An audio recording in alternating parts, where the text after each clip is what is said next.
The following program is for adult audiences only.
about to leave, already packing. Come with me, I'm not really asking. We'll get away to a place where we don't know. About to see the world in action, what we can be, life with no distractions. We'll get away, this is what we waited for. Take my hand, we'll... It's time for the Mixin and Chillin blog. Even if they implemented some ridiculous laws, this is something that if somebody truly wants to do this, they can still do it. But it's going to take a lot of effort on the vapors' part to actually learn what it takes to make your own stuff.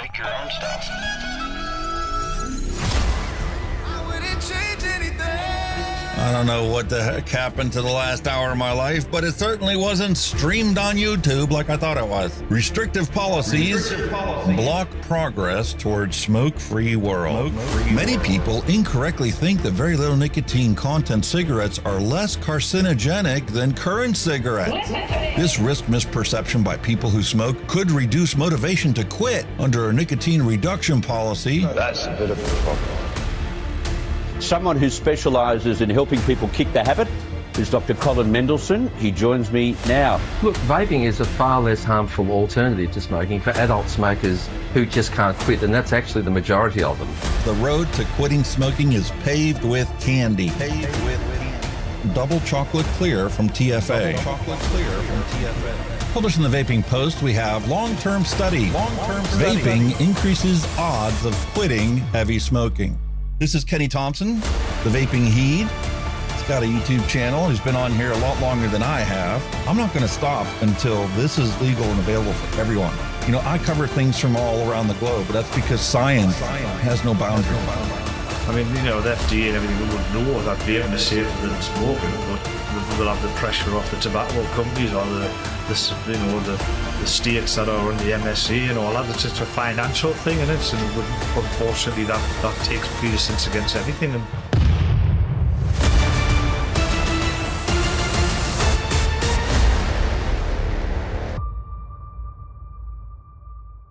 All of the things we went through. You just made my day. Just made my day. You made my day. You made my day.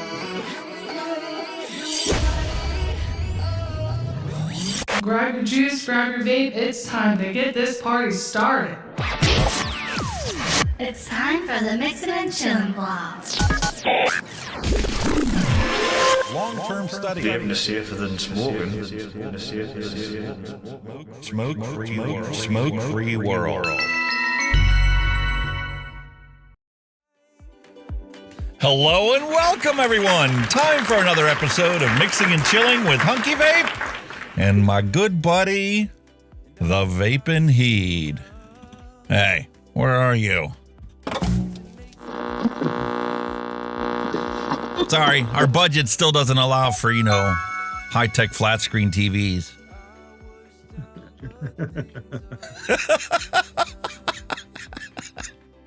Especially when they keep taking our stuff down. What's that? Yes. Yeah, as you guys noticed, YouTube took our content down last week for egregious health misinformation about vaccines. We didn't talk about vaccines. Well, I slipped up twice. I said vaccine instead of virus. So the algorithm said that the whole content was about vaccines, so they took it all down. Well, still available on the other platforms. We better not say anything. Listen, if the World Health Organization says that we need to take our vaccines for breakfast, lunch, and dinner, then we're going to take our vaccines for breakfast, lunch, and dinner because it's safe and effective.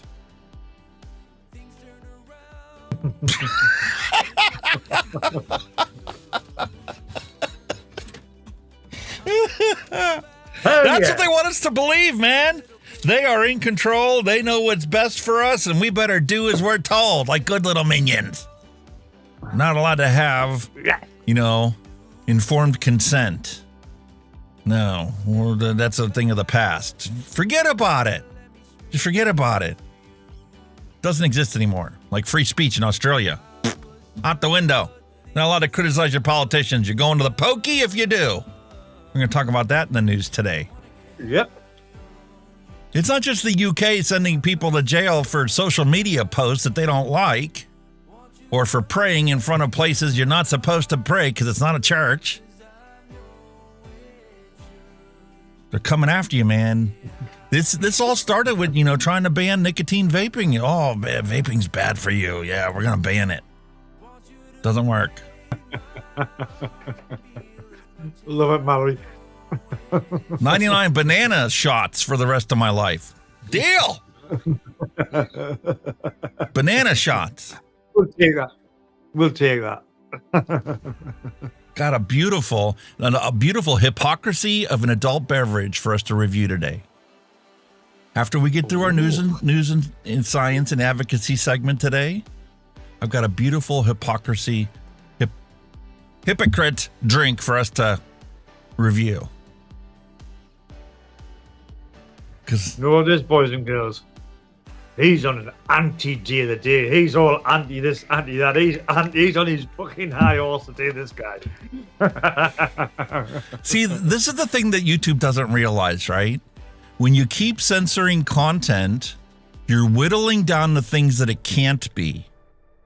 So eventually, people can figure out exactly what it is that you don't want us to talk about and who is going to financially benefit from your censorship. It's not going to take a rocket scientist to figure this out. Just a little bit of time. Oh, yeah. We get struck for promoting nicotine, which we're not promoting nicotine. We're promoting smoking cessation.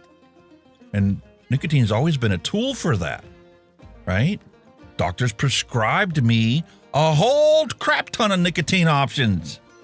And then when that didn't work, then they gave me pharmaceutical products, which didn't work and had a bunch of side effects.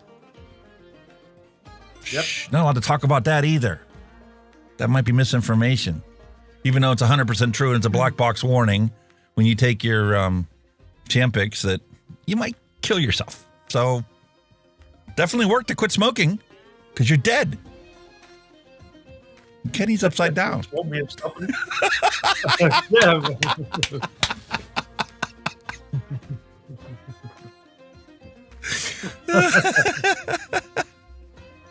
Yeah, we got a bunch of wonderful things to talk about today. And despite not being in the description, it's on the thumbnail, so I had to come up with something.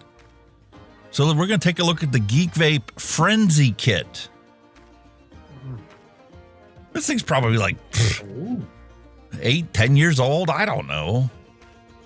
I reached in my laundry basket and grabbed the first thing I saw that we didn't already do. I like your laundry basket. It keeps pulling shit like that out. Yeah, well, it's getting to be mostly empty. And now the problem I have is at some point we're going to have to start recycling some of this retro equipment, right? I have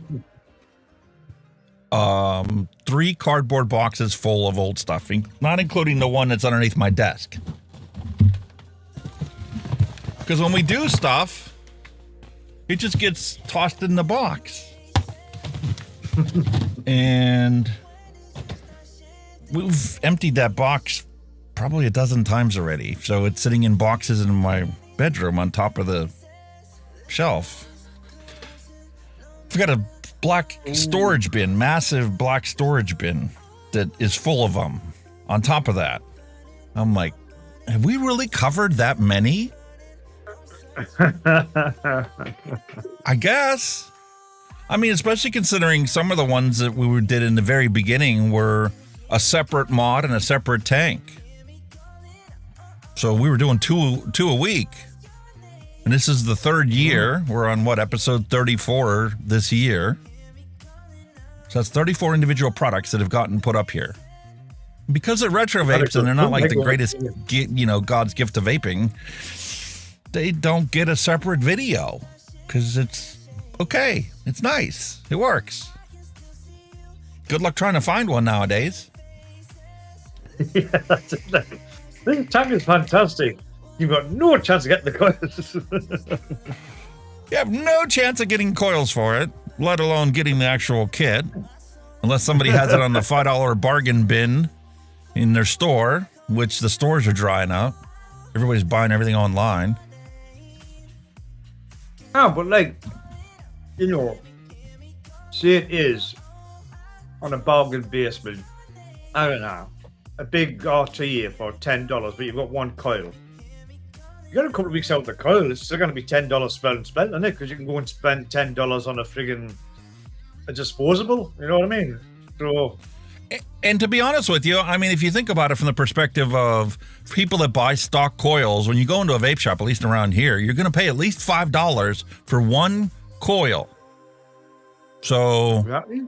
For $10, you get a device, and it usually comes with multiple coils. So you're still paying about the same as you would for a coil for an existing tank that you already have. Mm-hmm. And just as, you know, an experiment to try something different, try something new, it's still worth it. At least in my book.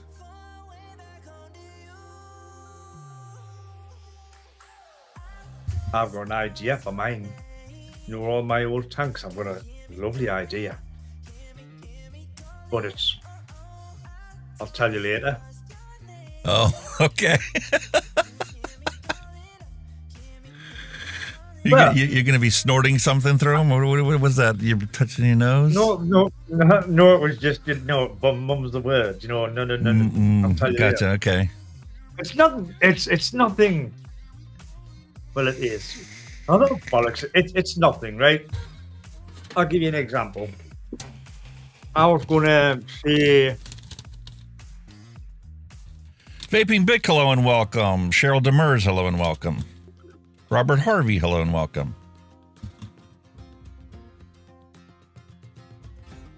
Maybe to make a little display. Let's just say that. Nice.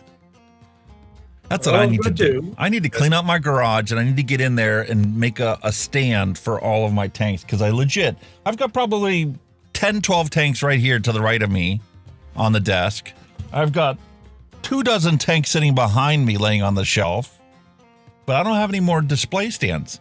When I first got started into vaping and I was doing my Vape Apocalypse purchase, that was like $1.50 for a little plexiglass display stand that could house 10 tanks. This is more of a display piece. I'm toying with it, right? Now you've got that, right? Yeah? That is glass, yes? Yeah. Lights. See where I'm going with this? Lights. Very nice. Glass.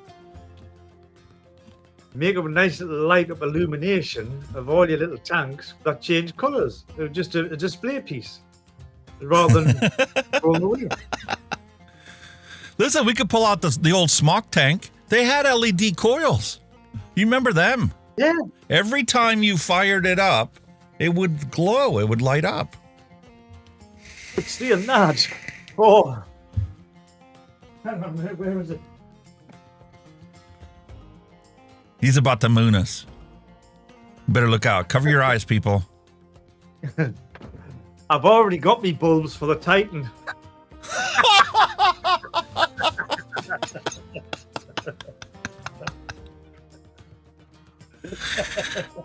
And the thing is, you can call on your little girlfriend Alexa to light them up for you.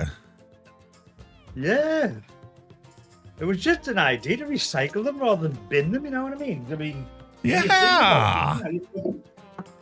You've probably spent a lot of money on this equipment over the years and just to throw it away.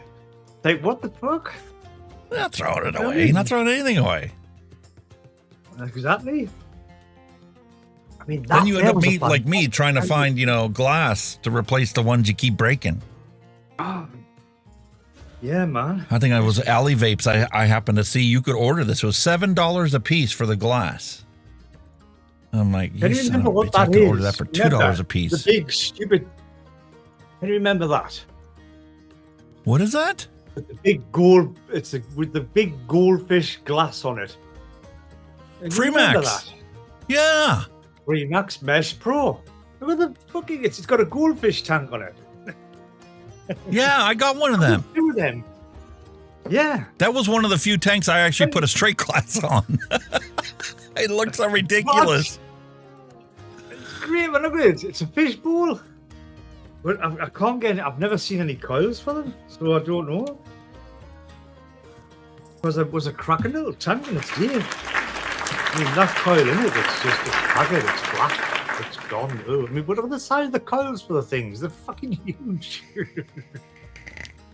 But I used to love that. They're massive coils.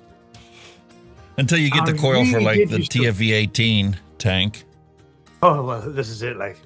But I really did used to like that tank. I loved it. It was brilliant. It had loads of flavour and clouds, but like I said, I was just going through some of my stuff and I says, well, I can't get coils for that, And I'm like, it all needs throwing out, but I don't want to throw it out.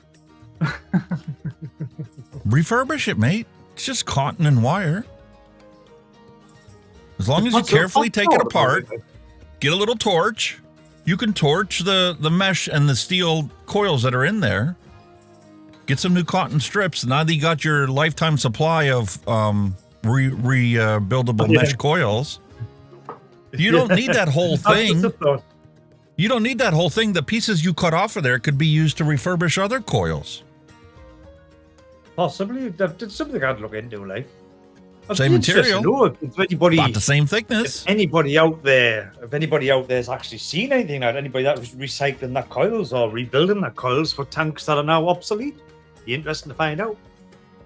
Andy C, hello and welcome. Still get coils. You can still get coils for the Mesh Pro, can you? I've never looked, to be honest with you, but I will investigate it. I love that tank. It was mint. It was cloudy, it was airy, it was loads of flavour as well. Really good. I'm curious to see what happens in the United States when the Supreme Court rules in. What happens if they take the FDA and go, you know what? You cannot just eliminate 26 million products from the consumer market and expect it to work. That's essentially prohibition. Especially when you realize that the only products that they've authorized from the FDA are big tobacco products. And I heard Dr. Brian King talking, he was testifying before Congress House of Representatives subcommittee this past week, and he legit kept on talking about, we need more money. We need more money. We don't get any user fees from electronic cigarettes. We need to get user fees from electronic cigarettes. You need to give us an increase of your budget. And they're like, aren't you currently spending over $1 million a day to run the tobacco end of the FDA? Yes, but that's still not enough. That's just not enough. And then they brought up the applications. They're like, aren't electronic cigarettes like markedly safer than the combustible products?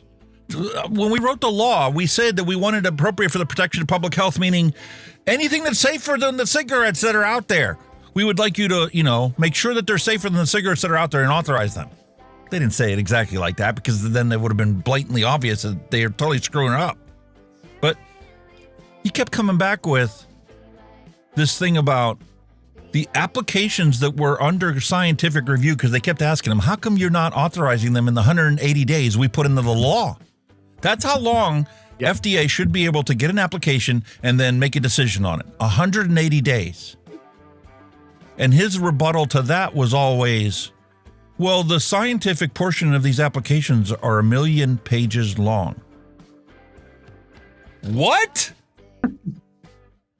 1 million pages of science, and you don't know if it's appropriate for the protection of public health?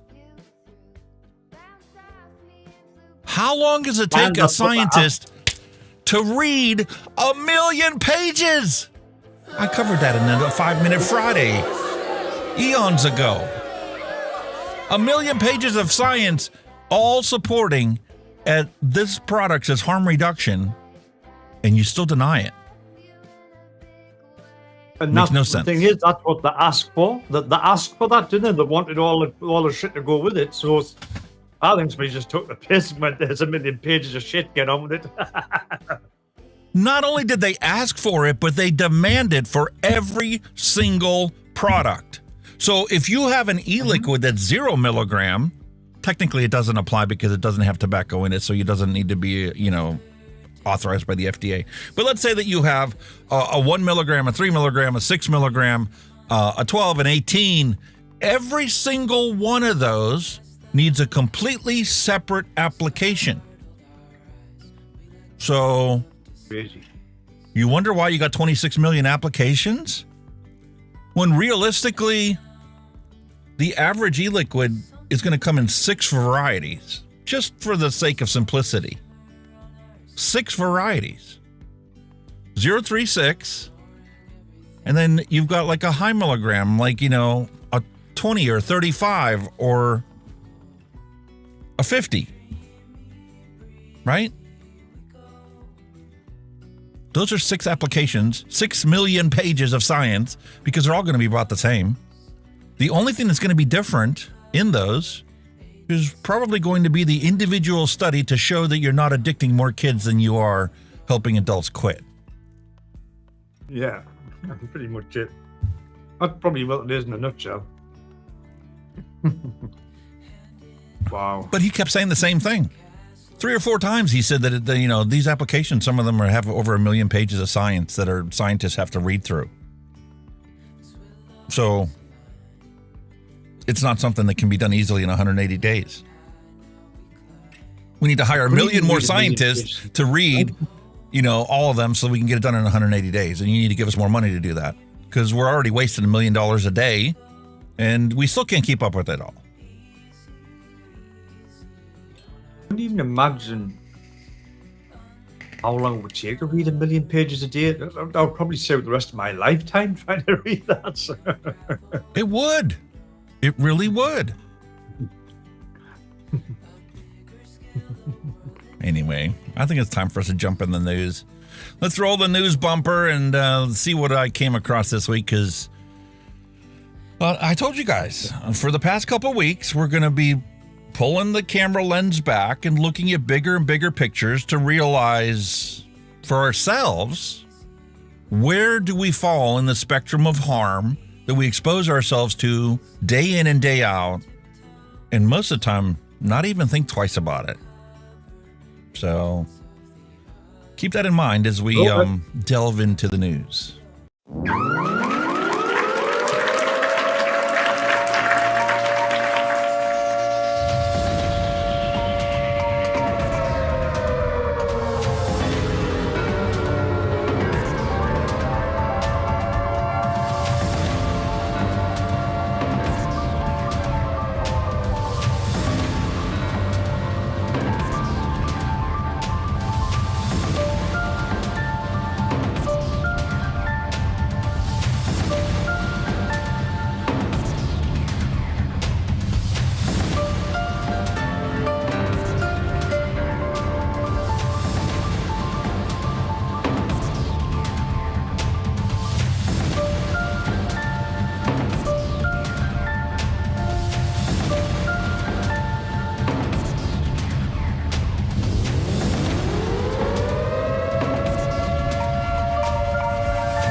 Al Ben, hello and welcome. All right, ladies and gentlemen, first and foremost, we need to talk about Mike Vapes. Turns out that his wife has been battling cancer, right? And it seems like the end is near. It's an inevitability for all of us.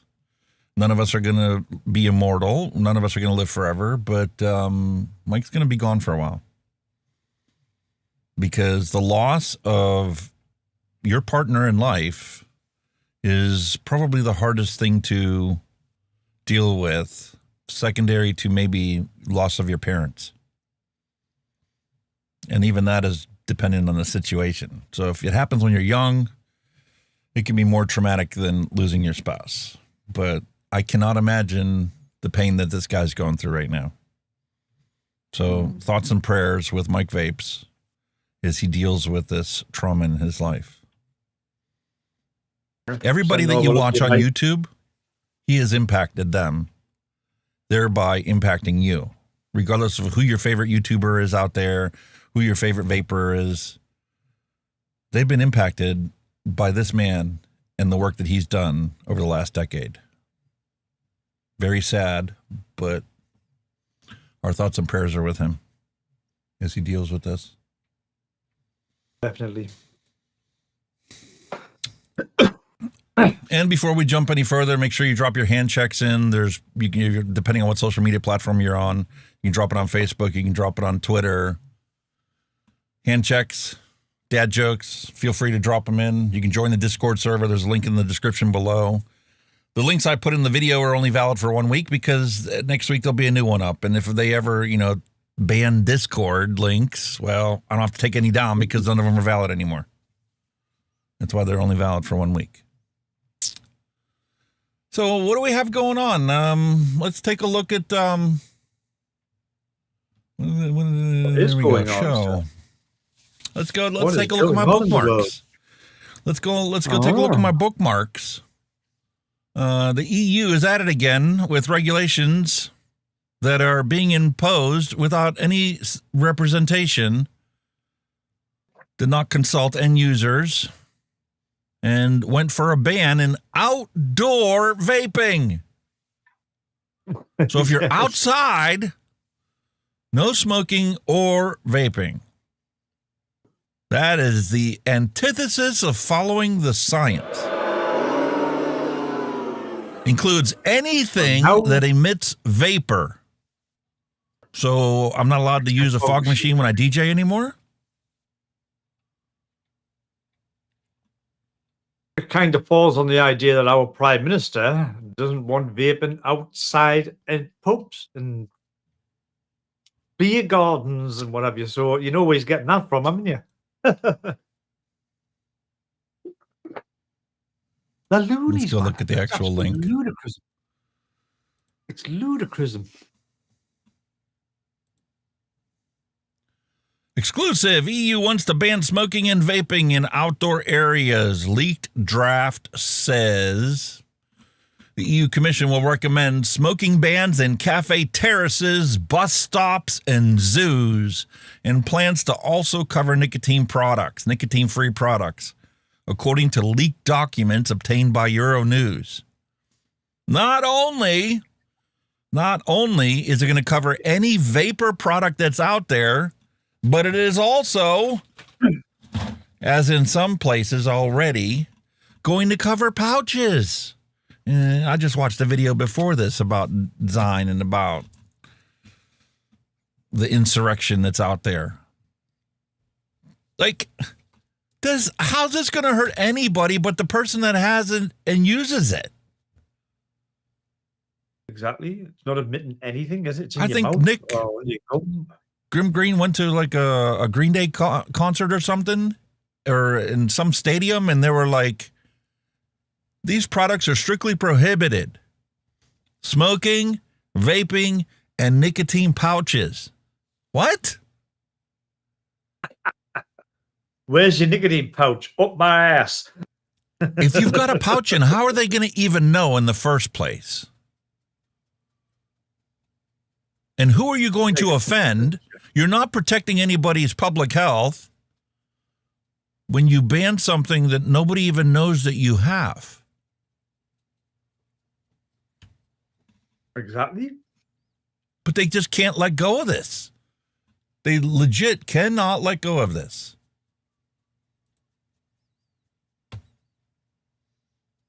Anyway.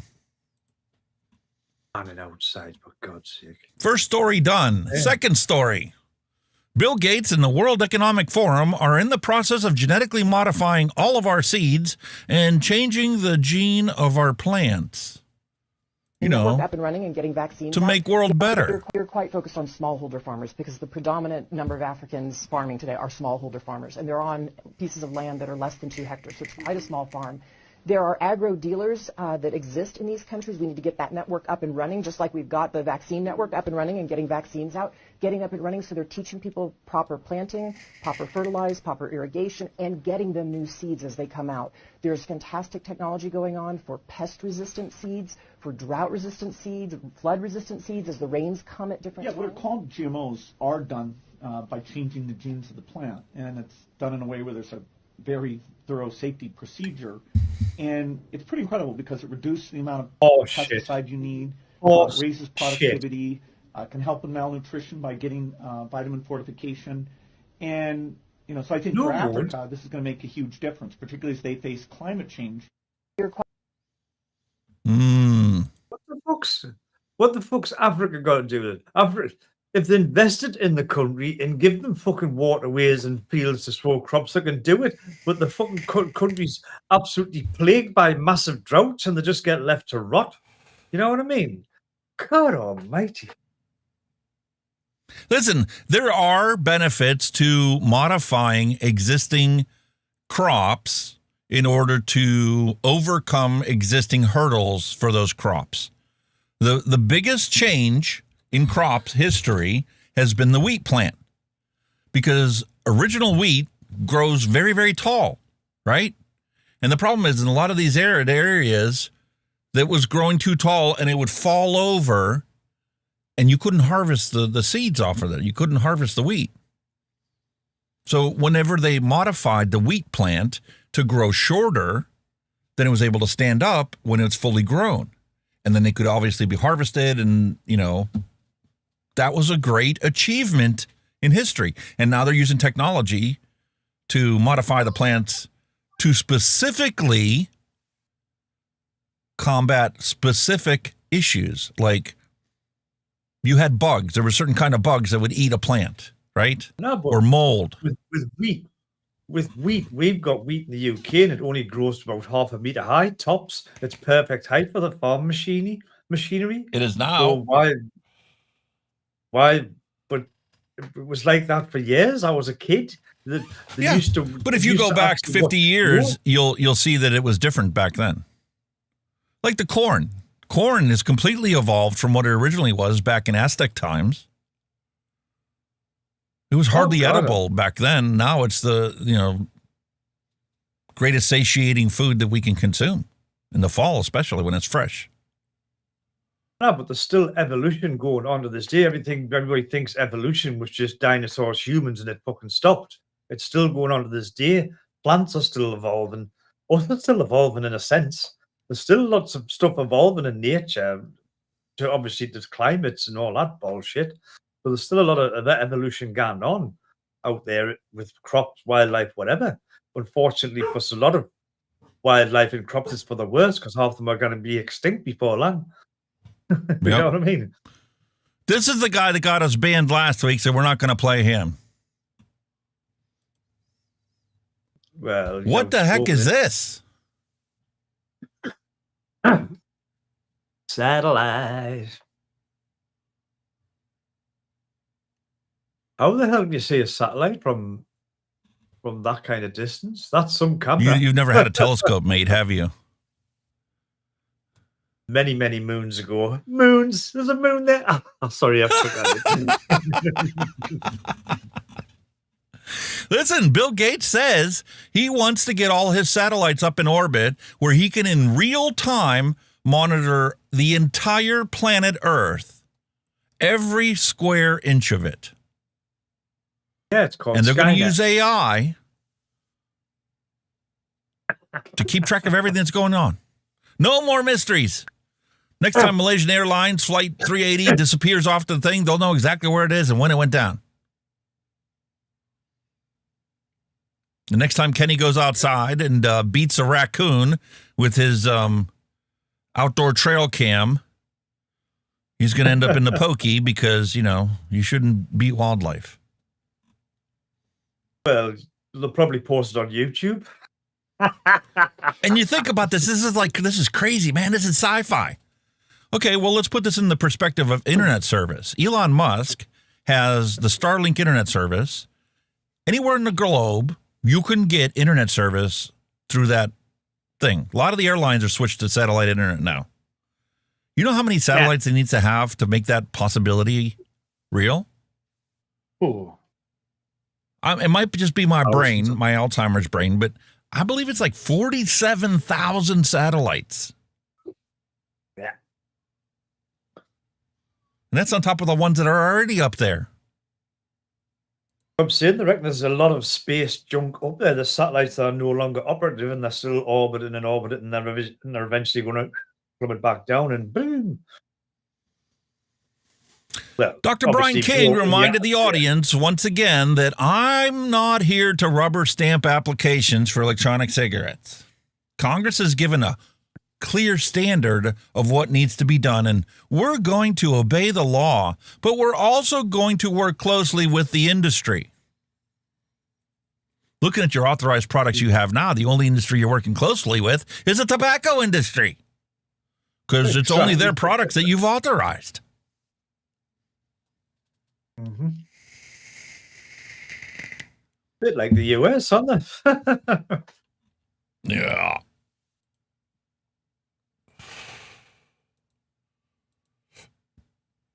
That one. Yeah, I think we talked about this one before. This one was in New Zealand. Oh, yeah, I think did I. Look, that will depend on dose response curves, on body sidestepped. Depends if you're thinking about what goes with it. You see, nicotine often comes with tobacco, which comes with a whole lot of tar and other things that are unhealthy. But if you have too much creamer in your coffee, that could be unhealthy for you too. Well, they're both harmful, and I'm certainly addicted to caffeine. I went to 4 coffees today. I mean, they're both bad for you. Is that a line that is often put out by tobacco lobbyists? What? I don't know the foggiest. I mean, caffeine's addictive, so is nicotine. There are lots of things in society that are addictive, and people are, both health problems for New Zealand. Was that a line that you used when you were a tobacco lobbyist? No, and I reject your characterisation of my former career. Minister Willis, your name was mentioned in an article. This is what they're doing all around the globe. These lobbyists that are out there aren't just out there to advocate for, whoever pays them to advocate, right? When they don't get their way by trying to talk to the politicians, they legit go and they confront them in public and back them into a corner to answer a question, and then they plaster it all over the place to try and make them look bad. Yeah. And the sad reality is that these 3 people are telling the truth, but because of all the misinformation out there, people don't believe it. The thing is, you've got cream in your cup, but they're not banning it, though, are they? You fucking idiots, you know what I mean? No, they're not banning it. Matter of fact, I just talked to Kenny about this before the show. Because of all the stuff that I'm coming across, the book that I'm reading, and some of these other things, and something we're going to take a deep dive into later on. Mike Rowe's we're going to play one of his podcasts, a little segment of it. He was talking with a guy about nutrition and health, and how, as we try to journey into a healthier lifestyle, we have to find out what it is that is our enemy out there. And we know for the longest time, and in my entire life I've known, that sugar is bad for you, right? But it's in everything. It's so ubiquitous now that you can't avoid it. And I never thought twice about the fact that my coffee creamer has sugar in it. Yeah, okay, it's got sugar in it. It needs to. Otherwise, what's the point, right? So I told the wife this week, I'm like, buy me half and half. I'm going to quit using that coffee creamer because I actually read the label. And the label, ingredients, is water, sugar, and soybean oil. At that point, I stopped reading what the ingredients were because it was irrelevant. I don't want to consume coffee, sugar, and soybean oil in my coffee. Hell no. Hell no. Gone. So she brought the half and half, and then she also bought this Chobani all-natural coffee creamer, and I'm like, let me use that as a transition because it's like anything else. An alcoholic that drinks all the time can't just quit because they're going to DTs, right? Same thing with sugar. Your body is so addicted to sugar, you don't even realize you're addicted to it. All you know is it takes more and more to satisfy you. And so I switched to this Chobani thing, and man, my coffee tastes so much stronger and so much not sweet. It's weird. But this Chobani creamer has pure cane sugar in it as well, but it's like the last thing on the ingredient list. It's not the second ingredient in the creamer. It's hard to deal with it. And Mallory, I told you we're going to talk about this today. This is the whole purpose of this show, is to confront the censorship regime that's out there. I asked Grok this week to make the thumbnail. And I said, create a sign that says censorship. It wouldn't create the sign. So I told it, make a sign that says ignore censorship, right? Trying to be amusing, right? And it made a sign that says no ignore censorship. Because it's wrong. Never ignore censorship, because when somebody's censoring you, that means there's a bit of information and a bit of fact in there that you need to know about. We currently have some experts saying one thing and another group of experts saying something else. Who is out there currently to determine what is misinformation and what is not misinformation? Hell, we can't even agree on whether or not Pluto is a planet. When we grew up and went to science classes, we were taught that Pluto was the last planet in their solar system. Now they're saying it's not even a planet anymore. That's the foundations of science. Continuous discourse. And you say your facts, I say my facts. We come to some, reasonable semblance of agreement on things, and there's always going to be things that we'll never agree on. That's normal. That's how you advance science, is by having alternative views, and then you test the hypothesis whether it's true or not. Anyway, over the decades, we have the great egg debate, whether or not eggs are healthy. And then they told us butter's not healthy. So here's all these trans fats and these margarines. You're supposed to use that.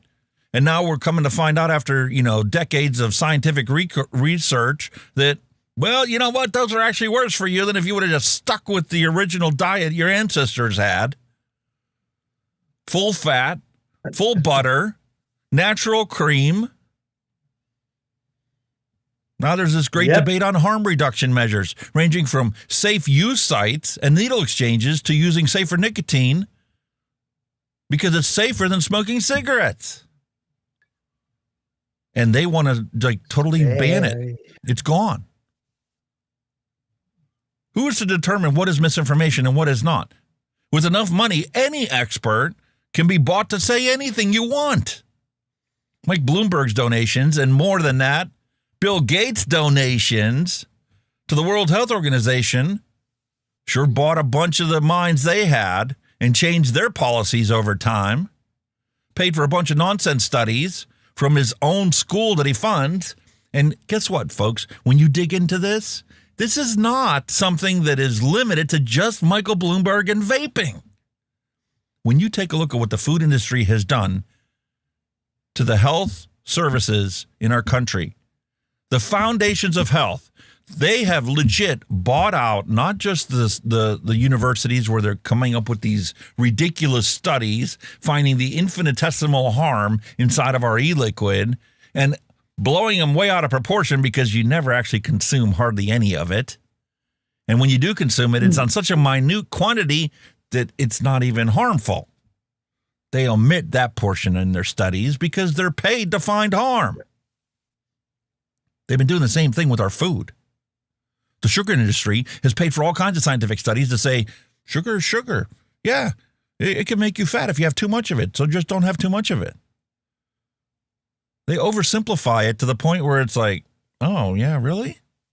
Okay, I guess I can have my Mars bar and my Snickers, and that's just a treat once in a while. Not realizing that every single thing you consume has sugar added to it. Like my coffee creamer. It's essentially sugar water. And if it wasn't bad enough as just plain sugar water like Kool-Aid when we were growing up as kids, everybody knew Kool-Aid was bad for you, but it was cheap. Same with my coffee creamer. It's so much cheaper. If you want to call $5, for a container of it cheaper. Now the new coffee creamer that my wife got still costs $5, but it's half the size. And sugar is at the end of the list instead of the beginning of the list. Jesus Christ, man. Scary. It's not just tobacco control that has done this. And what are they doing when we come on to their little con game that they've got going on? They're passing laws. Have you heard Australia is passing a misinformation law that you can get thrown in the jail for misinformation? Forget about your videos being taken down. You can go to jail. And that includes making fun of your prime minister. Out of touch. But this bloke thinks he's above the Australian law, that he's above common decency. And I tell you what, I say to Elon Musk that he is so out of touch. But this bloke thinks he's above. Elon Musk is out of touch? No, mate, you're the one that's out of touch.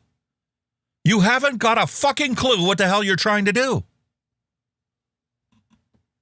The destruction of humanity is going to come from all of the censorship, because that is the first foundational removal of our freedoms. If you don't have free speech and they control everything we hear and see, you can't trust anything from anybody. You're doomed, yep. That's not just like you say in the US or New Zealand. This is happening worldwide, even here in the UK. It's a big, big shift. And where the hell's it coming from? It isn't just COVID misinformation that they're banning and they're legit, sending people to jail for. I mean, legit, the one guy that was sitting there in front of a building praying, he stopped for a moment to pray and got thrown in jail for disturbing the peace. He wasn't even praying out loud. Holy shit. An overzealous police officer happened to look at him and go, "What are you doing?" And he said, "I'm just praying." You're going to jail. For what? You think this is some ridiculous thing that's out there, but this is really happening. And it's not just happening where you live. It's happening all around the world. And that makes no sense. Why on earth would it need to happen all around the world at the exact same time? Well, because that's what they want to achieve. Touch on something slightly. I mean, I think our Prime Starmer went off to EU or something. He had a meeting with someone about allowing Ukraine to be supplied with long-range missiles. And Putin has turned around and said, if they use long-range missiles, right, supplied by the EU, Europe, he will consider that an act of war to every fucker. Not just to Ukraine. He's going to say that it's going to be an act of war. So we are teetering on some serious shit through that little. We are teetering on the same shit that our parents teetered on during the Cuban Missile Crisis. Yep, it's exactly that. It's like history repeating itself, isn't it? When you think about it, it is. You know what I mean? and you'll come to find out that, you know what? Robert F. Kennedy is following in his uncle's footsteps. And the last person that tried to take on the food industry was his uncle. It wasn't just political issues about war that he was trying to disassemble. When he was going after the people that were causing harm during his time in the 60s, it was everybody. It wasn't just the war machine. It wasn't the military-industrial complex. He was also going to take on the food industry because the food industry was trying to push down their throats this new food pyramid. And we're going to get to that when we get to Mike Rowe, talking about how the food pyramid has poisoned all of us. And the only way for us to fix ourselves is to accept the fact that it's too late for us. Our entire life, we've been eating the wrong stuff. Definitely. Our parents were eating the right stuff. and we need to go back to it. Oh, well, apparently, according to Trump, the people in Springfield are definitely eating the wrong stuff. We're going to get to that too. No topic is prohibited on this channel, especially when we start zooming out. Oh God! But I need to once again replay this thing because to this day, I cannot get it out of my head. Okay. I learned. Oh, Kamala Harris. I think I was, 22 when I started that work. I learned that with the swipe of my pen, I could charge someone with the lowest level offense.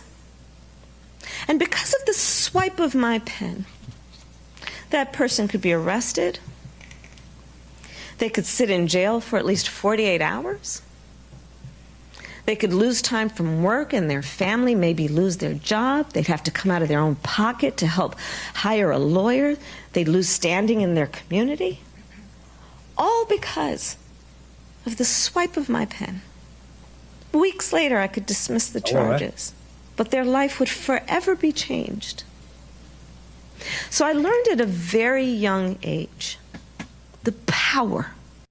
I learned the power of her pen. Yep. Imagine when her pen carries the weight of the presidential office. Well, they've always said the pen is mightier than the sword. And by Christ, it's a true statement. It is. And then you've got more bullshit from Australia. And just like, people say, like, the Diabetic Association, they're looking out for the diabetics in the country. No, they're not.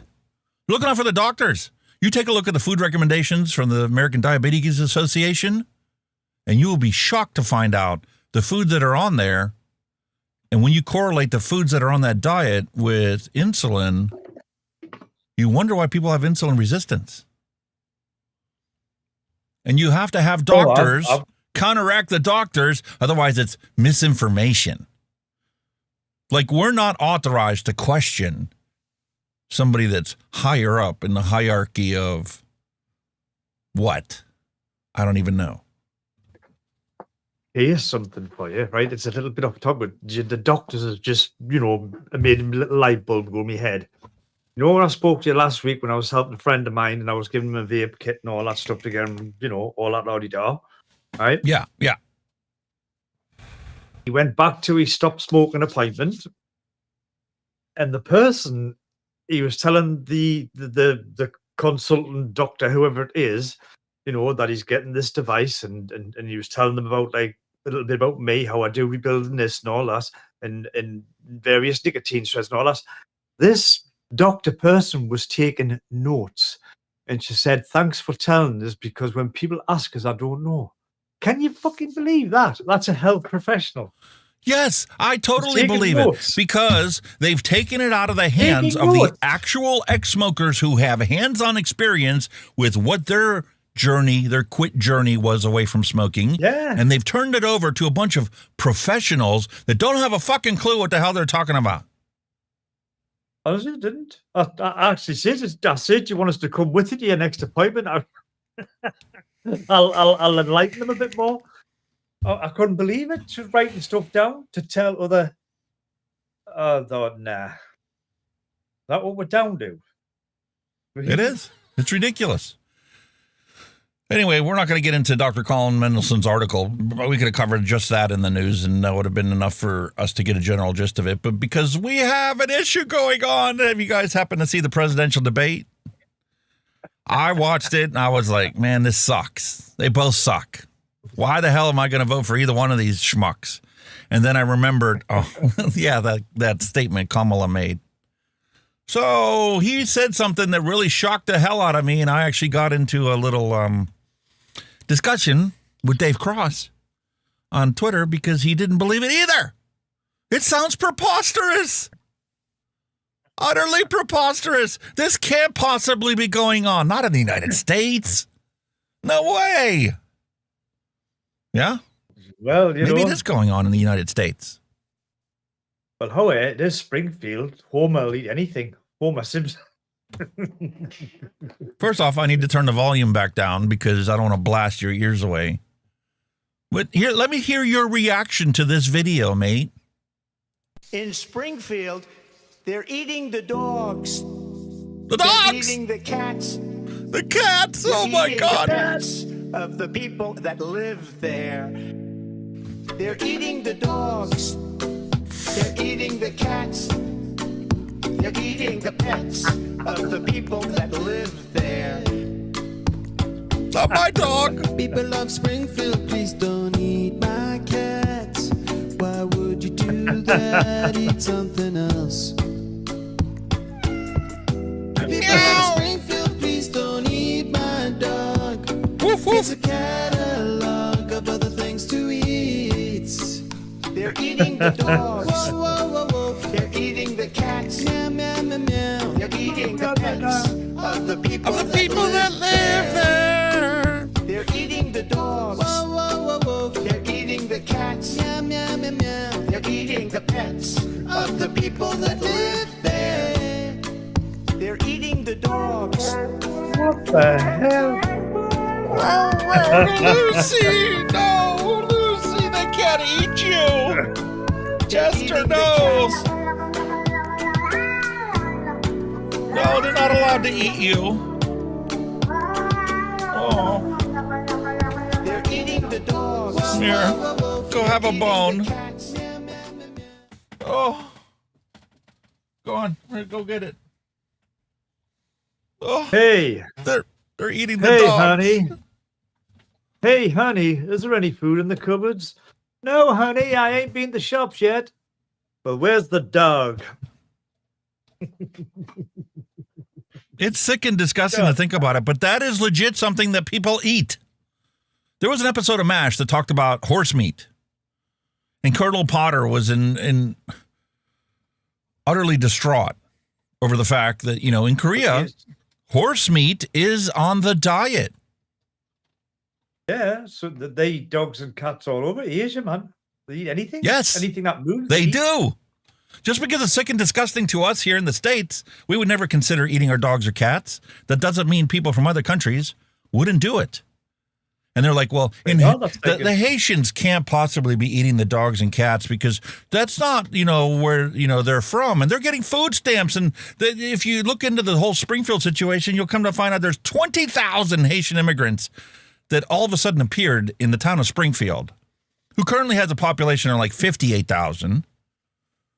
10 years ago, they were at 60,000. But imagine, all of a sudden, your town has 20,000 new immigrants. And even if you provide them with food stamps and, you know, apartment and housing and stuff, and that causes all kinds of housing shortages, it takes time for that to happen.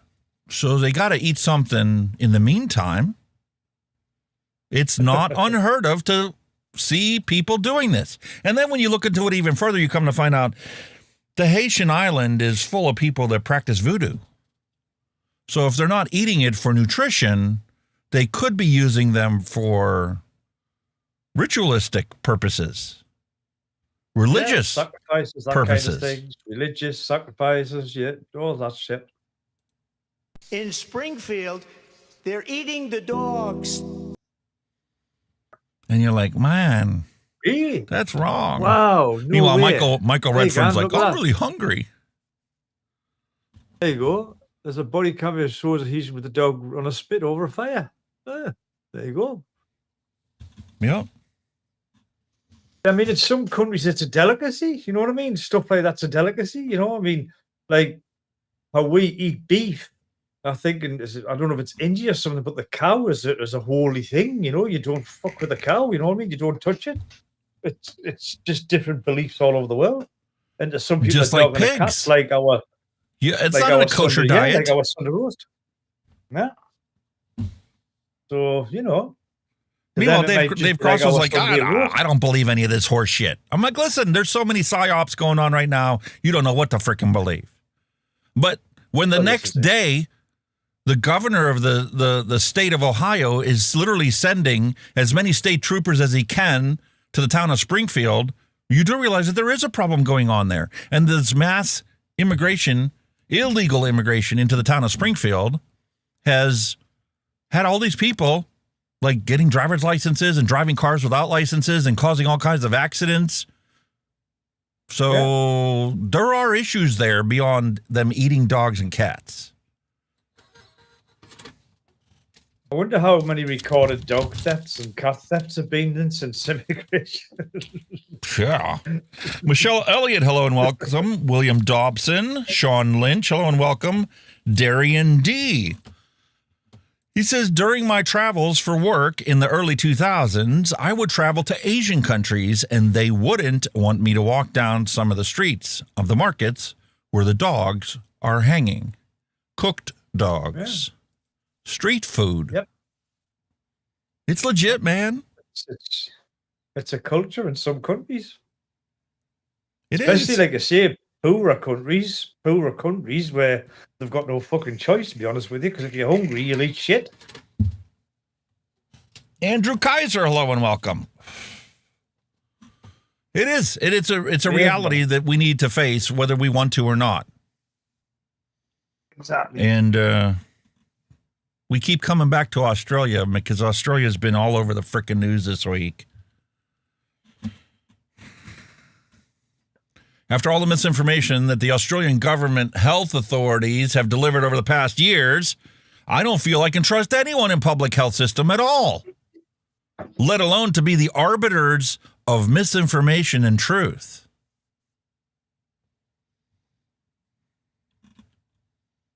I wholeheartedly agree with you. Totally.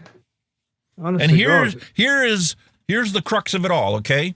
Here in the United States with the FDA regulating e-cigarettes, right? They've only authorized 34 new e-cigarettes, which we all know isn't 34 products. It's 34 options for the 4 or 5 devices that are out there. But during this same time that they banned the millions and millions of vape products, they've authorized 973 brand new cigarettes. We're following the science. We're following the law. 3,232 brand new cigars. 1,291 new pipe tobacco products. And 1,073 new hookah tobacco products. A total of 6,670 brand new combustible tobacco products are for sale and authorized for sale in the United States by the FDA, Center for Tobacco Products. But only 34 electronic cigarettes have demonstrated scientific evidence that they are appropriate for the protection of public health. While we're touching on Australia, a bit of good news out of Australia. I hope you will all join me in congratulating our adopted Brit, the Bogan, on celebrating his 10th anniversary. 10 years. No shit. He's just posted a video. Recently. He's done a live anniversary special. His 10th anniversary. So, well done, Bogan. Well done, Sam. 10 years, man. I'll have to check that out. That was one of the videos I have not watched. Yeah, 10 years. You've done a live special. 2 years ago, you did a live special. So, well done, Bogan. Keep up the good work, sir. Dr. Brian King, you will rot in hell. Yes, you will. Oh, you will. I think the devil himself should hook him up to a cigarette machine so he's eternally inhaling cigarette smoke for the rest of his fucking life, or his soul, or his damned you, whatever.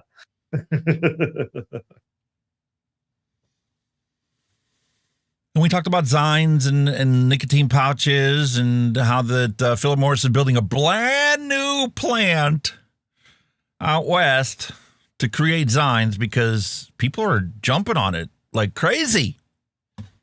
You know, people are ditching vapes and they're going to these nicotine pouches because it's readily available everywhere, and they haven't heard of any misinformation about it, or very much misinformation. Holy shit. Have a look at that. We've got a B-Day girl in today, sir. 10 years smoke-free. Well, congratulations. Definitely congratulations there. Holy moly. Very I well don't have done. my sound effects. What's Sorry, going on?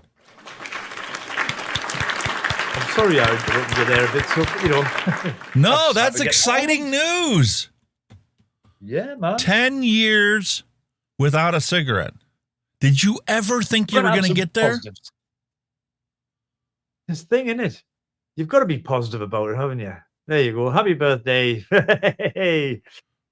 Happy vape-anniversary. Vape, that's a good one. A vape-anniversary. I like that.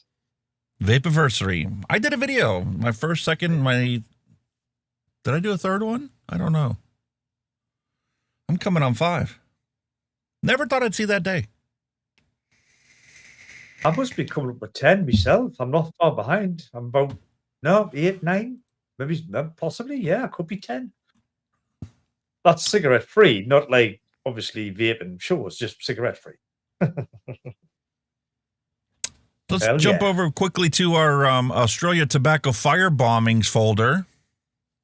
They're up to 113. Wow. 113 tobacco shop fire bombings. Jesus. You know, no, that's all down to the government's decisions. Could have easily been halted and avoided. All because they think that, you know, banning it is going to be the greatest thing since sliced bread. That yet another tobacco store has been targeted in an emergency services were called here to High Street in Thornbury shortly after 3:30 this morning. You can see behind me that yet another tobacco store has been targeted in an arson attack. Police are currently removing the car after spending the morning bagging evidence, and stores on either side have also been damaged. There have been more than 100 tobacco stores and shops hit in arson attacks since March last year, and police have made 84 arrests. Do you not think there's a damn good pattern evolving here? Like, you know what I mean? That's not just a random crime. That's organized. You know what I mean? Hello? It's organized crime that is supplying everybody in the country that wants black market cigarettes. Loose leaf, chop tobacco to roll your own cigarettes because nobody wants to pay in excess of $50 for one pack of cigarettes. Yeah.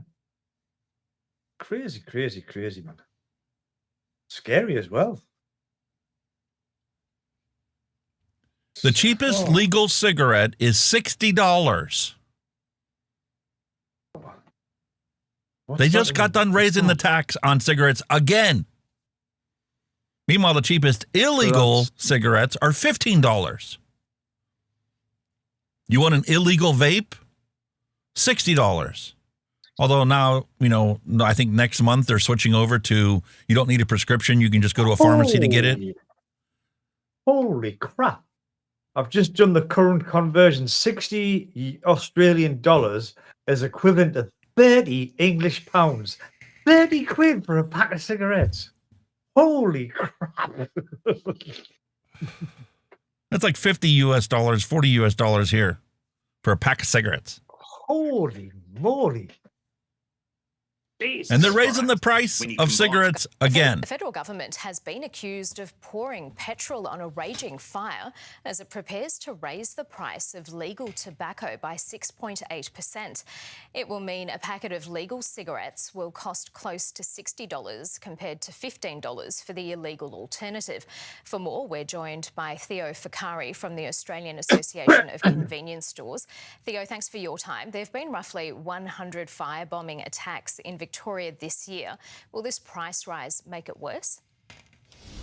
Yeah, absolutely. So over the last 12 years, tobacco excise has actually increased by 384%. And during that time, we've developed to a point now where 1 in 3 packets that are sold in Australia are actually illegal. That's delivering about a $4 billion windfall to the criminal networks that are selling the illegal tobacco product. When you combine that with the illegal vaping market, it adds another $4 billion in unregulated illegal sales that are untaxed. So any move in the excise on tobacco, given where we're at today, we think is going to really impact an already out of control black market in the tobacco trade. Yeah, so further to that, obviously the government's aim is to get more Australians to quit smoking. Do you think this price hike will just push more people into the illegal tobacco trade? Yeah, look, I think it's fair to say that they're crazy. If I look at the matter with adult smoking, Look, the guy caught on fire trying to light somebody else's shop on fire. When we had a look into the latest wastewater report, it actually showed that nicotine levels are at their highest level ever. So when we've got legal retailers that are actually reporting significant declines in their retail sales of Hold on a second.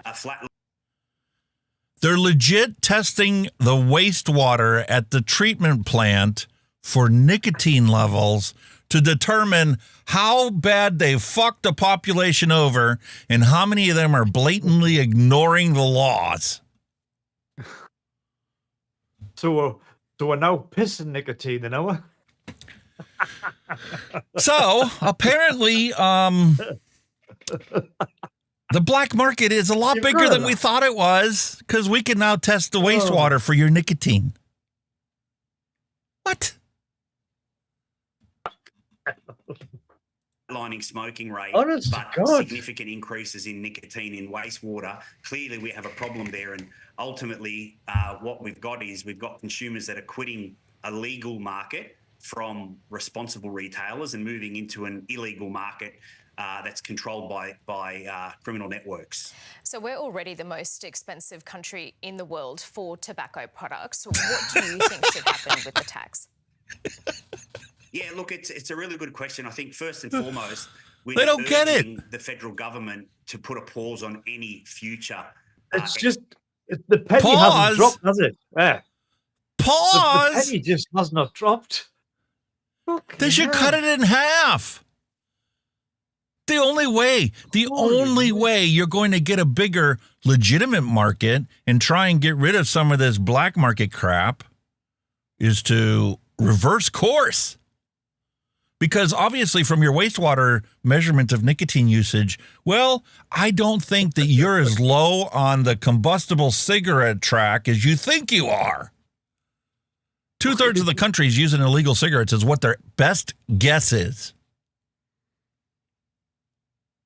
Guess what? There's 100 people down there that are using illegal tobacco. Right, it's in that piss. The nicotine.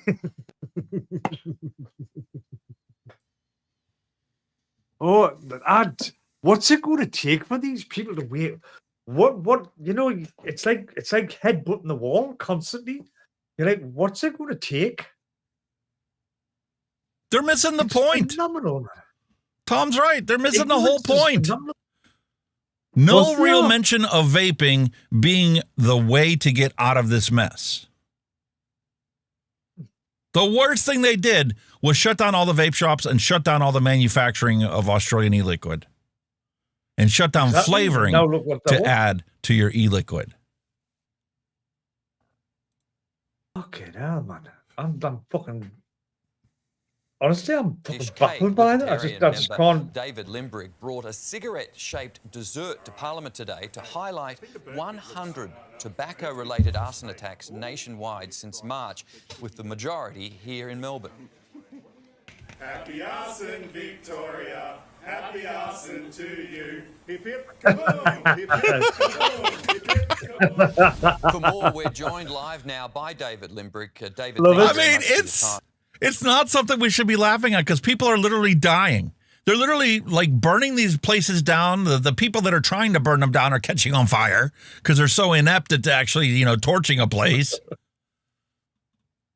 And here we have politicians bringing a cake to Parliament to celebrate 100 tobacconist fire bombings. What? You cannot write this, like you couldn't write it. It's good. You make a fantastic novel. Who had Happy Arson Day celebration in Australia on their bingo cards for September? Huh? Okay. Jesus Christ. Oh my God, we're doomed. We are fucking doomed, mate. Honestly. We are all doomed. Fucking hell. Dig yourself a big hole in the ground and get ready to hide. Oh God. You just I'm gonna couldn't play write that it. one. We've got somebody eating dogs and cats. Now we're frigging putting fags up to stop firebombs. It's Here you go, mate. I give up. Tasmania, triple banning vapes. It didn't work the first time. It didn't work the second time. So maybe it'll work the third time. Third time's a charm. Third time lucky. What? Oh my God almighty. Oh. How ridiculous. I've already read it. Is that so annoying? Don't you want to read it before you post it? Yes, I've already read this ridiculous summary of the situation in Tasmania. Oh, watered down federal law. The banned it 3 times. Am I the only one that's seeing this? No. Elon keeps posting things about population collapse. The chart demonstrating how many fertility or births that we've had in our country since, we were in high school. And it's massively swinging downward. Well, you've got, yeah, but you could open a can of worms that because that could be shitloads of things, reason why that's happened. Cost of living, the economy, people can't afford to have fucking children, they'll just afford to feed themselves. So there's one reason. How about we've got an entire generation of kids that don't want to have kids of their own? But that's what I'm saying. It's affordability. Children cost money. I've had 3 already. I've done my part. I can't have any more. I'm sorry. Exactly. My wife would love for us to have another one. And if we have one, we're not getting rid of it. Nope. Got to be on Social Security, and, my kid's in high school, so be it. But, and ever since he's done this, man, have the porn bots gone crazy on Twitter. Especially if I'm on there after 11 o'clock at night. Oh, Jesus Christ. Oh, my Lordy, do. As a typical male, I'm not complaining, but shit. Is that his way of giving you the hint that, go have more sex? And is that going to be the next thing that they're going to ban is misinformation? Oh, that's not real. There's no crushing decline in fertility rates in the country. Somebody's cropped it up for some reason, so there must be something there. You liked the video last week. Here's a new one. Nicole Shanahan, RFK Jr.'s running mate, has made a brand new video. And I think you're going to love this one. You ready? Let's see how it goes. Across the Atlantic in the North American country of the United States lies a fascinating and often misunderstood collective. From its northeastern cities to its midwestern towns to its expansive west, this courageous group of individuals are most notably known for their unwavering patriotism. Join us as we explore the fascinating world of the MAGA people. As we embarked on our journey, we were judicious in taking all necessary precautions. Our media had warned us that these were a vicious, radical, and even deplorable people.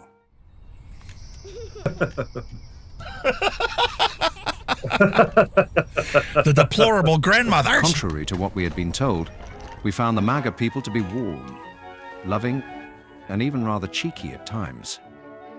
As we spent time with the MAGA people, we learned that their mantra, "Make America Great Again," is an optimistic belief that the United States will once again prosper by returning to its founding principles of a government by and for the people. Under these beliefs, the MAGA people strive to protect America's Constitution, freedom of its citizens, health of its people, and a yearning to restore the American dream that existed not so long ago.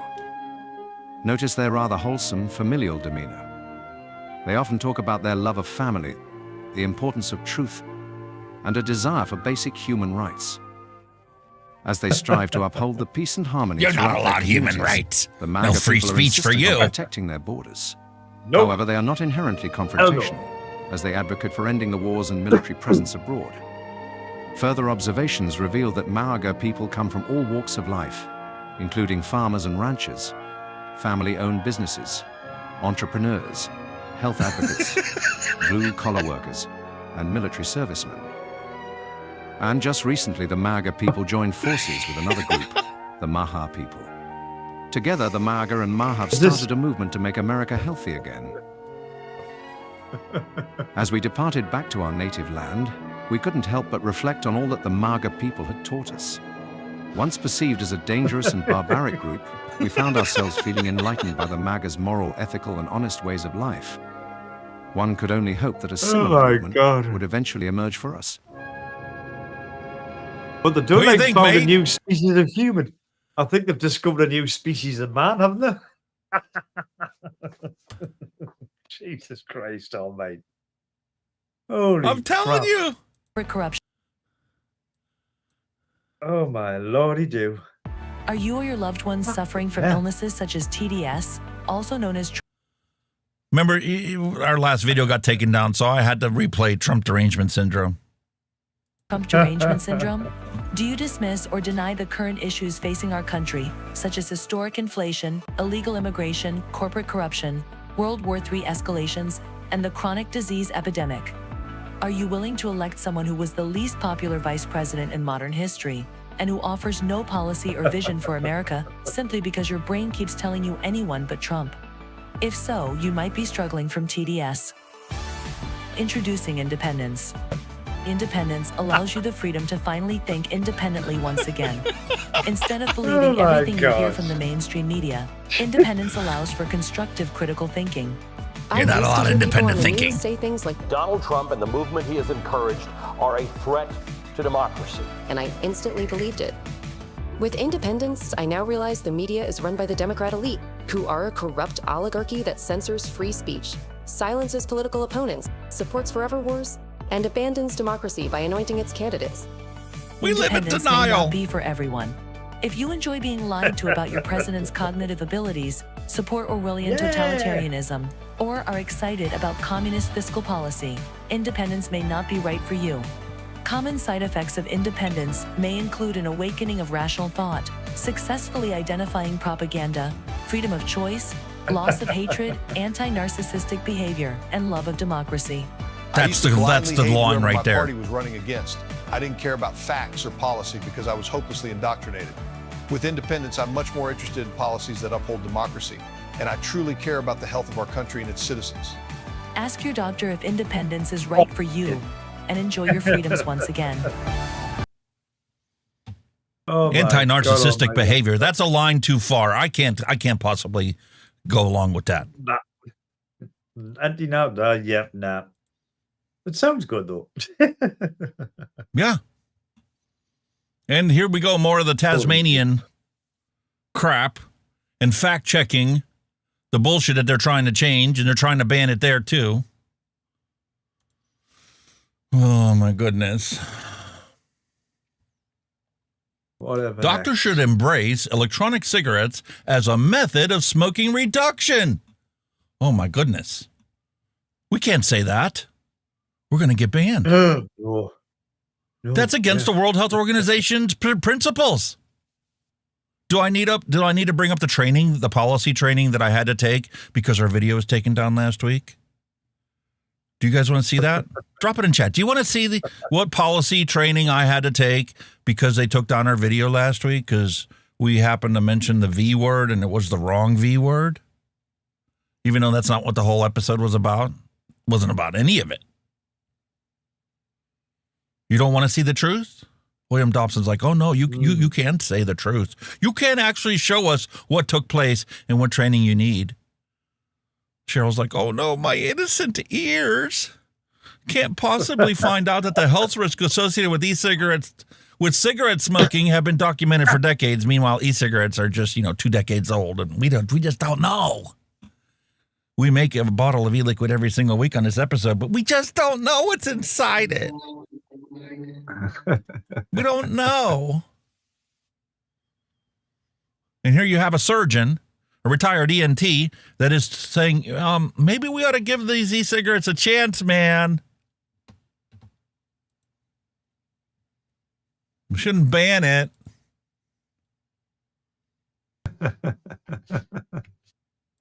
Oh, it just gets better and better, doesn't it? I mean, you know what it is? It does get better and better.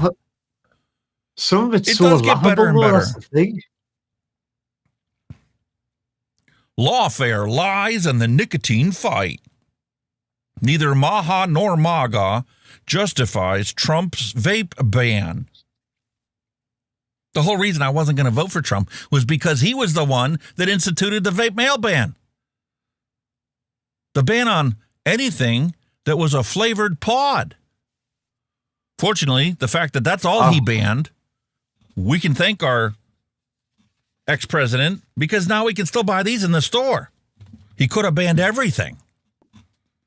I found something I think you should get. Uh-oh. You'll be able to hear it. I don't know if you people can hear it. This is what we need to get as our new little, I don't know, sound effect. Titled, You Want Answers! I want the truth! You can't handle the truth! Yes, I can handle the truth. Just tell it to me, please. You want the truth? You can't. I'm not a sadomasochist. I want the truth. The unadulterated truth. The whole truth. Oh. And nothing but the truth. Good news, everyone! That line just popped up in my head there. You good man.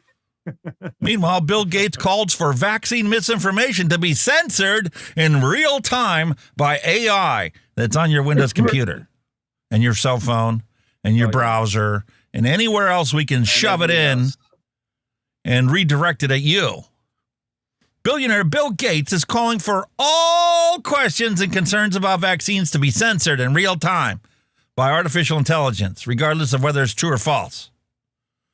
And part of this effort is to allegedly tackle so-called, what? Oh, my goodness. That's a lot of reading. We've already covered a bunch of stuff. How about I just show you the video? Than smoking. Yes. We should have thank freedom you. of speech, but if you're inciting violence, if you're causing people not to take vaccines, you know, where are those boundaries that even the U.S. Should, you know, have rules? And then if you have rules, you know, what is it? Is there some AI that encodes those rules because you have billions of activity and, you know, if you catch it a day later, the harm is done. The harm is done. You learn the truth. And if you learn the truth, you're not going to do what we tell you to do. Seriously? Mr. friggin' conman himself who stole IBM software and fucking used it for Windows. Yeah, you're really clever, mate. Have you seen the whistleblower come out? There's a whistleblower that has signed an affidavit that apparently Kamala Harris was like in cahoots with ABC. And they had specific requirements, like, you know, all presidential candidates have specific requirements. You can't ask me about this. You can't ask me about that. Don't talk about this. And I'll take part in this debate. And they illegally signed it as a contract as part of the debate. And we never find out about it, never hear about it. Well, you can tell. You can tell the way they talk. That's scripted. You can tell sometimes that that's scripted. The way they friggin' talk. You know what I mean? So here we come to find out there's a whistleblower who worked at ABC News who's signed affidavits and mailed them to a bunch of different people and whatnot, including to himself and to a bunch of other sources. And it was mailed before the debate took place on what the agreed terms were. And she was going to get insider knowledge on the questions and was going to be specifically not asked about her past, about her one family relation who's actually being indicted, just like they've tried to indict Trump for stealing, you know, welfare funds and corporate funds and God knows what else. And I don't even know the whole gist of it and don't really care. But those are all part of the terms for her debate. Yeah, boo. This is utterly ridiculous. Whatever happened to the fact that, you know, come election time, you actually got to hear both sides and got to make a logical, informed choice based upon what their potential policies were going to be coming forward. Where's her policies? I have yet to see anything. More of the same crap that we've been dealing with the last 4 years? I can fix it once I become president. Yeah, just like the wolf is going to is going to become a vegan if he gets elected the, you know, head of the sheep. Sure. But you know, you like touched on AI, like Al Powers that base said, oh, it's going to be dangerous and all that shit. How the worms turn, they're using it against us now. Not us against them. Experimental gene. And this is the misinformation. This is actually getting passed in Parliament in Australia right now. These are truly unprecedented times. 25 years in the Parliament, I've never seen legislation like it. This is not the country I grew up in, and it's heading in a direction that I fear for future generations. Today, I urge Australians to stand up and speak out on this bill while you still can. The call, member for Monash. Thank you, Speaker. Today is a dark day and one that does not bode well for the nation. The government's so-called Combating Misinformation Bill marks the beginning of the end for free speech and democracy in Australia. Make no mistake, this bill is another alarming example of overreach and a step towards government tyranny about what we can and cannot discuss. It gives the government unfettered power and control over Australians and their right to exchange ideas, thoughts and opinions.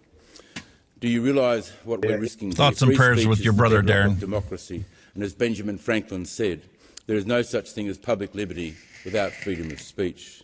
The bill compels digital platform providers like X and Facebook to censor content that may contribute to serious harm. But who makes that decision? Who's the arbitrator of truth? One of the bill's definitions of content that may cause serious harm is content that may cause serious harm to public health in Australia, including the efficacy of preventive health measures. Where have I heard those words before? Why don't they just say misinformation is whatever discussion or debate goes against the narrative of the government of the day? Because it appears that anyone with a view that's contrary to the government's narrative is going to be in the firing line, just like during the pandemic when our government, the government I was a part of, censored 4,000 social media posts as misinformation, many of which proved to be absolutely true. I'm not alone in my concerns. In giving feedback on the original exposure draft, the Law Council rightly outlined concerns that digital platform services lack the expertise and resources to identify and distinguish misinformation. And the Human Rights Commission, who were missing in action during the pandemic, said the bill didn't strike the right balance between censorship of objectively untrue content and protection for freedom of expression. It seems this final... Look, even in their parliament, the place is fucking empty. I thought nobody's listening.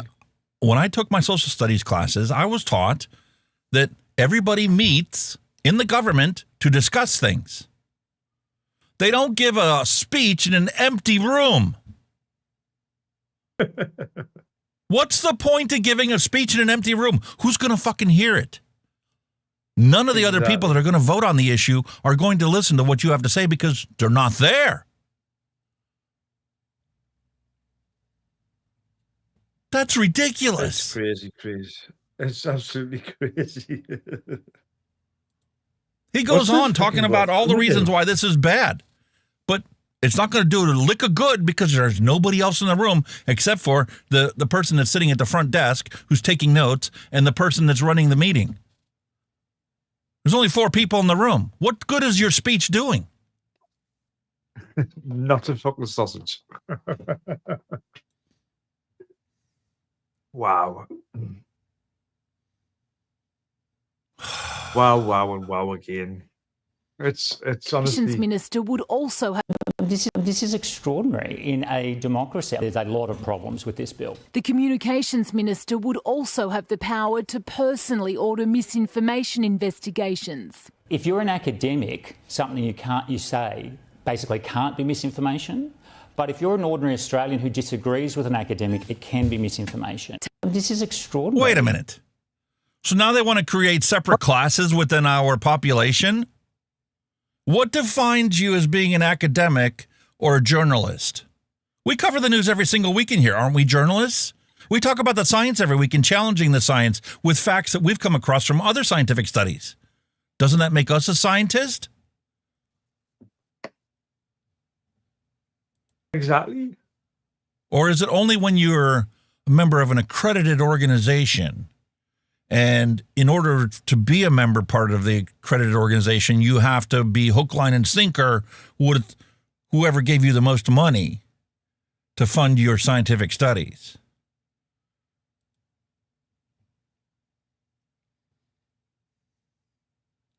Oh, interesting. Interesting. Have you seen these rockets land now that Elon's got? It's not like the old days where they would just throw a parachute out and fall into the ocean. These rockets are landing on their own. Holy moly. It looks like a penis. It does. That was always the argument with the military industrial complex. Is, well, why do all of our missiles have to look like a penis? Hey, look, it's got a phallus on the top there. It's got a helmet. What the fuck? My God. Whatever next. I don't know, mate. But I think we covered enough. We're an hour and 42 minutes into the show already, and we're still talking about all this news. That's what happens when it starts backing up. I've got a quick one here if you want a quick look. Yes, sir. From it's UK Via. Apparently Baroness Marion was speaking in the House of Lords about youth vaping, parliamentary and Secretary of State, and they're talking about bringing licensing in.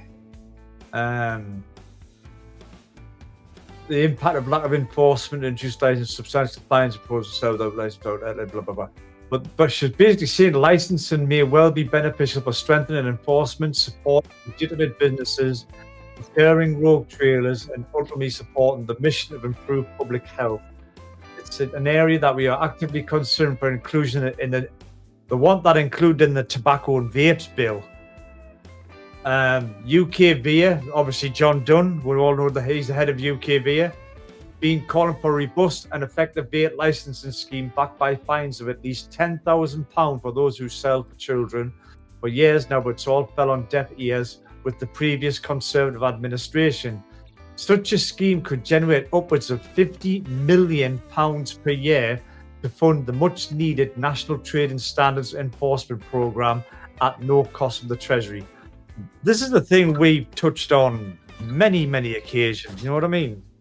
So hopefully, they do bring in a licensing scheme. That would be progress in the right direction, but are they going to do that at the cost of flavors? Well, you can see that wasn't the medical board are trying to ban the flavors, and everybody's thinking you should run the twist. They are proposing a ban.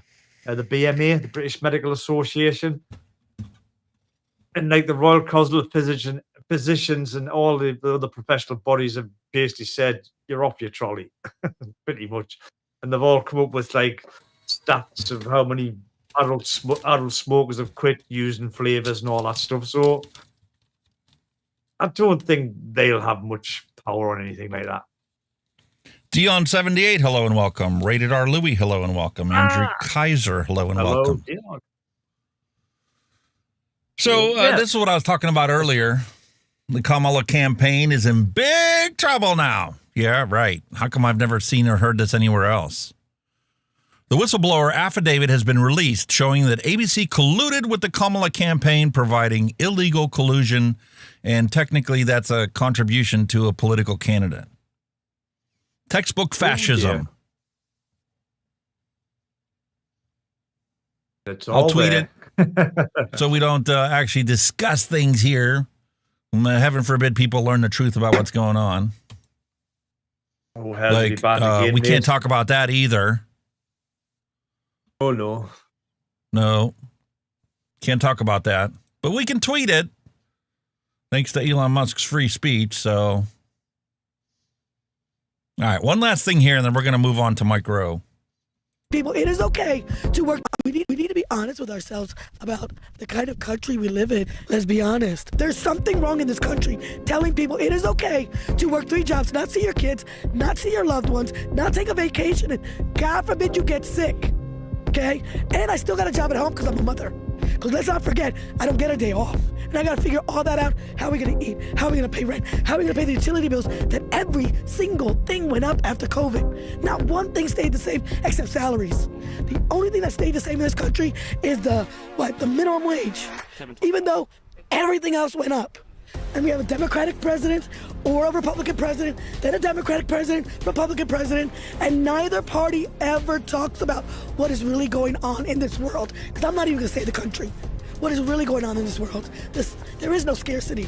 It is how do we pit people against each other so they're too distracted to see everything that I'm too addicted to consuming and how much profit I'm making, and more profit, how many more houses one individual can have, how many yachts can one individual have. And you're gonna arrest me now that I make a tent city? Yeah. So if I take the scraps from the trash and make some kind of shelter for me and my children, regardless whether I have mental health issues, regardless whether I'm an addict, regardless of whether I am a female, male, whatever, I am a human being first. With what conscience are you criminalizing poverty? That's California. True. Yep. And they want to do the same thing to the rest of us. And the thing is, she doesn't even realize, even though she talked about it, she doesn't even realize that she is an addict to sugar. Yeah. Because I guarantee you, especially when you're on the poverty line, barely trying to make ends meet, you buy the cheapest frickin' thing you can get. And the cheapest things that you can eat are full of sugar and chemicals to substitute for actual food. Yep. So we had a conversation here. Mike Rowe had a conversation during his podcast, the way I heard it with Mike Rowe. Highly recommend you check it out. But he had a conversation with this guy who did several videos about what is poisoning us, what is making us sick in this country, right? And his experience and their lived experience, because these guys are like 60 years old, like 10 years older than us, right? When they grew up, when they were kids, there were hardly any fat kids. I was a rare exception, being a fat kid, right?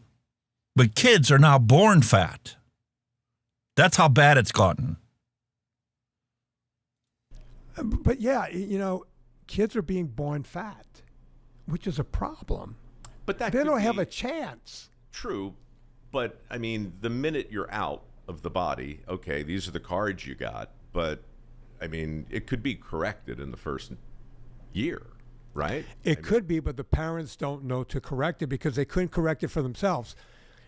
This generation is done, unless people are like you and me and Chuck, who want to make a difference, right? And they literally sit down and go, I'm going to stop with the Dunkin' Donuts egg bites, and I'm going to stop with, you know, the crap in my coffee, or whatever they decide to do. But we might be able to help the next generation, right? Well, all right, look, so this is a lot. First of all, it's too much. But I mean, the relativism of walking into a Dunkin' Donuts and choosing what I chose, which, you know, they tell you it's like 80 calories per. They give you some of the ingredients, not all of them.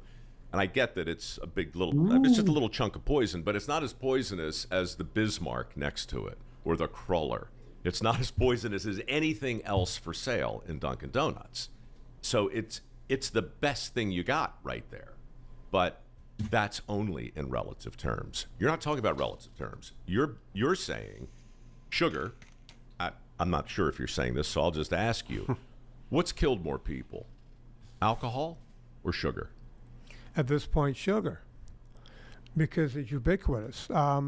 Fentanyl or sugar? Heroin Sugar. or sugar? Sugar. Cocaine or sugar? Sugar.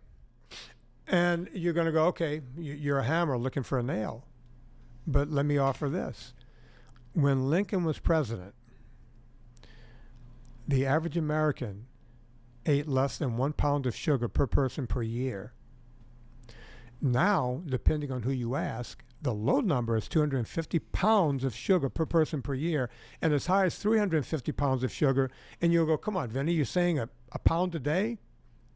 I'm not the guy who introduced the big gulp.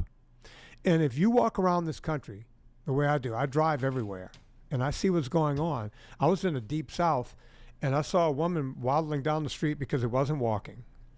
And she had more than 64 ounces. It was bigger than that. Mm-hmm. It was bigger, right? And if you notice the way the cups are shaped, on the bottom they're small so that you could put them in a cup holder in your car, but then they balloon out. Right. Whoever drank that? When you were a kid, if you had a 12-ounce Coke, you had a 12-ounce Coke, and that was it. That's 38 grams of sugar, and you were done. Did you get a second 12-ounce Coke? No, you were done, right? When I was a kid, I don't know if you noticed, Coke used to come in a 7-ounce bottle. Yeah. 7 ounces. Yeah. And I would have 12 of those or less a year. People go, how do you know that?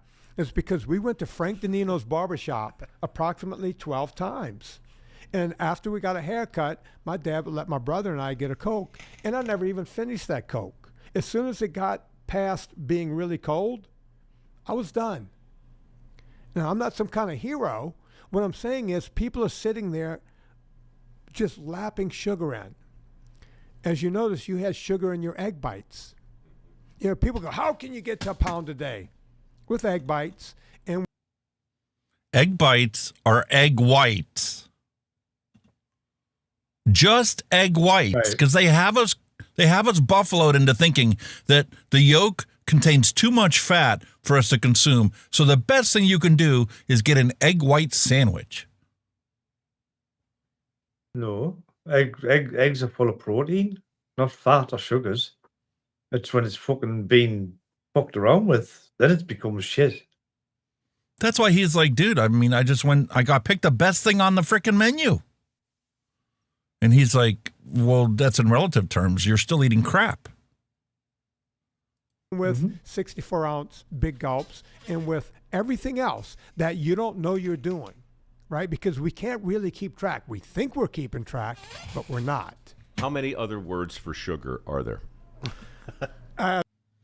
Okay, answer that question. Coke is great for descaling a kettle.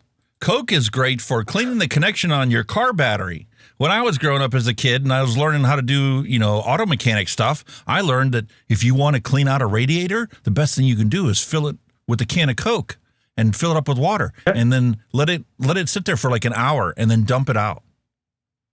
So how many different names for sugar are there? Can anybody guess? Sugar. How many do you think, Kenny? Drop it in chat. I don't know. I just think sugar is sugar. Maybe sweetener or artificial flavors, perhaps. I don't know. If you've got any scientific training, you'll obviously know that there's like dextrose and sucrose and fructose. There's a bunch of different, as sugar breaks down, there's different actual chemicals. And all that. Yeah, there's loads of like offshots, like code, all the CUSE end in words, but technically it's sugar. I mean, if you and break then you it try down, and throw corn syrup and high fructose corn syrup into the mix, and Mallory's right, at least 100.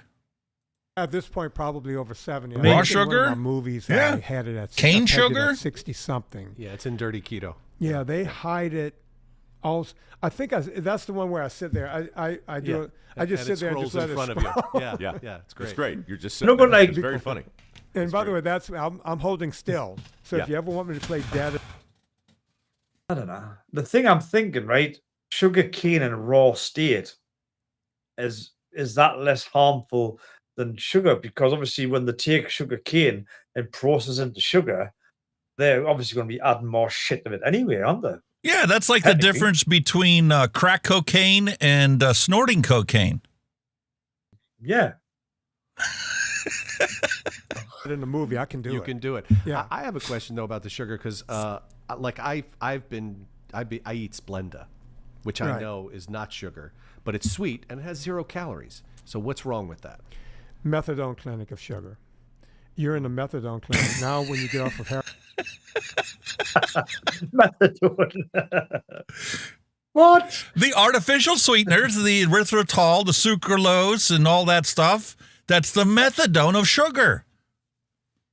So you're still getting the sweetness that you're used to, but it no longer is a caloric threat to your health. It becomes a digestive threat to your health because it changes the bacteria that grows in your gut that is used to break down the food that you eat. So essentially, it's the methadone of sugar. heroin and you It's an take odd methadone, one. now you need. That one. Really? Yeah. No shit, I've never heard of that one. Wow. Need to get off of methadone. Right. Nicotine. Congratulations, Dusty. Yeah, oh man, I smoked and then I went to the nicotine gum. Yeah. And I smoked it for a little while. There you go, about, folks. I don't know, 15 years. And you know, people said, "Well, why don't you get off the gum?" And I just said, "Well, why should I? It's good. I like the nicotine. Just change the delivery system." But I'm going to say something that's going to be very unpopular. oh, I love this. Nicotine is about as harmful as caffeine. I knew it. It's not the nicotine that's the problem. I always say, you know, 3 T's: nicotine, caffeine, and protein. The few teeth that I have left in the front. There you go, are folks. Decaying. We say it week after week after week. And it is not some crazy psychological, you know, we're not a bunch of nut jobs. We're following the science as best we can. And we're not the only ones that follow the science that's out there. Nicotine is not the problem. When you smoke, Yeah. it's all the other chemicals. Well, through a regular cigarette, there's all those chemicals that end up on your VLI and end up in your bloodstream and everything Right. else that will cause cancer. So let's say you had a natural cigarette or a cigar. Most cigars are, if you get a nice quality cigar, it's just tobacco. Well, that's bad for you too because there's other carcinogens coming in. Probably when you light it, acrylamides, it turns it into acrylamides or whatever. And that's going to kill you. But if you're chewing nicotine gum, I'm sure there's a flavor to it, or at least sugar. I like the flavor. I like the original. That's which probably tastes like worse ass, for you than but the I love actual it. nicotine. Yeah. I mean, there's no Ass- flavor to it. They don't, you know. How do you know what that tastes like? I don't want to go Whenever- into it. Whenever people say it tastes like ass, it's like, you have information. Oh, you made your point. Yeah, You made your how does point. that work? Yeah. How does he know what ass tastes like? Well, Huh? you know, what you get up into your bedroom is entirely. Is that going to you, I cross over the suppose. line into misinformation if you're comparing it against ass? How do you know what ass tastes like? Are you looking at it on the weekend on a regular basis? Nicotine gum tastes like ass. But yeah, the other not stuff something in I that gum indulge is in every day. probably worse for your teeth and everything else Yeah. than the actual gum, the nicotine. But go back to the Splenda. Does our body just look at all sugar as All right. as sugar, whether So it's real sugar? I or get not? arguments all the time from keto people saying, well, I use stevia. First off, you can't get real stevia in this country. The FDA doesn't allow it. Trust me, I've looked. What? So when the package says that it's stevia, which my wife loves to put in her coffee, it doesn't actually contain stevia from the stevia leaf. It comes from a different source. What? Okay. And the FDA banned it? Wait a minute. It's not just vaping products that they ban that are healthier than combustible cigarettes? Now they're doing it with their artificial sweeteners as well? So the stevia we get is not squeezed right from the stevia leaf. And right to okay. FDA doesn't allow it. So everything stevia here is mixed with some kind of other sweetener. erythritol or monk fruit or you name it. They're all bad.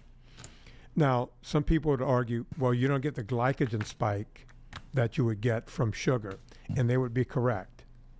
But as soon as your brain hooks onto that, you start thinking about sugar, right?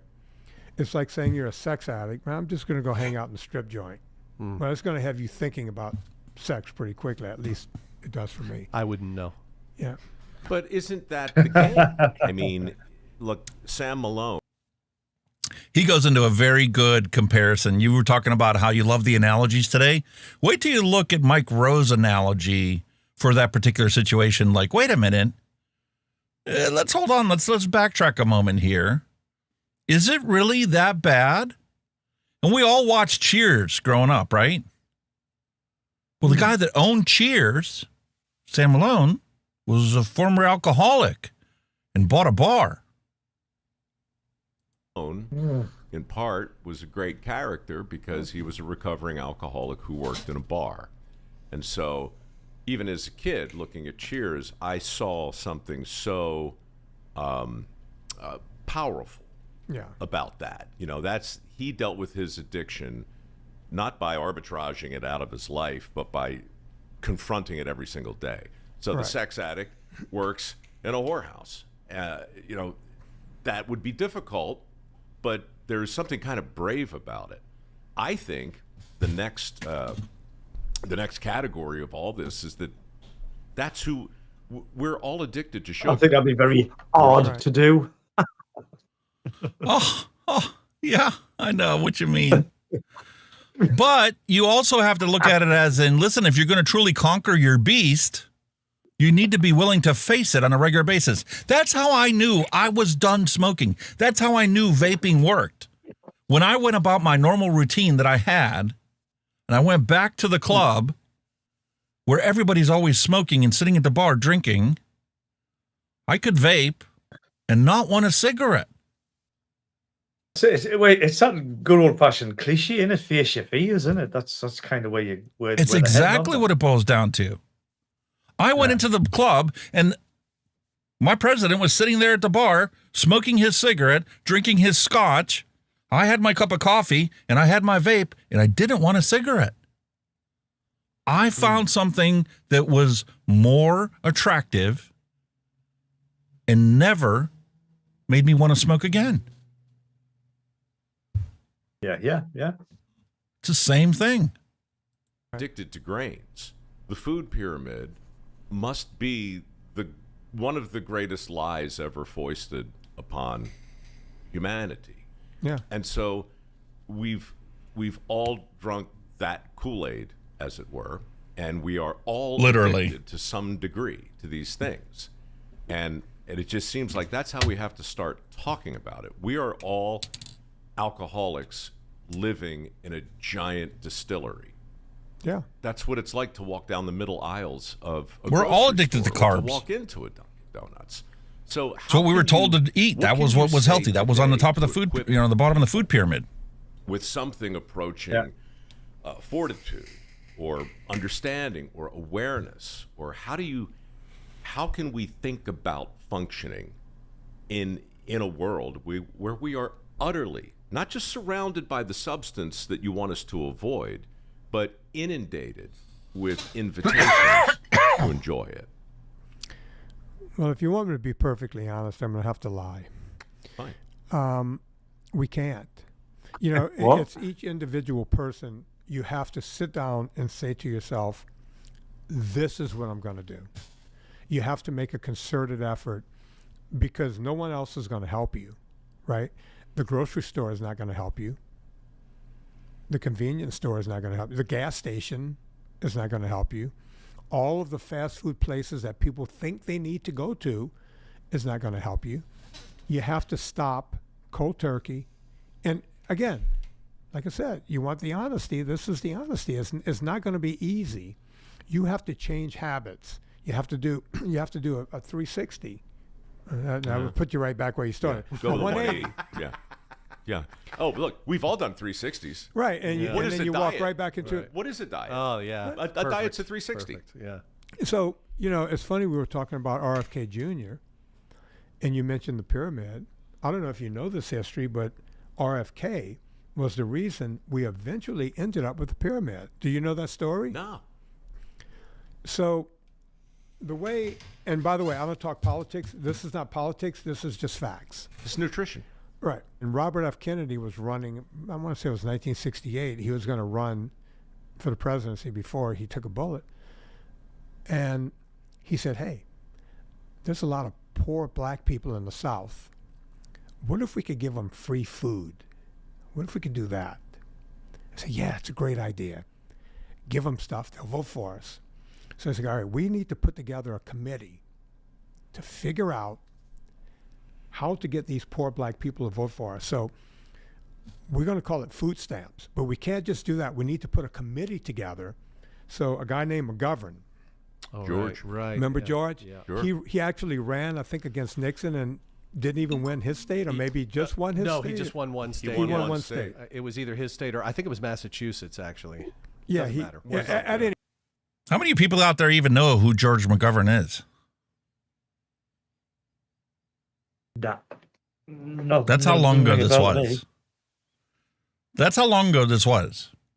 And it's been entrenched in our thinking and our way of life, our entire life. anyway, but a war hero, it should be. Yeah. And I'm not. I'm not was- against McGovern because McGovern said something very poignant at the end of his political career. So I'm not against McGovern. I'm not against any of these people, but they put together something called the McGovern Committee to figure out how to come up with food stamps. And they figured that out pretty quickly because they had to, right? Just like they figured out just recently, we got to get this guy out and put this woman in as the nominee. We just did this again, right? But I digress. But you don't get political. That's not political. Okay. I'm just saying that's what they did. It's a fact. They traded one for the other, which is interesting. At any rate, they figured out pretty quickly we're going to give these people free foods by giving them a monopoly money, basically. Huh? That's what it is. Like shit. Yes. Yeah. Yep. Well, the McGovern Committee kept meeting for 10 years. 10 whole years. And a guy named Ansel Keys, who came up with the K ration, that's where the K comes from, Keys, the Keys ration. He was kind of like a Fauci of his day, but in nutrition. They keep this committee going. Ansel Keys gets in there and goes, we can make Americans a lot healthier. We'll get them on less meat and get them to eat more grains. Now, the government loves this idea because back in World War II, we had a problem. We had to keep farming going while everyone else was over there shooting people, right? We had a problem because we ran on farms. And farms, exactly, Michael. I've heard this recently, they were too big to fail. So they got government subsidies. So now the government is in the farm business. And they take it worldwide after the war, right? And what are we selling worldwide? Wheat. Things that won't spoil. Right. Grains. Yep. Right? Here's how these high-tech shoes are helping to relieve lower... We're subsidizing the wheat, we're subsidizing the sugar, and we're going to tell people that they need to eat more of it because it's good for them. While it's making somebody very rich. Calls coming in. I have no idea. No, just so people know, Vinny's phone just lit up, and then all of a sudden it started recording everything. I don't even we know. were Did you saying. press a button? I didn't do it, but it happened. We were recording the other day, and I looked down, and my text thing, I'd activated it. I need a tinfoil hat because you saw what they did, right? I saw what you did. Because the minute you talk, yeah, that's true. It started happening as soon as he went down this road. It's so refreshing to hear that this shit happens to other people as well. Exactly. Settings change on their own and things get recorded and there's all kinds of weird shit happening. Technology is just, it's going from being, something happened in the background that we kind of suspected to blatantly letting you know, hey man, whatever you're doing and saying is being recorded. Yeah, we're listening to you. It just I never saw that before just now. Yeah, it was literally transcribing everything you were saying. How?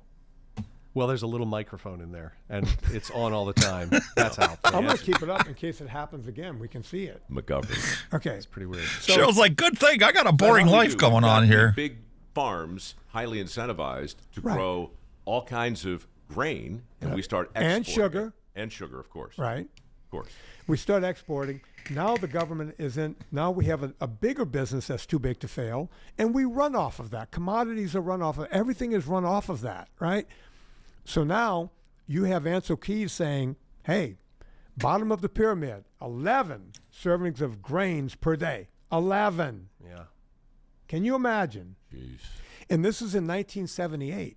He's saying we got to cut down on meat, cut it out if we can, and eat grains. And it wasn't very long before the American Heart Association started calling it out of the middle of nowhere, heart healthy grains. That word was made up out phrase was made up out of whole cloth. So you see what the problem is? Sure. They're going, wait a minute, McGovern, that's a great job. You told them to eat more of this, and we have a lot of it. As a matter of fact, we have so much, as you know, some years they will pay farmers more not to work. They'll say, sit home, don't grow. Right. Called set-asides. Yeah. We have too much. Yeah. Kind of like the government cheese program. Too much. We have abundance. So they have to create a market. So they'll tell them, sit it out, we'll pay you. Am I making any of this up? You work with farmers. You go to their farms. You know what I'm talking about. I do. I grew up with farmers. All my family, that's all we did. They grew sugar cane. And we talked about the subsidies for farmers. Yeah. Wow. No sugar, no grain, no family. Yeah. No problem. No S, no I'm G, like no Fredo. I'm just cut right out of my family. I mean, you know what? It just makes me. I'll go back to what I said at the beginning of this thing. It's such a weird mix of you inspire me to want to do better, and you make me angry. Because now I'm just thinking, I mean, the fentanyl, the opioid crisis. This is real. It's awful, and hundreds of thousands of people are dying. Some of whom death by misadventure. Right. They didn't know, you know. And just like we don't know that we've been poisoning ourselves our entire lives with the food that we're eating. Like you said, it's all bigger portions and it's all processed. It's all crap. And the thing is, the more sugar you consume, it's just like any other addiction. The more you consume, the more it feels like normal, and the less you actually get the high, just like nicotine. When you first take in any kind of source of nicotine, whether it be a cigarette or a pouch or a vape or whatever, you get that head rush and you're nauseated and you just head spin and it's like, oh, this is horrible. But when you start doing it on a regular basis, that no longer gives you all those symptoms that it's like, this is bad for me. This is obviously bad for me. Now your normal is what used to be your high. And when you get away from that, try stopping your sugar for 24 hours. Consume 0 sugar. You guarantee you're going to end up with a migraine and you're going to feel like crap. Same as caffeine, same as nicotine. Your body's going to go through withdrawal. Withdrawal. Yeah. In the same way, a lot of people probably don't know that there's that much sugar in it. Rifleman, hello and welcome. Right? But this is the thing. Our outrage, our pearl clutching is so completely out of proportion. Yes, we should be horrified by those overdoses. Yes, we should be appalled by the drug companies and the role that they're playing in shining that up, you know. But how does that even remotely compare to the carnage that you're looking at, that you say is coming as a direct result of not eating 1 pound of sugar a year, but 250 to 300 to 350 pounds to that poor, enormous woman clutching that giant vat of a big gulp in her well-muscled mitts and throwing down another 80 ounces of Mountain Dew. Where's our outrage? Well, you see, you and me and Chuck, everyone sitting here, we grew up in a generation where No one was fat. Special K had a commercial that said, if you can pinch more than an inch, right, you're fat. That was an ad campaign. I remember that. I keep going back to ad campaigns. We're going to get to I'd rather fight than switch at some point, but if you could pinch more than an inch was in the mid 80s when I was trying to get out here to start saying kids are getting Special fat. K. Right. The perfect cereal for your diet. You're fat. This is not me saying this, but our generation will look at people and go, you're fat, you're out of shape. Obviously, you're lazy and you don't care. So why should I listen to anything else? The other side of that is when we saw someone with chiseled good looks, they didn't have to know anything. We believed that guy. Right. So it's not just we thought this about this guy. We thought that if you got on an airplane in 1985 and you saw the captain getting on and he looked like, I don't know, Robert Redford, chiseled face, the whole deal, or Clint Eastwood. Yeah, we're going to be fine. Yeah. How much do you think Mike Rowe jogs or walks every morning? Every single day. He obviously exercises every single day to look as healthy as he does. All these guys do. How many miles do you think he goes for a walk every morning? And he said 7 miles every single day. Oh, 7. No, it wasn't far away. How many of us could walk that much every single day? Before we even have breakfast. Sometimes I feel like I do. Sometimes I feel like I do. I was shocked when I found that out. But now it makes sense why he is the shape that he is. And why everybody around him, even the guy that's, doing the recording over there on the laptop, is overweight. If you don't exercise every single day, you will end up like him. And just because you exercise every single day doesn't mean that you're going to lose weight. If you don't get the right diet to go alongside your activity, you're still going to poison yourself. Yeah, I'm good to go. That guy can fly this plane. We can run out of gas. He'll land it smoothly. I'm good. But if a heavyset guy got on, it's like, what are we in for? What's going on here? Is this the moment? Oh, but he's Right. pasty. He's florid. He's flushed. Right. He just doesn't look well. You can't blame a passenger Right. who watches him squeeze himself into the cockpit like a needle being threaded with a sausage and then closing the door behind him. Right. You can't blame people for sitting there and wondering if this is how it ends. Yeah. There's a growing interest in socialism What do you think? among young people in America. I can see that where they're coming from, like, definitely.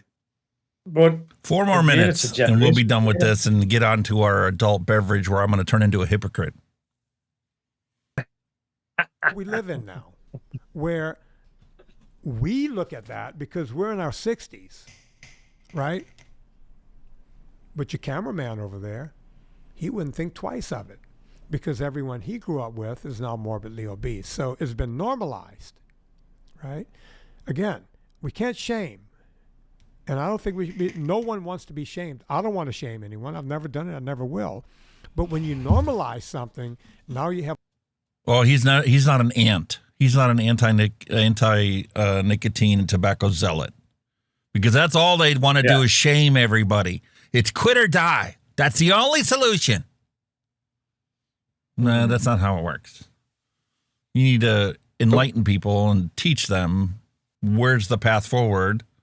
And then like an alcoholic, they have to make the conscious choice to end their dependence on combustible cigarettes. You can't force anybody to do it. You can't censor it to happen. It's not how it works. He talks about earlier about how, try and get a woman who's on their, third week of their cycle and they're just about ready to have a period and tell them to think and consciously work really hard into making sure that they don't have a period this month. Is it going to happen? Nope. No. Our body's controlled by hormones. You can change what your intake is to control your hormones to a certain degree, but you cannot get away from Mother Nature's control on you. No problem. Yeah, but you do. I totally agree, but it doesn't stop with normalization. It goes into celebration. We're not only just normalizing something that is so clearly and presently tied to our premature demise, we're celebrating it, and the thing we're shaming are the people who don't fall in line. To your point, it's not about trying to shame someone. It's about trying to say, no, wait, it is normal to look at someone who has affirmatively chosen to let themselves swell up like a tick and wonder if perhaps their judgment in other areas might not be impacted in a similar way. It's not crazy to assume that, but there is an affirmative effort to make sure we don't. We are being discouraged from thinking that way, and I object. I agree. I object also. It's we've not gone down a good road to the point where we have shows called My 600-Pound Life. Yeah. We have shows. Have you seen that show? My 600-Pound Life? My wife loves it. Yeah, wait, we've got something similar over here as well. And you go to Dr. Nazardin and he says, listen, you got to go on a 1,200-calorie diet. And these people are just like, that's impossible. Because they're consuming 5, 6, 10,000 calories a day. And they actually go into this conversation about the mukbangs. We talked about that before. They want to ban censorship about vaping because, it's so bad for health. Meanwhile, they fully monetize mukbang videos where people consume 10,000 calories in one sitting. Yeah. And what ends up happening to these people that do that? They're dead. 30, 32 years old, 35 years old. They're dead from the food they're eating. But that's okay. We don't need to censor those videos. We only need to censor vaping content. Those that it's so hypocritical. Not just normalize it, but applaud it. You go on the internet, that's where most kids today get stuff. There's people eating. There's a YouTube thing where people are just eating. This is like a category. It's called mukbanging. And they eat themselves to an enormous and they die, by the way. I saw a video not long ago where these people are celebrating. They're sitting there and they have pizza sitting on their body and they're eating and drinking right from the 2-liter thing and like pulling a slice out of the folds, pretty much under their. I'm boobs. not kidding. I've seen these things, and then you'll learn that dead at 32, dead at 35. That all of them are dying. They're just. What were you doing? Did at any point did you think maybe I could just take so? I'm not very religious, but I always say it's divine intervention. The people, I have 2 friends who they only censor the truth. Exactly. I'm still an alcoholic, but one's been clean for 38 years and the other one's clean for 17 years. Mm-hmm. And I've asked both of them, how did you get there? And they said, right in the middle of a drunken stupor, it was some kind of divine intervention, and I walked into a meeting. The other one said, I went to a hospital, walked into the emergency room, and said, please check me in. And he said, what's wrong with you? I'm drunk and I need help. The hospital cleaned that guy up. They dried him out for 2 days, and they said, we can't hold you because you don't have a problem. You're sober. And he says, but when I leave here, I'm going to go drink. Divine intervention.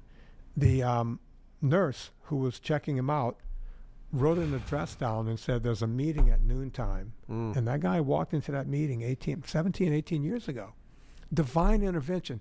The people who, the Robies that turn around. Most of the people who listen to you will not turn around. But enough of them turned around and went, you know what? I'm going to start today. Yeah. I'm going to start right them. now. And that's the only. That's where we're going to end this. We're going to start today. I don't believe in divine intervention. I think it's just something subconsciously that makes you click. I really do. Just like we did with smoking. When we were smokers, we didn't give a shit. Then all of a sudden, something clicked and went, right, that's it. I don't think divine there. That's horseshit. It doesn't have to be divine intervention, but there are certain circumstances and certain situations where divine intervention is the only thing that somebody's still walking today. Yeah, I'm a bit skeptical on that side of things. I think it's either a subconscious decision that's made back there. It's your For some of body these telling people, you, not you. that's what it's going to take to change their ways. I mean, you can call it divine intervention, but I think it's your actual body saying, "Oi, what is that?" You've had enough. But, You've reached your breaking point. Yeah. It's time to accept the fact you've been poisoning yourself this entire time, and it's time for us to change. And you have to want that change and commit to it for it to happen. Just like when I quit smoking. I committed to not smoking that entire weekend we were going camping, to only take my vape, and this was the only thing I was going to use to get my nicotine. Yeah. No matter how bad it got. But something in the back of your head will have obviously triggered that, whether you were walking 10 feet and you were out of breath, or you couldn't get up some stairs. You must be thinking, I've got to do something about this. So your body's telling you, you need to shape up. Fucking, are you gonna? It's the same thing with my weight, mate. Yeah. I know I am obese, but there are no easy answers on how to change that. I've legit cut down to one meal a day. So I'm doing everything they tell me to do. I'm starting to do some exercising on a regular basis, but it's hard to incorporate that into your life when you're so used to a certain routine that you have to carve out a specific amount of time to dedicate to it. Habits, change of habits. It's a change of habit, without a doubt. It's a hard thing to do. Brett Whitney, hello and welcome to the stream. You've got to look on the other side as well. If you try to do it by like starving yourself, your body retains fat, then it doesn't lose it. You know what I mean? It needs energy. It does. Well, yeah, and that's the part that really ruins it for a lot of people. Sugar is an essential ingredient to life. You need calories to function. It doesn't need to be in our diet. There's plenty of energy you can get from other sources. A beautiful steak is going to give you plenty of energy. I mean, there's like a saying, somebody goes into a shop. I mean, I've heard it before yourself. Somebody goes into a shop and say, I'm having a bad day, I need a sugar rush. I need a sugar rush. So they go and buy a bar of chocolate or candy or whatever. And that's the sugar rush. You know what I mean? It's a well-known term.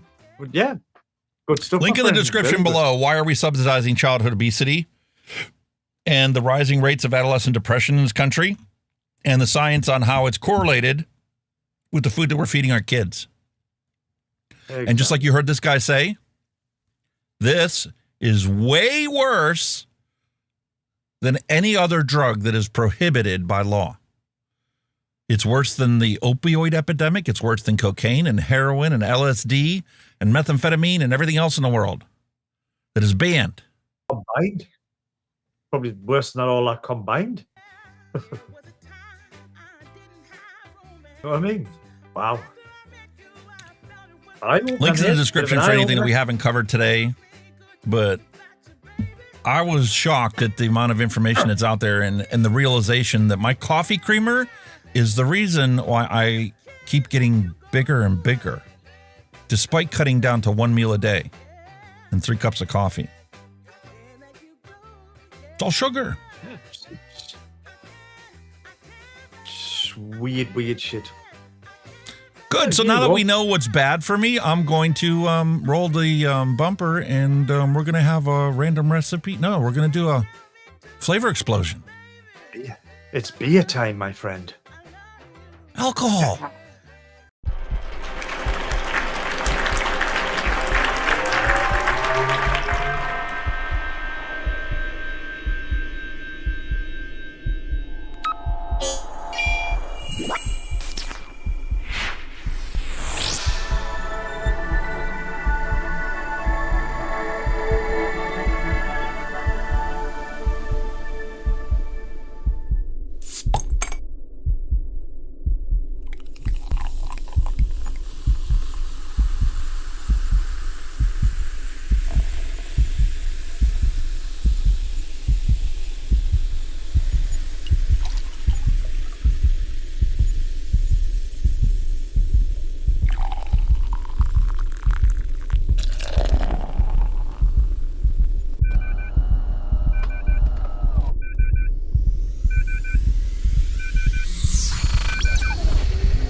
ready for the drop.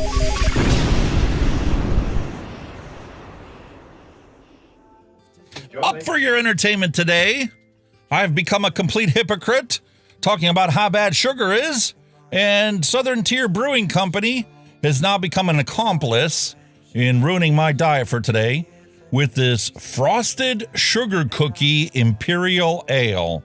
8.6% alcohol by volume. Told you. I just became a hypocrite. Oh, and during the video, V8 energy drinks. I was always like, V8? Ew, I don't want any V8. It's just fruit and vegetable juice, right? Holy cow, does this thing taste amazing. Orange and pineapple flavor. 50 calories per can. And it actually contains vegetable juice. And it tastes good. Okay. Well, I'm still on a brand of beer, but I've changed my brand this week. I've gone for some good old Heineken.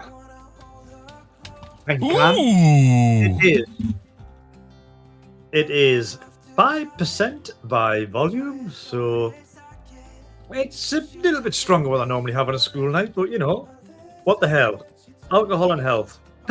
We've just been talking about that shit, so there you go. Heineken. Lovely. That's a lager, basically. I'm a lager lout. I'm just going to crack this open now. Let me see. Is this a twist off or is this a... Oh, definitely not a twist off. Bite it off. Be a man. Do it with your teeth. Classic bottle opener. I can't do that with my teeth, man. My front tooth's fake.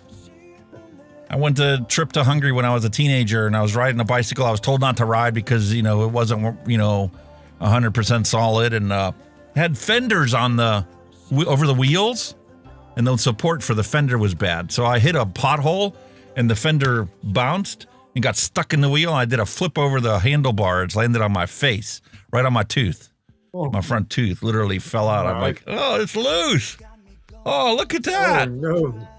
Oh, man, did my mom have a heart attack that day? I took it to her. We were in Hungary, and she's like, you lost your tooth. That's your permanent tooth. We need to go to the dentist. I remember reading in Women's Day or something that, you know, you can reimplant that. If you push that back in there and you hold it in place and, you know, glue it there, that your gums will actually solidify around that tooth, even though the root is dead. Right? And she went to the dentist and told him that, and he looked at her like she was insane. That's not true. No, I never heard of something like that. That's ridiculous. You lost a tooth, you write it off. We got back, and she went, obviously took me to the dentist and said, okay, well, we got to do something about this because your teeth are starting to grow together.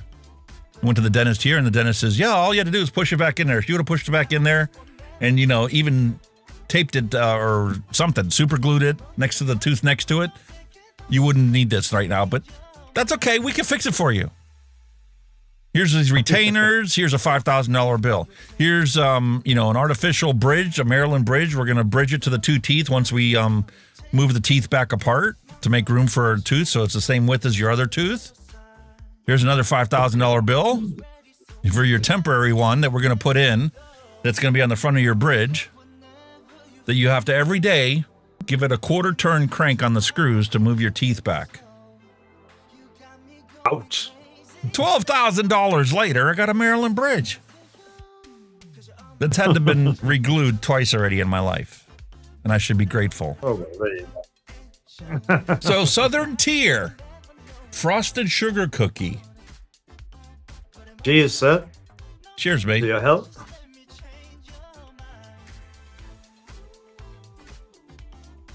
Ah, nice. Oh, that's nice. That's weird. That is really weird.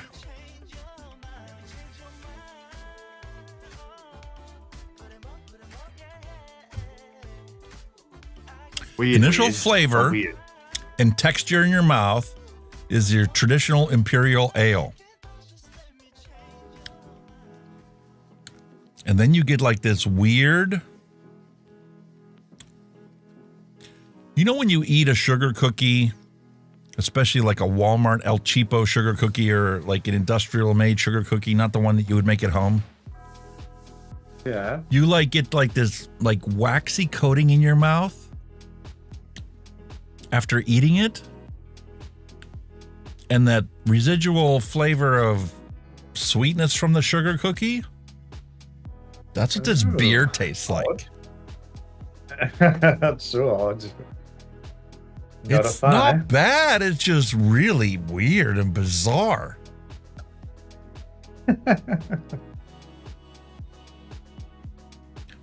Drinking it is like drinking any other beer. It's when you stop drinking it that the flavor profiles start coming into play. And it literally is a flavor explosion in your mouth.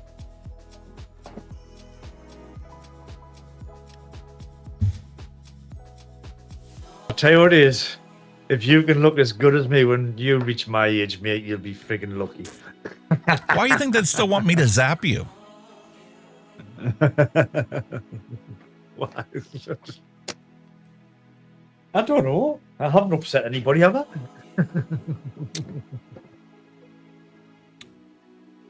It's a nice ale. It's a nice beer, but I don't know if I can get used to this after effect, the flavor, the taste of a sugar cookie and beer. Like, you would never consider drinking a beer and then eating a sugar cookie. It's just like they're incompatible. Exactly. Ugh. Odd. It's an odd one. It's a definite odd one.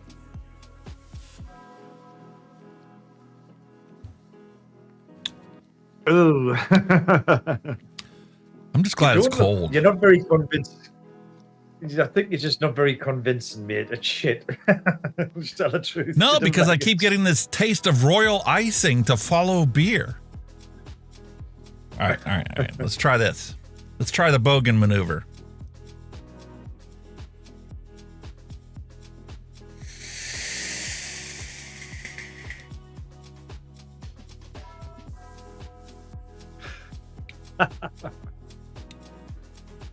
All right. Now we got something going here. Let's try this again.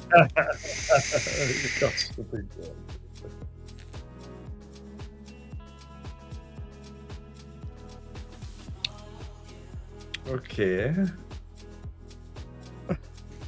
I fucking get up.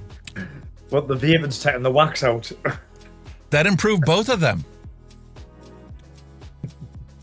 And the thing is, last night before I went to bed, I filled it up with the remaining portion of this strawberry watermelon. Watermelon, yeah. They're both empty now. And I'm like, okay, I know I need to clean the coil, so let's finish off this banana runts before I do anything else. Very nice.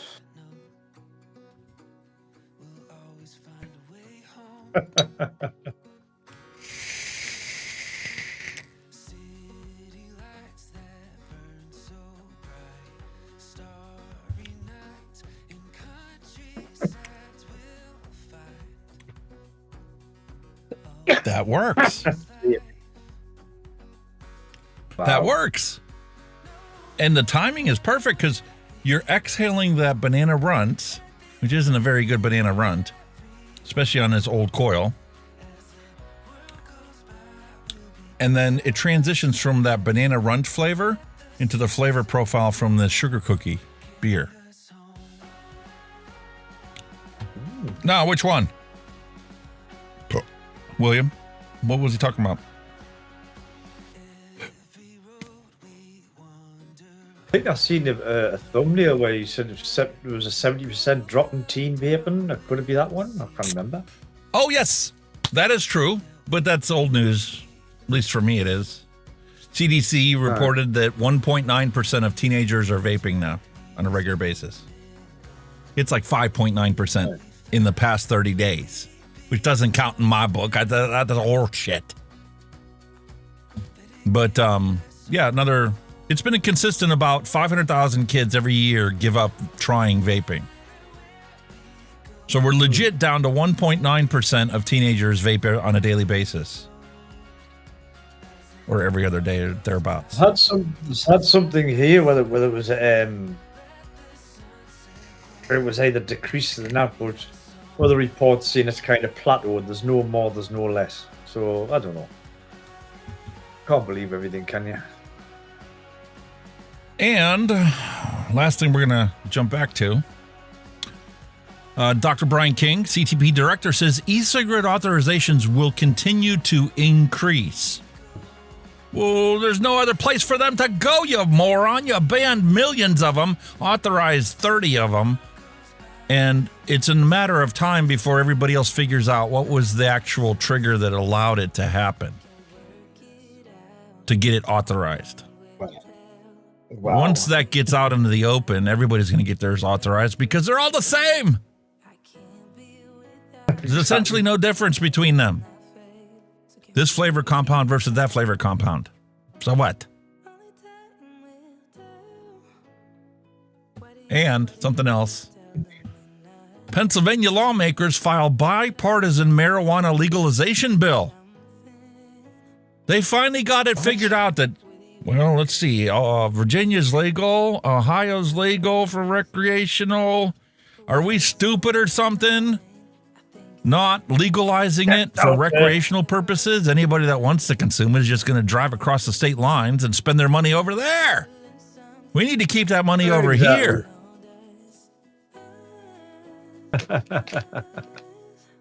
Matter of time, innit, before it all goes that way, man.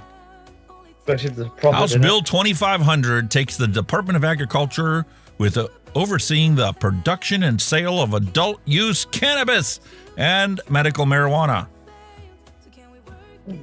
So it was legalized for medicinal purposes, and this new bill makes it allowable for you to purchase for recreational purposes up to 30 grams of marijuana, just over an ounce.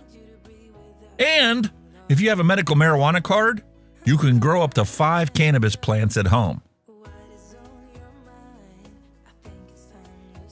But you're not allowed to grow it for recreational weed. Okay. Is it people's going to take notice of that, like? Yep. Virginia, you can grow 4 weed plants per person. In Ohio, you can grow recreational marijuana for yourself.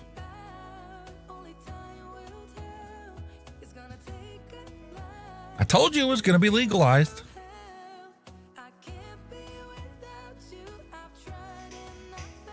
Oh. I wonder what they say when underage fucking weed smoking becomes a thing then. Are we going to ban it? Not that When it becomes a like thing, this. mate. When I attended the e-cigarette summit last, there was an actual presentation that was exclusively about marijuana and cannabis consumption. And the rate of high school cannabis consumption has not changed our entire life. It's been roughly 30% of high school seniors have tried cannabis. Wow. And they're like, it's right, bro. There's a bunch of states that have legalized it. You mean the rate still hasn't changed?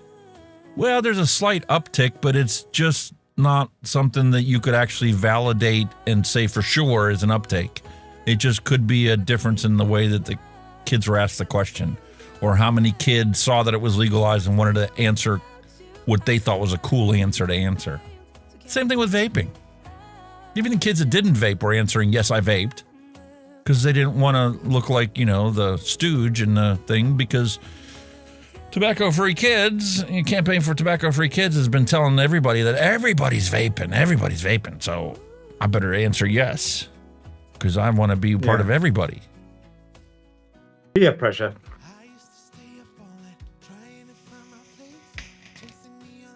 Underage kids have always smoked weed, or tried it, or been told to try it. Whether they did or not is irrelevant. Well, we probably done it now when we were younger as well. We had a bit split of a joint when we were young, so now. Well, let me tell you something. For somebody that has tried this new medicinal cannabis, it is nothing like the weed we smoked in high school. Oh, no. Like, one drag is all it takes for you to get stoned. The shit that we had when we were growing up, man, shit. I remember when I first moved to Pennsylvania. And the guy brought some over, and I put my cigarette in the end. You know, there's a hole you're supposed to cover up on the end of the pipe or something. And I put my cigarette in there just to be a smartass, right? I'm like, fine, I'll try it, whatever. I don't care. I put it in there, and I took a drag of the bowl that was augmented with my cigarette. And like, okay, so what's the big deal? I don't see what the big deal is. This has been illegal our whole lives. Why? I didn't really get anything out of it. Certainly nothing that would make me an addict. I think it was slightly different back then. I mean, now, you know, you look at it now, there's that many different varieties of plants and fucking this. And we can do this type of weed, that type of weed. It wasn't that, shall we say, scientific back in the day. We didn't have like weed. We had resin. What the resin blocks. We had. Even when I worked at Keystone Rust Proofing, you know, doing chrome plating and stuff like that, and anodizing, aluminum anodizing, the guys that were there would go out on their lunch break and they would smoke a bowl. And it was like nothing compared to the medicinal stuff we have nowadays. Matter of fact, the medicinal cannabis that they sell here has a minimum THC content for them to even be legally sold. Like, nothing like the stuff we had in high school. At all. No. I remember if you had cannabis resin, you slept like a baby. It was brilliant for getting a good night's sleep. You slept like a baby. Awesome. All right, let's check Facebook. We have any hand checks? I'll reload the page. See, I clicked on it before and it didn't load the page. Now it loaded it. William Dobson once again. Guess what he has? The squonker. Oh. What's the most popular squonker out there?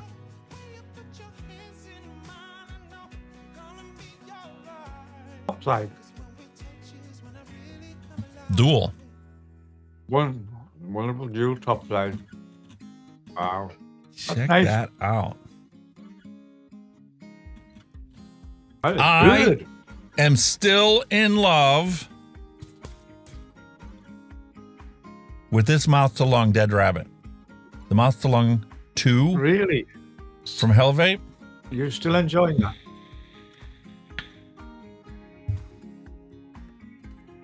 Vapetasia. Pink lemonade. Wow. Through mouth to lung. Delicious.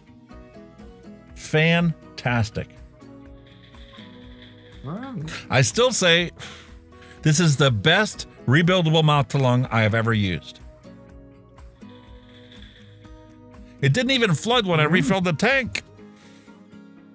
Twice this past week. Not good. Your wicked must be getting better, mate.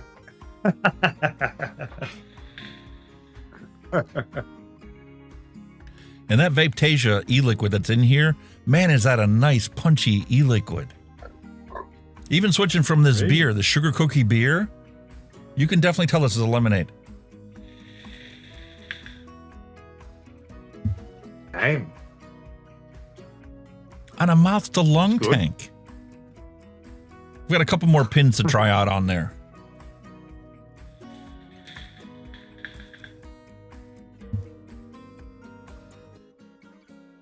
I could have quit with that. I could have quit smoking with that. Probably easier than I did with the Bigfoot murder kit. Really? Wow. Yeah, because when I was first trying to quit with vaping, we went away that weekend. It was I needed or at least I thought I needed, a direct to lung tank, which I did, but it was hard and I coughed a lot, especially that first morning, because of how much vapor I was trying to take in. Had I have done it with this, you know, with the 2 millimeter opening on the airway in there and did this direct to lung, it would have been a lot easier because you're taking in less vapor. And it's more like the cigarette that I was smoking. I still got the RAM. Still missing the cover because it's still sticky. It's sticky. Works great.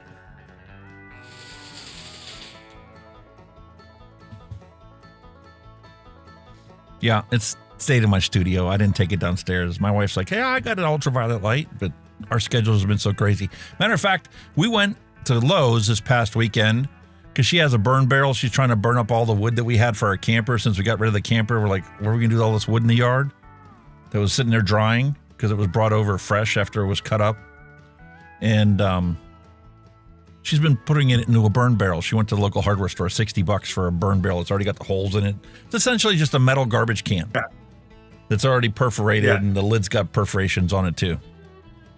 And she's been going out there, you know, on her days off. When she's got a day off coming up, you know, she'll go out there and light the can on fire, throw all the logs in there, cook dinner, and then after dinner, you know, she's sitting there drinking after she cuts her grass, sits down afterwards and running the fire. And we've spent a couple nights out there where, you know, we get done eating, we'll go out there and sit around the can and just keep throwing logs in it until it's time for us to go to bed. Brilliant. Welcome. If this was legalized 5-10 years ago, we might not have bought our camper. Because that's what we truly enjoyed when we went camping was, you know, first off, getting secluded from technology. And you can do that by turning the Wi-Fi off, you know, disconnecting your phone from the internet for a day or two. And the other thing was our campfires, sitting around roasting marshmallows, and so enjoyable. Them kind of things are quite popular over here now in the UK, like fire pits and, like, say, them wood. They normally like put barbecue coals in, or maybe you can't get dried out timber, but they're quite popular here now. I just don't. I think you've just got to be careful with smokeless zones, because a lot of the country now is smokeless. You know, they don't want fumes pluming out. The previous mayor that was here had a vendetta against people that tried to burn in their own yard. Legit had the police on patrol and told them that was one of their priorities, to make sure the people aren't burning. What? The only good thing about it is the trash guys would take anything. And once a month, they would take even big things like refrigerators and mattresses and stuff like that. Sofas. You had one designated week a month where you could throw out big items. And the trash people were instructed to take it no matter what, even if it cost the city money.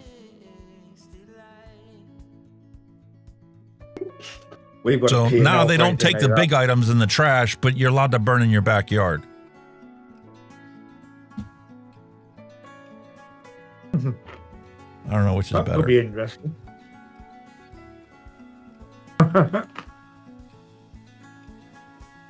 All right. Nobody dropped any pets, but my wife got a new phone. I told you guys that before, right? Wife got a new Google phone. All right. That's right. Oh. She took some pictures of our dogs. And the technology on this is, it legit, you know, cut out the picture of the dog, and this background is a faux background. Kind of like Zoom meetings let you, you know, take out your background. It looks like a photographer took this picture. You know, in a professional studio. Really good. Really Look at Maggie. Froze up. Holy cow. Oh. She did this with her new phone. That's awesome. There's Lucy. Oh, there's Lucy. Oh. It legit cuts out the dog, puts the background in there, and then gives you that blur, that camera blur that you're expected to seeing. Shallow depth of field. Yeah. And our pets, they don't judge, they don't gossip, they don't lie, because they are our true friends. They are. All right. Time for a bone for them. Oh, questionable. Maggie's outside. Oh. Who wants a bone? Maggie, Lucy, They're kind of looking. You want bone? Huh? Get it. Get it.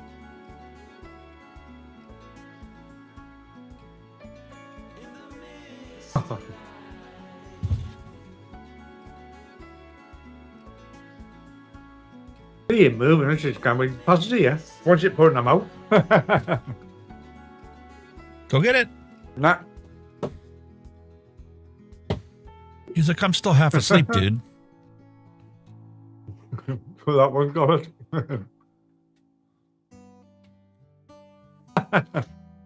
Hang on, movement.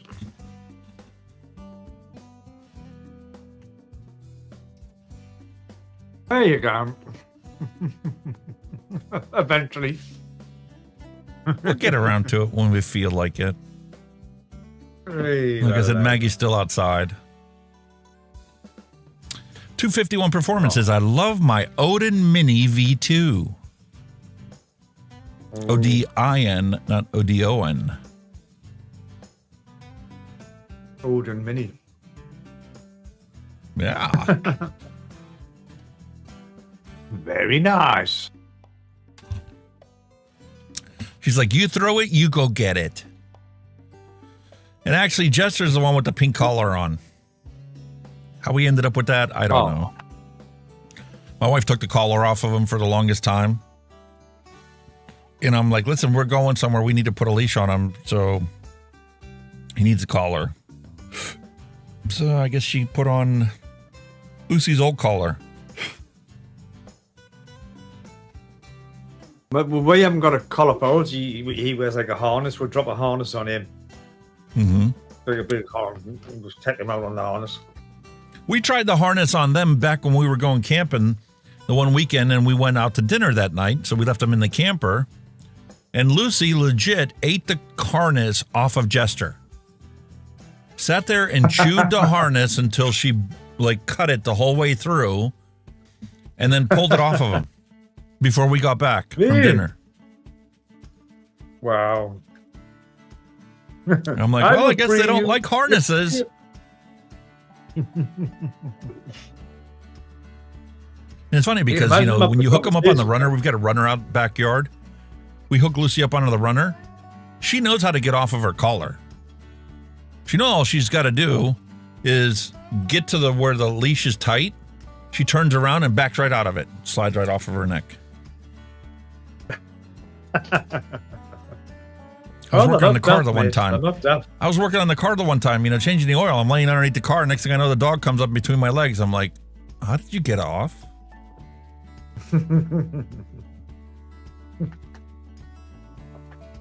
They're not daft, matey, I'm telling you.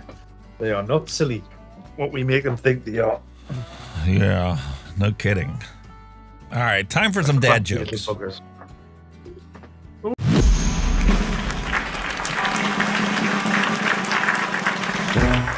No more despair. I have paid more than I own. Now what you see is what I give you. If a vapor's been robbed, which detectives are assigned to the case? Sherlock Holmes and Dr. Watson.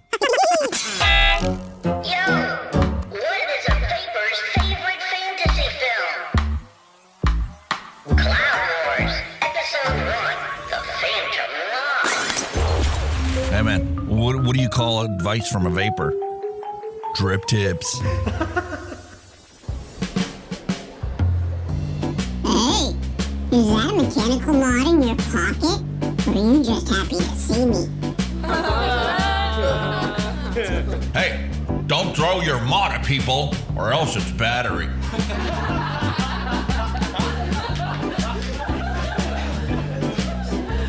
Hey, why did the vapor cross the road? To chase them clouds. And they told me vaping was cheaper than smoking. Nope, I don't care. What are you talking about? Did you hear about the guy who doesn't pay more than 1 cent per mil for juice? Shut that baby up! Yeah, we get it. You DIY or die. Gotcha.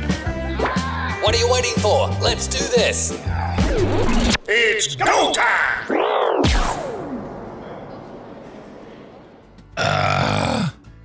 Does this mod make you hard? Oh my god. You can thank Phil Bissardo for this one. P. That's so Bissardo! cool. Exclusive. Atari mod. Yeah. I don't know if I can get into that one, dude. Not one you would take out with the shops, is it? I don't think so. It'd be nice to have on a shelf behind me, you know, a nice collector item or something, but build stand. I could see it as a build stand. I mean, you couldn't put it in your pocket because you might get arrested. Indecent exposure. Kind of like the FDA's authorization of new cigarettes, 6,670 brand new combustible tobacco products since 2020, since the deeming rule, the PMTA application deeming deadline from the court. 3,232 new cigars, 1,291 new pipe tobacco products, 1,073 new hookah tobacco products, and 973 brand new cigarettes, all scientifically proven to kill half of the people who use it as directed. I get my health information from government-approved sources only. Oh, yeah, we can see that one. Women's logic. Bikini, no problem. Underwear, oh my God, don't look at me. True, that actually. That's so true. Bill Gates pushing for digital IDs to tackle misinformation and curb free speech. I legit saw him talking about it and saying that the First Amendment is the biggest threat to public health. All right. He who knows best, huh? Folks, I was once willing to give my life for what I believe this country stood for. Now today, I would give my life to protect my family from what this country has become. Very true. Side effects are your body's way of notifying you that you have been poisoned. Yep. Just like when you drink too much. Oh, hell yeah. Hangover. Oh. Isn't it strange that any fish caught in the English Channel belongs to the EU, but any humans found in the English Channel belong to the UK? That's a fucking very true statement, that.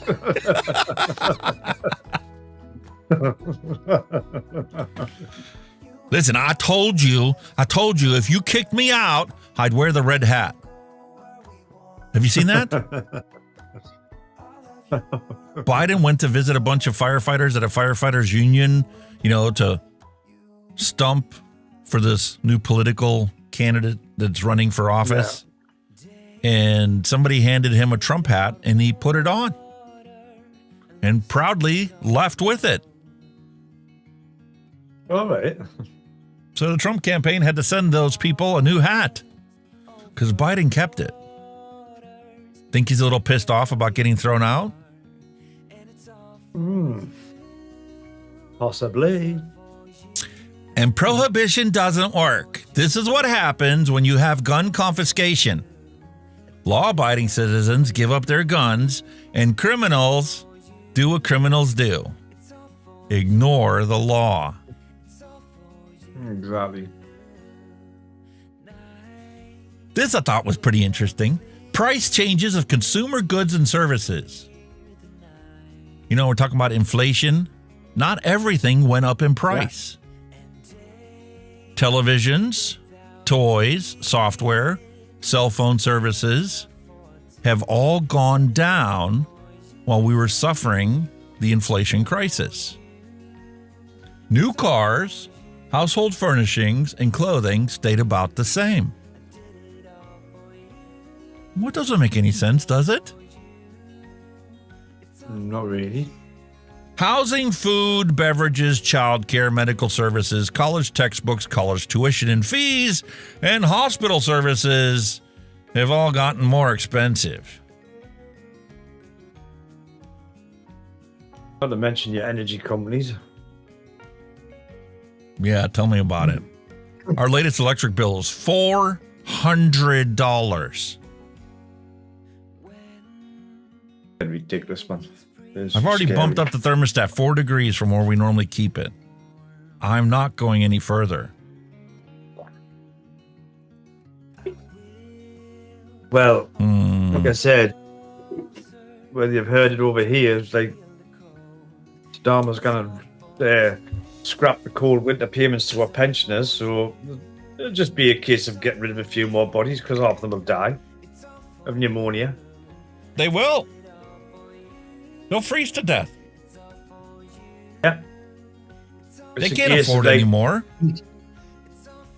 It's either eat or heat. So they either starve to death or freeze to death. So take your pick. Kind of like picking which way you want to die. What if governments learned from the MK Ultra experiments in the 1950s that trauma allows you to control people? So they purposely orchestrate disaster after disaster after disaster to keep the citizens afraid and dependent on them. And that's one of the reasons that mental illness has taken a drastic worsening over time. And why the next generation of kids don't want to have kids.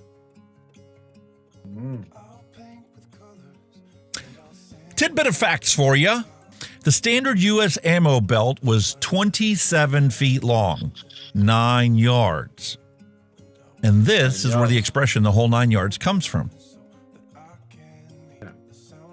I thought that was pretty cool. I'll give you the whole 9 yards. And that is a good expression, that, yeah.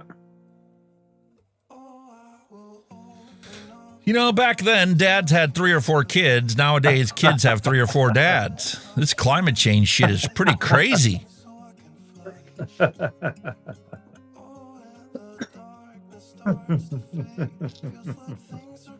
Excuse me. Both X and SpaceX have moved to Texas. And not one journalist went with the headline, "All my exes live in Texas." Oh my God, really? Jesus. Would have been the perfect headline. Barrel scraping already. You're fucking barrel scraping already. Folks, are you pay attention yet? Have you paid attention yet? Minneapolis has become Somalia, full of Somalian immigrants. Ohio is the new Haiti with all the Haitian immigrants. Colorado is full of Venezuelan immigrants. And Dearborn, Michigan is the new Syria. Fucking hell. Listen, when Trump ran the last time around, I really thought he was blowing sunshine up our asses with this immigration situation. Like, it can't be that bad. This last debate made me look into Springfield, Ohio, and I go, shit, this is real. And you can't tell me it's not being orchestrated by the people in charge. How the hell do you get 20,000 people in a town of 60,000 and they're all the same immigrants? There's not a variety of Mexicans and, you know, Colombians and all these other ones. Yeah. All the Haitians are in Springfield? Like, yeah. Yeah. And then here we go back to Australia. When you're so bad at your job that you have to make new laws to stop people talking about you, maybe it's time for you to leave. Oh, too right. Somebody made a t-shirt about their medical history. I take metformin for the diabetes caused by hydroxychlorothiazide that I took for high blood pressure, which I got from taking Ambien because I had insomnia that was caused by the Xanax I was taking for anxiety that I got from the Wellbutrin I took for chronic fatigue syndrome, which I got from the Lipitor that I took because I had high cholesterol. Because a healthy diet and exercise with regular chiropractic care and superior nutrition supplements are just too much trouble. That's good, that. I like that. One It's drug true. caused by another drug, caused by another drug. It's true. So you're taking, honestly, it's crazy. I wish I could get my mother on this show. They convinced her that her cholesterol levels were way off and she needs to take this cholesterol medication. And she went down the same frickin' path. She's now taking metformin for diabetes. That was caused by the pills that she was taking by her that her cardiologist gave her for the high cholesterol and for the blood pressure problems and the AFib and everything else. Now, granted, she did have a condition where she has a hole in her heart. It's an atrial septal defect. So you get some unoxygenated blood that move its way into the oxygenated side of the blood flow. And they wouldn't fix it. When they first found out about it, they told her, oh, we're not going to put a cover over the hole. They have a surgical procedure where they can put a flap over top of the hole to seal off the right side from the left side of the heart. They said, we're not going to fix it because at your age, you're going to be due for a pacemaker in 5 to 10 years and we'll need to put a hole in there anyway. Cheeky bastards. Cheeky cunts. Oh, you not? But we got plenty of pills we can put you on to help manage your condition. And she went to them complaining of every time I laugh, I can't breathe. Well, no, because when you laugh, that uncontrolled spasm from your diaphragm increased the pressure in your heart and caused unoxygenated blood to move into the oxygenated blood, and then you got instant CHF. Look at that. Holy shit. And we're not allowed to question anything regarding vaccines. If the World Health Organization says that it's safe and effective, then it's safe and effective, and we need to take them. All of them. Doesn't matter that when we were kids, we had 3. It doesn't matter that when our kids were going to school, they had to take 24 of them. It doesn't matter that if you have kids today, they're going to need to take 72 doses of vaccines. That's perfectly normal and exactly what the World Health Organization says we must do because it's safe and effective. Bollocks. No, that among surely, Jesus. That's the God's honest truth. I'm sorry. Jesus. That's just the truth the way it is. And it doesn't want to continue on to the next slide. Isn't that weird? What's the deal? Is it not the last one?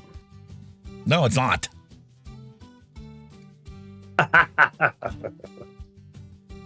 No, it's not. Okay. I'll just leave this one right here. We're banning foreign media, but we're doing it to protect freedom of speech. That's exactly what I said. Said Mr. Adolf. I'm not coming down until you've had your coffee. Coffee is not a problem. Perfectly acceptable. I feel sorry for people who have never tasted chicken that came out of this device. Did your mom have one of these electric skillets? Used to fry chicken in or fry other foods in? Oh, Christ, we'd have had nothing like that. Nah, just an oven. It's an electric skillet, but you could put oil in it. You could fry stuff in. You never had chips, fish and chips made out of this? It was back before they had we just had a pan full of fryers. oil. No, back in the day, we literally had you literally had your chip pan. You had a big pan full of oil. Well, it was lard then because you used to set when you finished with it. Exactly. Your big pan in. It's bad for your That was cholesterol. it.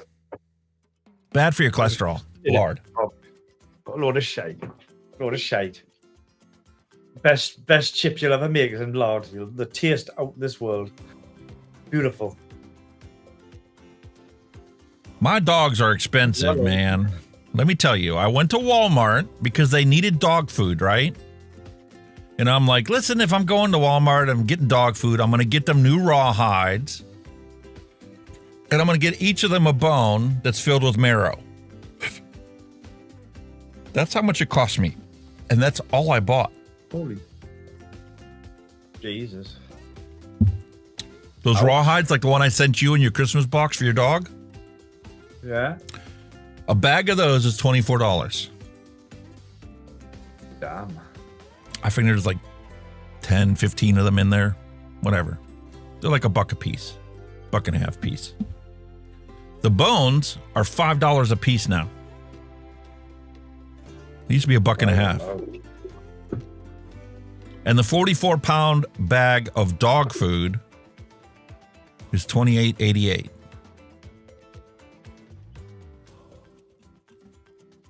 That's not cheap, matey. $72.51. That's all I bought. How many things can you find in this picture that makes you go, what the fuck?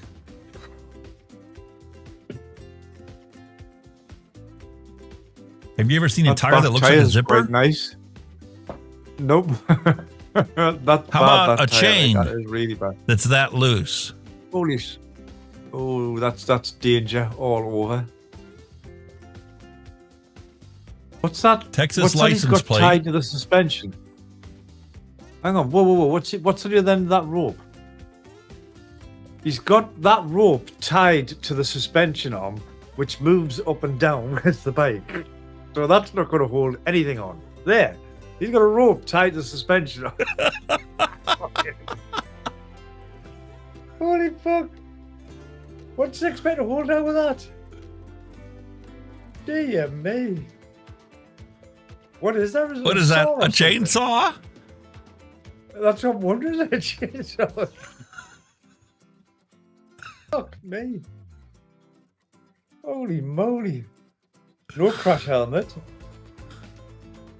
Oh my lord, dude. That's if that's not a recipe for disaster, what is? Nothing to see here. Okay, Nothing to see here. Hey, man, according to this BMI chart, I'm too short. That's a fucking surprise. The BMI charts. They're a load of I should be like 7 foot tall, man. You know, mate, I put this old fridge outside with a sign saying free. 3 days went by and nobody touched it. So I changed the sign to $50 and it was stolen that night. that is so true. Fucking hell. As soon as you put a price on it. Fucking hell. Shit's getting so deep in here, this is what kids are going to go to school in. Yeah, that looks good though, doesn't it? Looks Four-wheel cool. drive bus. I do like that. Like I can go with that. Not like some of the contraptions we've seen, but I can go with that. Defo. My husband and I were talking last night about how a 12-pack of drinks is now $9. And how in 2020, I used to buy 4 of them for $10. So I decided to go back into my Walmart app and see what I was paying for a random grocery order. In January 2020, I paid $70.20 for 30 items.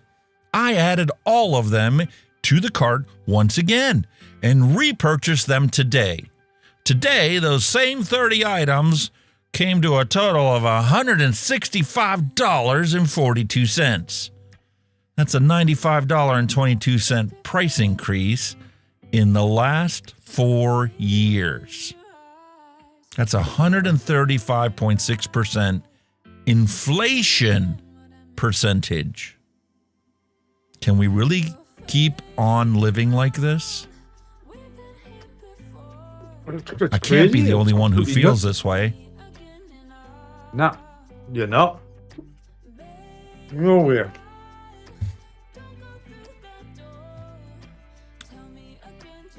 We'll get to your link, Sean. I promise.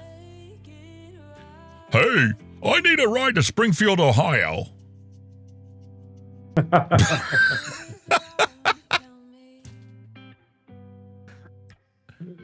You remember when Alf was the only alien life form eating cats?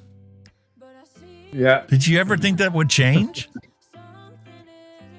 No.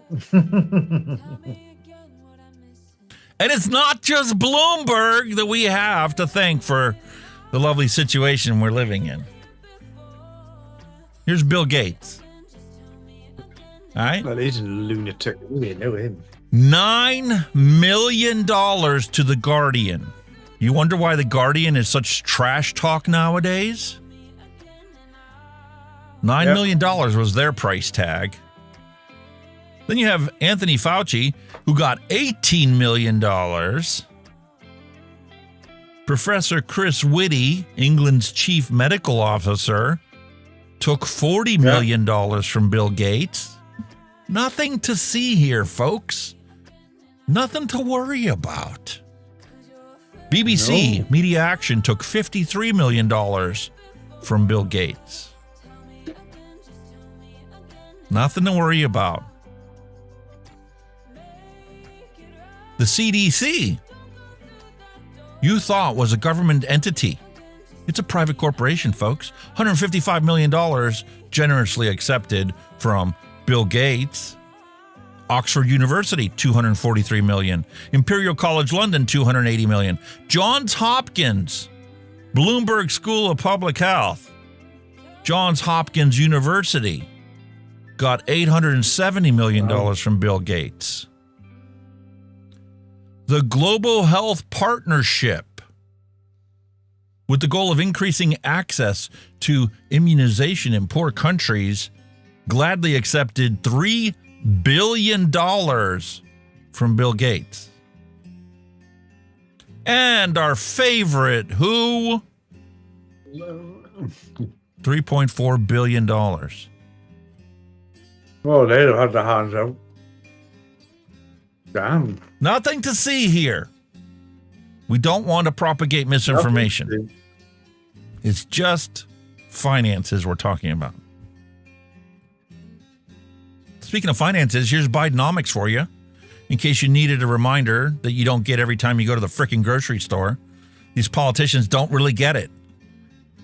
Orange juice used to cost $3, now $4.50. Coffee, white bread, eggs, doubled in price. Chicken breast, $5, now $8.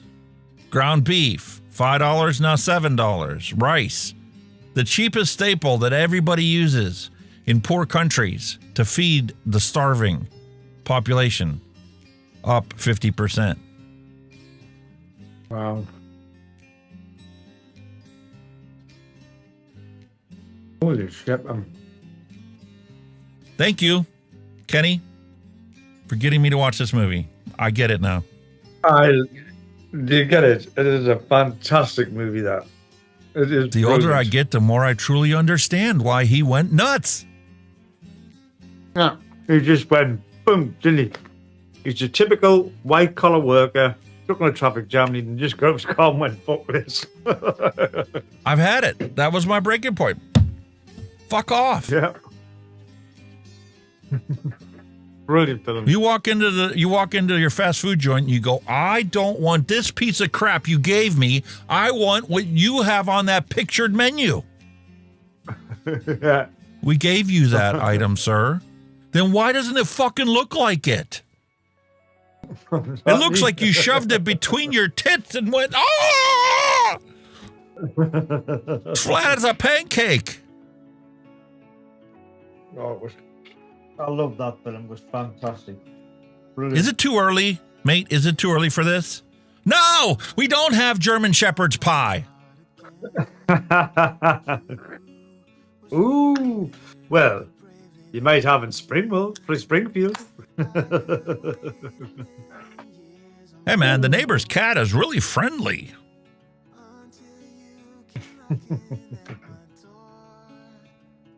You know, the sad reality is my brother-in-law had a raccoon. He caught underneath his camper. It was his trailer. not a camper. He caught a raccoon because it kept coming back underneath this thing and going through his trash. So he's like, fuck you, little bugger. You ain't going anywhere. He built him a cage, like, you know, rabbits have a rabbit cage, you know, chicken wire and stuff on the outside. He put it in there and fed it and took care of it like it was his pet that he had since, you know, childbirth.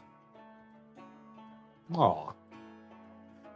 Well, at least that raccoon got so fat sitting in there not having to forage for his food. I'll have to ask him if he ever drank any of his beer.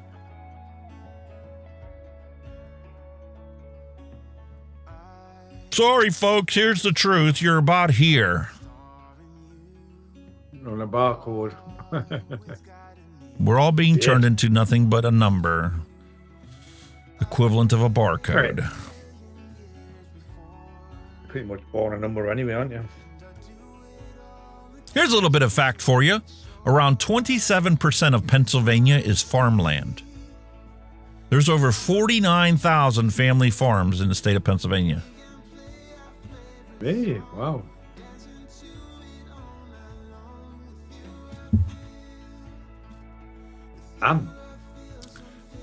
I saw something that I thought was really interesting. Let me pull it up before we finish this off.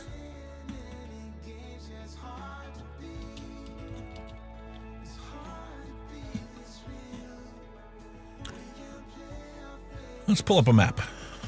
Here's the United States. Let me close this. Yes. All right. Here's the United States. You see this line right here?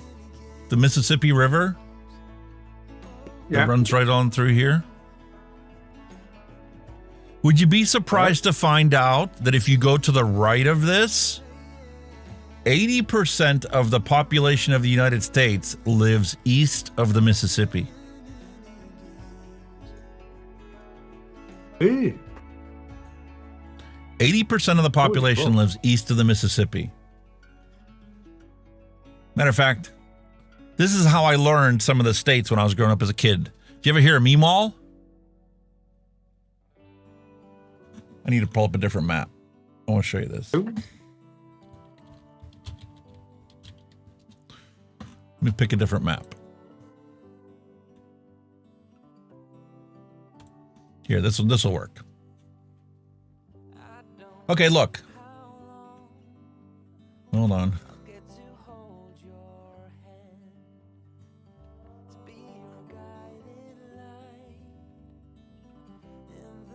All right. Starting with Minnesota, going downward, you have Minnesota, Iowa, Missouri, Arkansas, Louisiana. Doesn't that look like a person looking to the right? Missouri is the hat. Iowa is the face. I mean, Minnesota is the hat. Iowa is the face. Missouri is the shirt. Arkansas is the pants. And Louisiana is the feet. Yeah. How's Meemaw? From Meemaw over is 80% of this country. Okay? Now look at Washington, Oregon, and California. They occupy another 11% of the country's population, 333 million people. The area between those two is only 9% of the population. So North Dakota, South Dakota, Nebraska, Kansas, Oklahoma, Texas, and Texas is not a small population. New Mexico, Colorado, Wyoming, Montana, Idaho, Utah, Arizona, and Nevada is 9% of the population. That's odd. A little population density information for you. Basically, everybody's on the east side, not the west side. Yes. So 27% of Pennsylvania being farmland is not a surprise.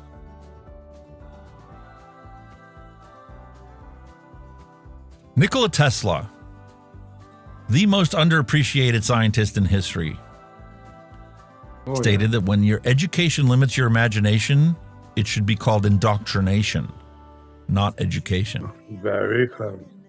Yes, very clever. I got to try this one out because I don't believe it. For anyone that may not know, the best way to make hard-boiled eggs is in the oven. Place the eggs in a muffin tray so that they do not move around. Turn the oven to 325 degrees Fahrenheit, pop it in for 25 to 30 minutes, and remove. Not only are these eggs going to be tastier than if you boil them, but they will also be much easier to peel because of the slower cooking process. I got to give that a try. Never give it out. Yeah, man. Republicans are red, Democrats are blue. Neither one of them gives a fuck about you.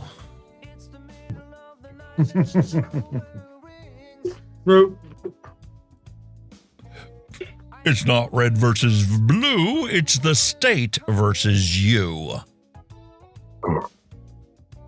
That's why they want to censor everything, because you guys are just about on the verge of figuring it all out.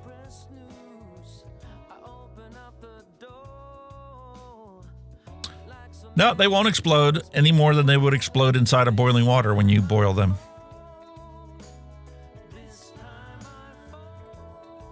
I think that might Leaders who have banned free speech. Oh, no, I would never think about putting an egg in a microwave to boil it. No, it would pop. That would blow up. Pop the egg. That would explode. Yeah. A nation that is afraid to let its people judge the truth and falsehoods in an open market is a nation that is afraid of its people. That's probably the truest statement of today, Gallon, isn't it? Said by the man who was put to death by his nation for the good of its nation. Exactly. Psh, we're not supposed to know that. No. The guy who shot him conveniently got shot by himself, by somebody else. So, nothing, all gone. Hey, folks, if we were really wrong about them, they wouldn't need to censor us. They could just point out our lies. True. Look at that, man. What the fuck is that? The old lady and I went out to eat the other day after we got done going and getting our fire pit. We spent $100 at Lowe's buying rocks and gravel so that we could take the burn barrel and make a nice fire ring for it to sit in.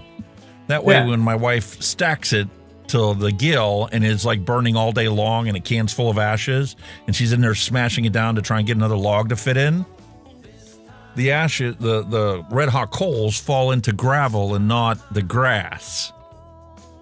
So after we did that, she's like, "Hey man, how'd you like to get lunch so I don't have to cook dinner tonight?" I'm like, "That's fine with me." Went to Red Robin. That's their onion rings.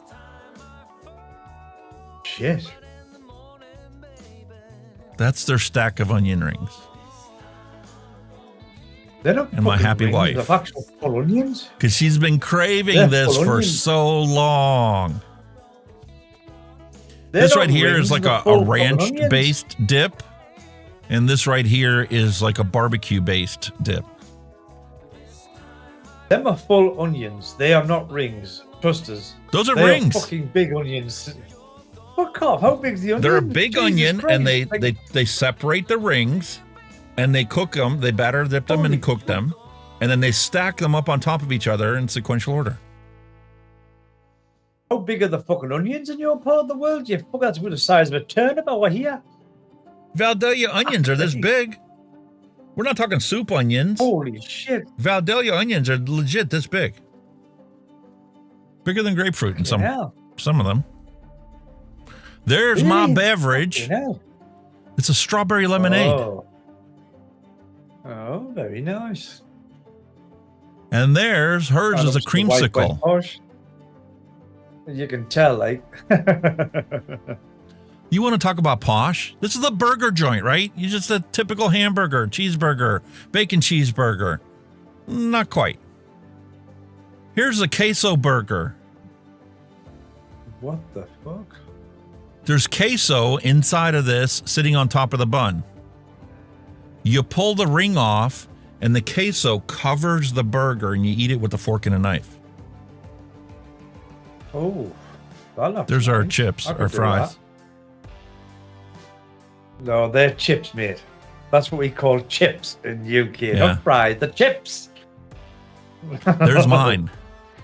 I got this barbecue Americana burger. Oh. Holy cow, was that delicious.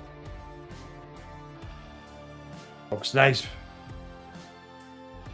That would go down nicely with me, like. Yep, that would suit me. Damn.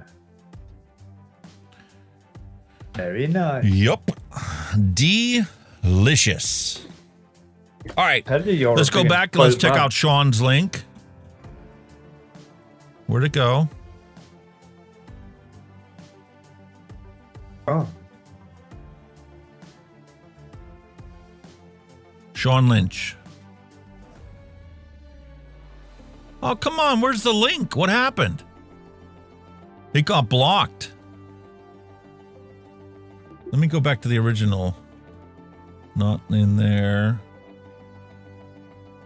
All right, Sean. There we go.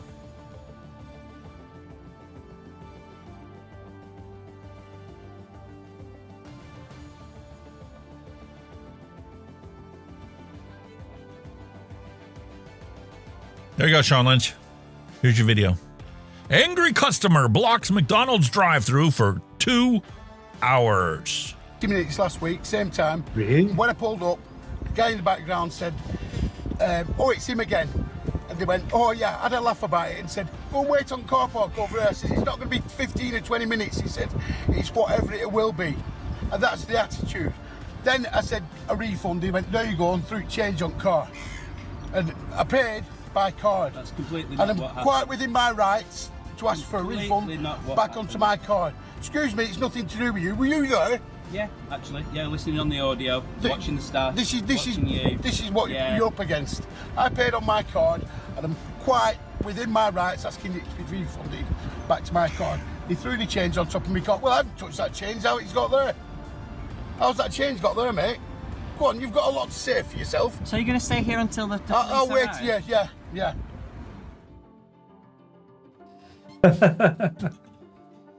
Rather pissed off customer.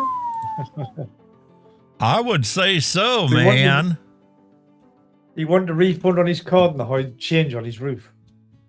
Oh, we've got to rag that fucking cubicle. Come here, little shit. All right, were there any links in the dad joke section for this week? I don't know.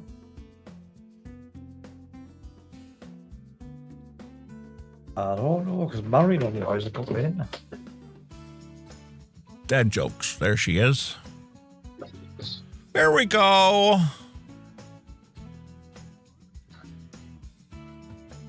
Oh. Ready? Concept of a plan. No! I have a concept of a plan. Dude, in Springfield, they're eating the dogs, the people that came in here. They're eating the cats. They're eating the pets, the people that live here. Yeah! Now she wants to do transgender operations on illegal aliens in prison! I got involved with the Taliban. And then I read that she was black. Either way, it's okay with me. Execution after bar. It's like 4 sentences, like run, spot, run. And I told them to! Don't do it! Our country is going to hell. Thank you. That's class. Wow. Red alert! No! No sound. What? Oh, you missed the best thing ever. Why is there no sound? I heard it. We're being blocked, mate.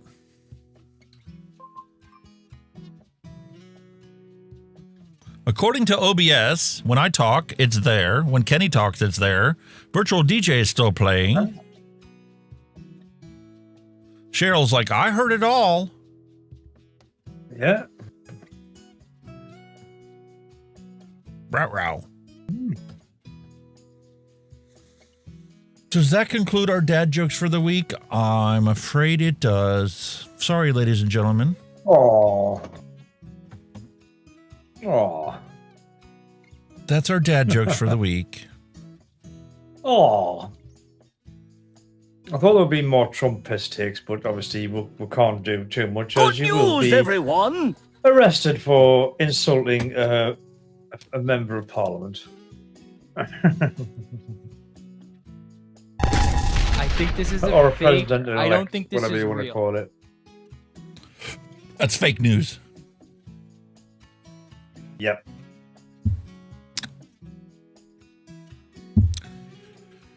Yeah, it's kind of interesting. Trump's getting assassinated on a regular basis, or attempted assassination on a regular basis. How many other presidential candidates have had 2 assassination attempts before the election? Before? Ooh. I know they were after president. I remember Reagan. Obviously, Yeah, Kennedy. I remember when Reagan got shot. But that's the only ones that spring to mind for me. Of recent, anyway. Yeah, I'm not talking about when we were kids or before we were... I'm talking about recent times. That's the only one I can come to mind. And didn't it happen in the last election cycle, too? Didn't he have something in Las Vegas where there was an attempted assassination on him, or somebody screamed gun in a... I think it was when somebody shouted gun, but there was nothing there. They just done a fucking, like, it was like a scare thing. If I remember. I can't be... Ooh, right? Yep. I mean, when you think of it, how many presidents have been assassinated? Kennedy? Was Lincoln? Yeah, Lincoln, but he was killed at a play. Ah.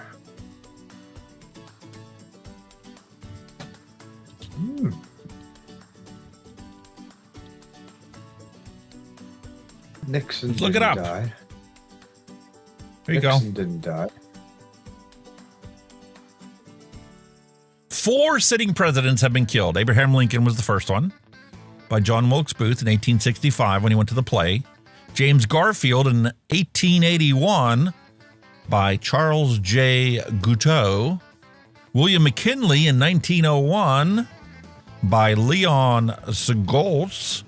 And John F. Kennedy, 1963, by Lee Harvey Oswald. He was the actual last president to get assassinated. Fucking hell. How many candidates for president?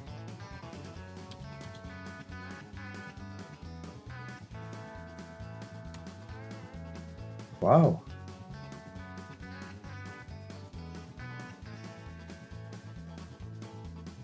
Here's a brief timeline in pictures. Way back, aren't you? Fucking hell.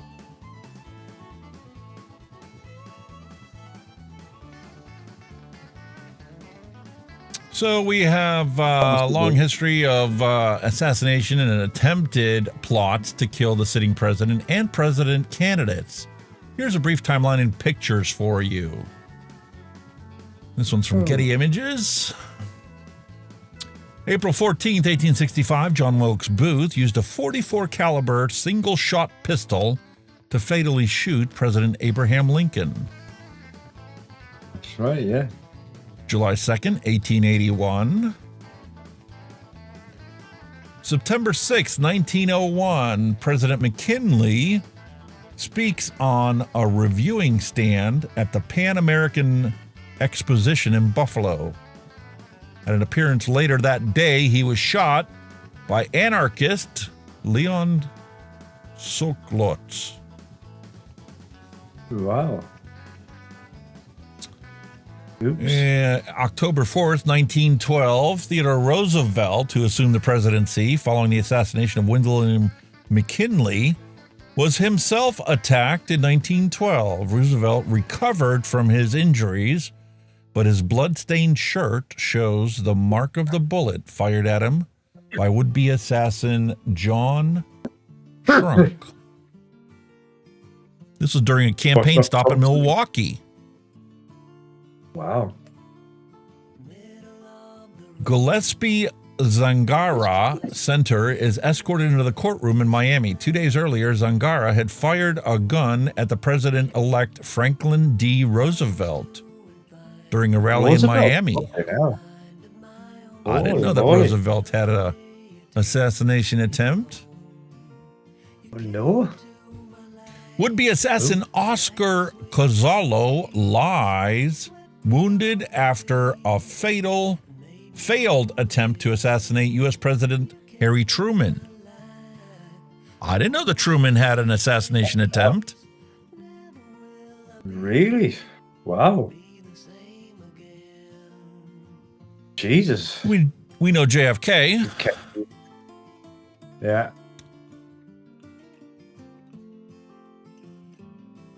June 5th, 1968.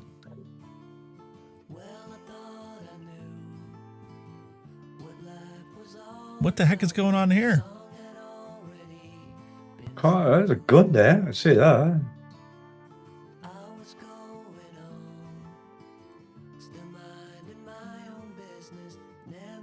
Odd one. Come on. Oh, Robert Kennedy. Another Kennedy became a victim of the assassination when Senator and Democratic presidential candidate Robert F. Kennedy was fatally shot by Sirhan at the Los Angeles Ambassador's Hotel. I forgot about that. Robert Kennedy getting blown away. Yes. Oh. That's right. May 15, 1972, still from the CBS television broadcast, shows the moment Arthur Bremer fired on Democratic presidential hopeful and Alabama Governor George Wallace. Yeah. September 5th, 1975, Secret Service agents surrounded President Gerald Ford following an assassination attempt. I think every president in the history, there's Reagan. Remember that one. March 30th, 1981, President Ronald Reagan shoved into the presidential limousine by Secret Service agents after an assassination attempt. November 11th, 2011, a bullet hole is seen in the window on the presidential level on the south side of the White House. Oscar Ramiro Ortega Hernandez fired multiple shots at the White House, but President Barack Obama was not there at the time and no one was injured. Okay, I don't remember Obama getting shot at. Former President Donald Trump surrounded by Secret Service agents after being shot at in a rally in Butler, Pennsylvania. Actually, that was Butler Township, Pennsylvania, not the city of Butler. September 15th, 2024, FBI agents and law enforcement canvassed the crime scene outside the Trump International Golf Club in West Palm Beach, Florida. According to the FBI, former President Donald Trump was target of what appears to be an attempted assassination at his golf club. Fucking hell. There it is. I think you guys don't like your presidents or president-elects, do you? It's not something new. Damn. Don't like him. Let's shoot him.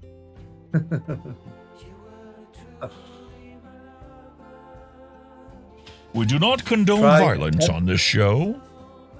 Sorry. Nope. To disappoint you. Sorry, YouTube. We're just dealing with facts. Not bullshit. Facts. All right, mate.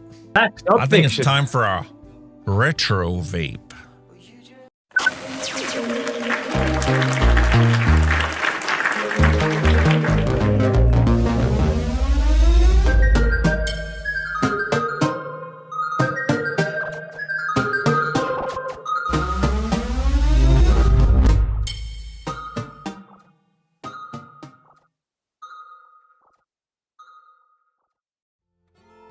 A long time ago in a galaxy not so far away, Geek Vape released the Frenzy Kit.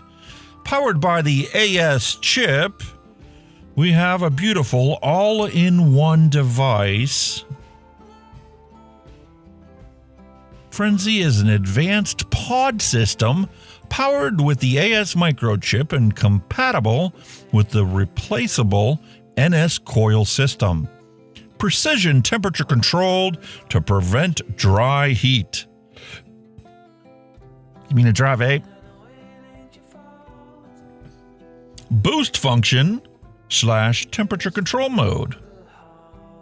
Magnetic connection pod for quick access, easy access refill, and anti-leak technology, all with a 950 milliamp hour battery.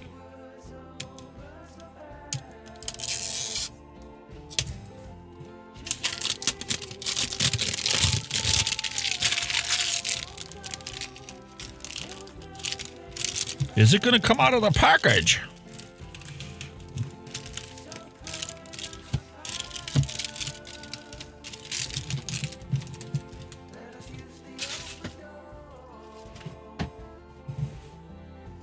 Lovely.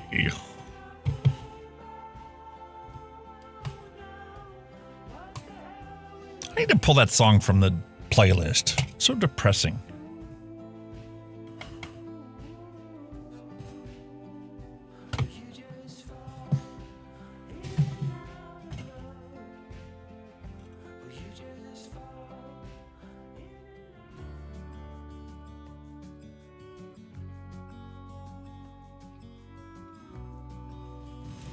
Gone forever, my friends. Geek Vape Frenzy. Ooh, I love the weight of this thing. What is this?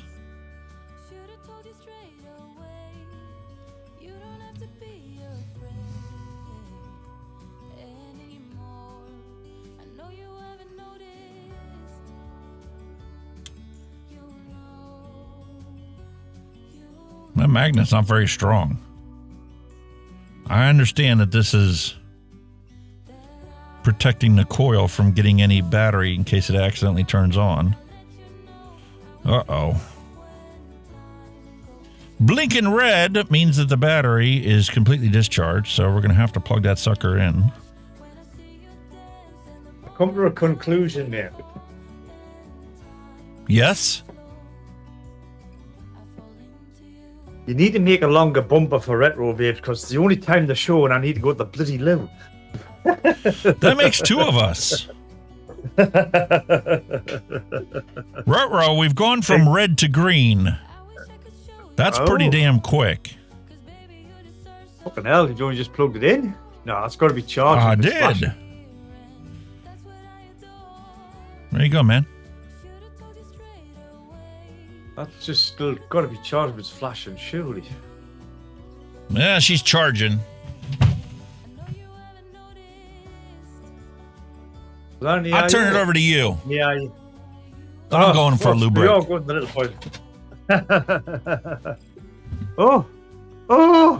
I'm on my own again. What am I going to do? Yes, I mean, that was an eye-opener, all them, pardon me, assassination attempts on various people. I wonder if we've got a version of that in the UK. The yellow sticker. What yellow sticker? What yellow sticker? What yellow sticker? What yellow sticker? What sticker? What sticker? What sticker? What yellow sticker? I don't know what you mean, yellow stickers. You're confusing us now, Cheryl. Yeah, I'm just wondering how many like attempts were made in the UK on the vape. Have to look it up. How many prime ministers have had assassination attempts? Well, oh, you're talking about the vape. I thought I'm sitting talking, and then she'll say, "Take off your yellow sticker." And I'm going, "What yellow sticker?" And it's obviously it's orange, but yeah, we'll take off the sticker here momentarily. I just want to give it a couple moments to charge. Sorry, I didn't really. I thought it was talking to me. I was going, "What yellow sticker? Where have I got a yellow sticker on it?" Oh damn! It's that time of day now for these. Hang on.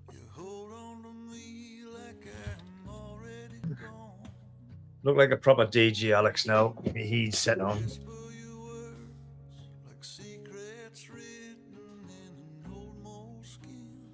So this isn't as old as I thought it was. No. So we're looking at like May and July of 2019. Latest one was March of 2020. New product alert, May of 2019. That's not that old. 5.5 years. Is it? Here's a sticker that they were talking about. I can remember one assassination attempt on a prime minister. I can't remember. Was on Thatcher when they had the conference at Brighton, the bombers. IRA bombed it. That was an attempt on Margaret Thatcher, if I remember correctly.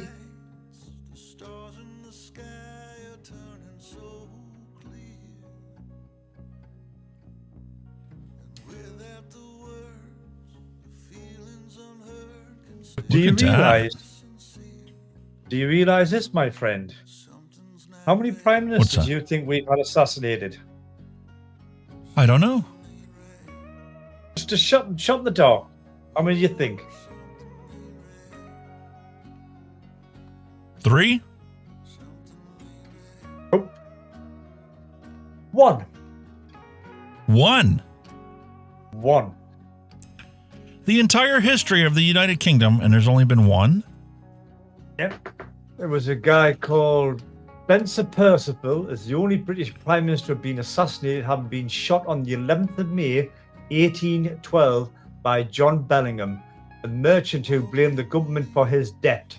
From 1882 96 MPs were assassinated by Irish nationalists. There you go, the troubles between Ireland and the UK. There you go.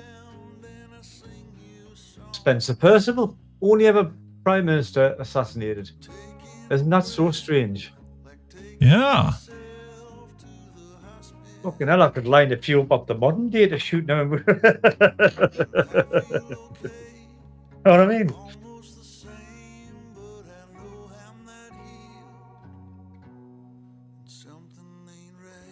Is that the fill cap, is it? That's the airflow. Ah. Very loose. Oh. So, like, where do you fill this thing?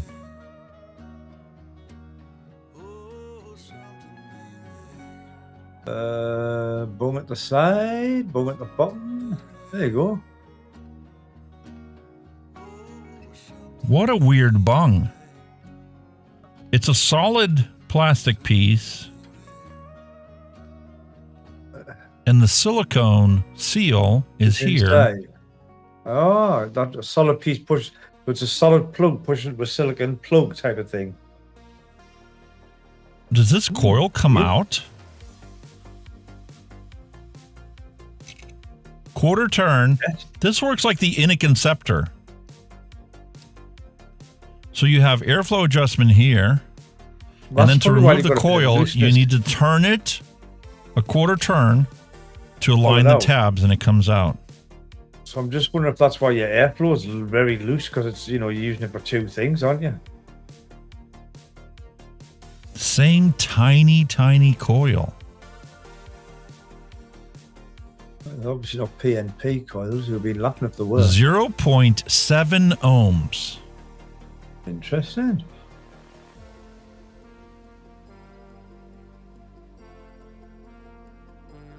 Canthal A1. Oh, Canthal, the dreaded Canthal. But was it was about there in the time.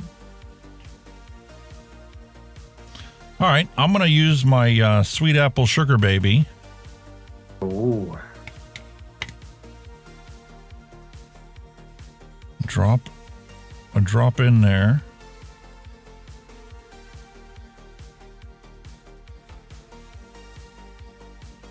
Oh, man, does that smell gorgeous. I'll do the little side pots, man. I'll have to do a little drop on the sides as well, me, like normally. Yeah, I normally do too, but I'm not so much worried about that part of it because that's going to be submerged in e-liquid. Here's my problem. Okay. When this is in the whole way, look how high that coil is. Ah. Yeah, but where's the there isn't a thread, is it? Is it a bayonet pitting or is it a thread? I'm just wondering if that screw thread goes into the top. It's a bayonet. You got a little tab here and a little tab on the other side that lines up with this tab. Oh, and yeah. when you push this in there, I've got it's a quarter turn to lock it in.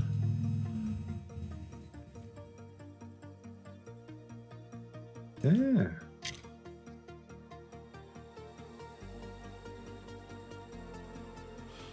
All right, so that coil's in there. Let's flip this little tab open. Fill her up, my friend. Fill her up.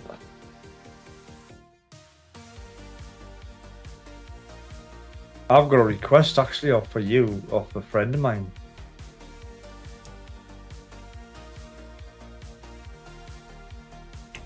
Well, not so much a request, it's more of a fact-finding thing. Fact-finding mission.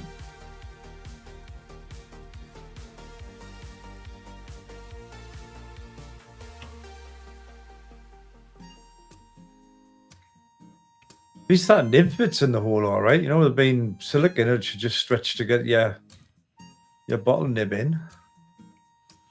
The drip tip is firmly attached to this. Cannot be removed. Ah. So all you have is this little tiny adjustment for the airflow. It's either open or closed, essentially. And that is very, very loose.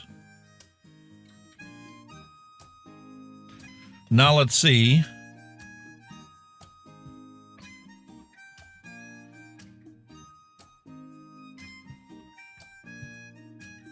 I mean, it's magnetic. It doesn't have any give this way. But it's certainly not the strongest magnet that we've come across.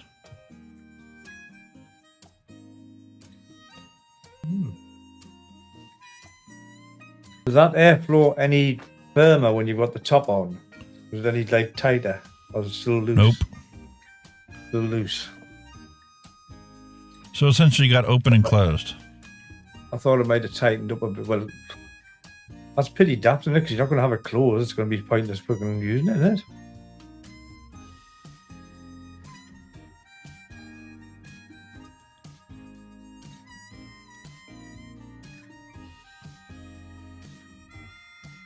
So I read the coil.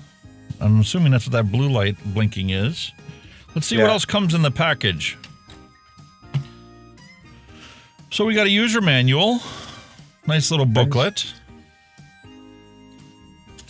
That folds out. Must be multilingual with the size of it.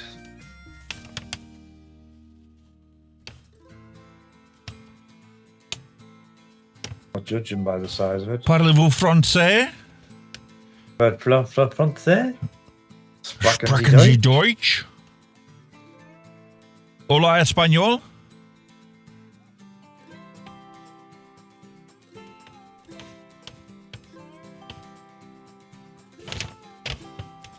English. Italian? Thank you for choosing Geek Vape. Please read the user manual before using this product for better user experience.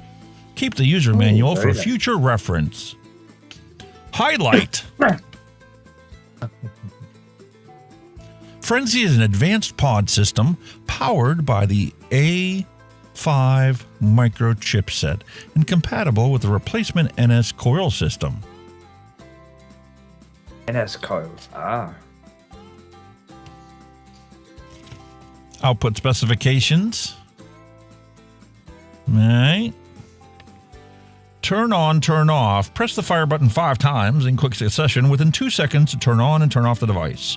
After powered on, the device will indicate the current mode status and correspond to the mode status. The light will flash 3 times. Voltage adjustment. Press the fire button 3 times to cycle between low and high modes. Ooh, we've got 2 choices.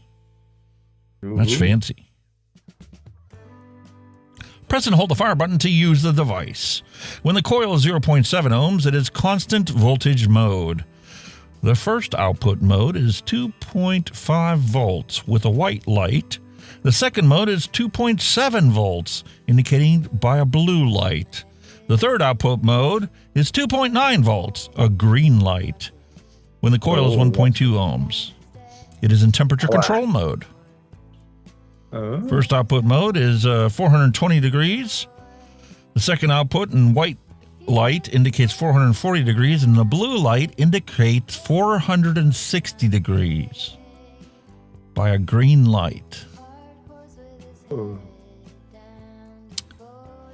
Press the fire button twice to display the current power.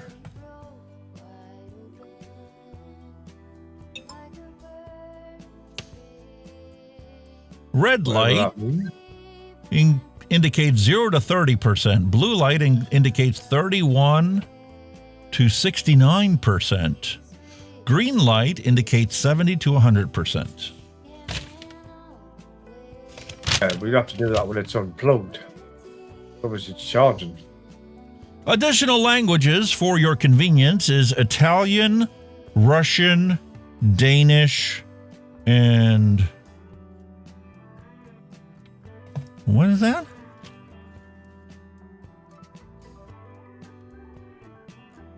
Bahasa?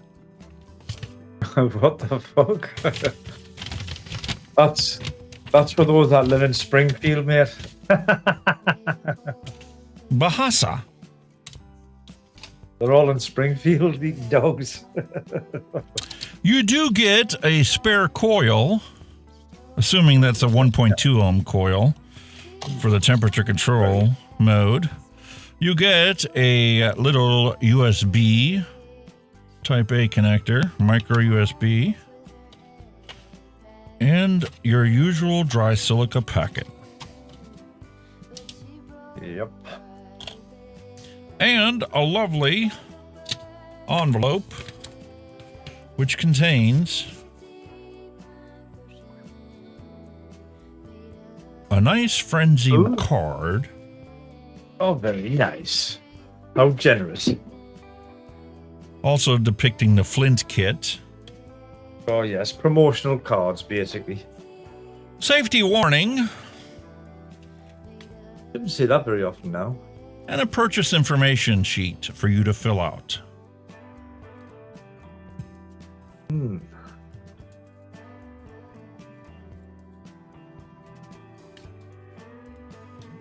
Pretty much pointless packaging.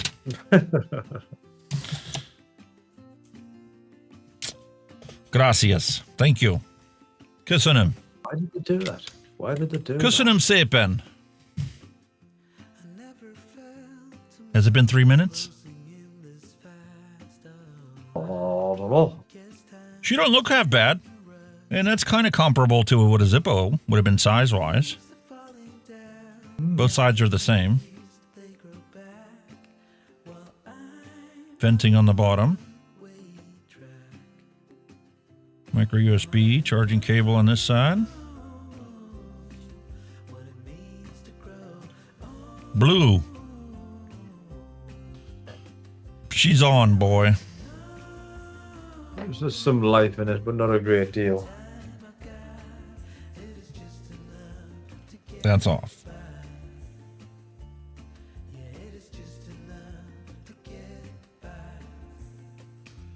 All right. Have gander. A goosey goosey gander.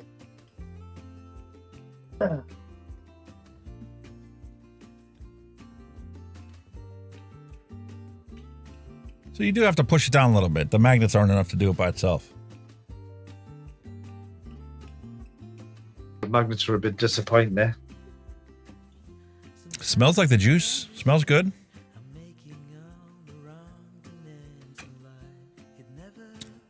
There is no airflow activation.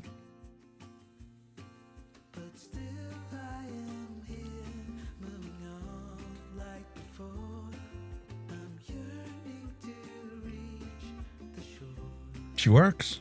It works. That's about it. It works. This is a 30 milligram liquid that's in there.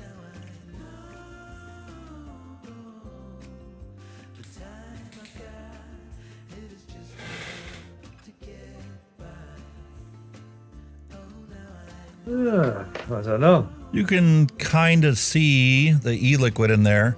Half of this pod is occluded.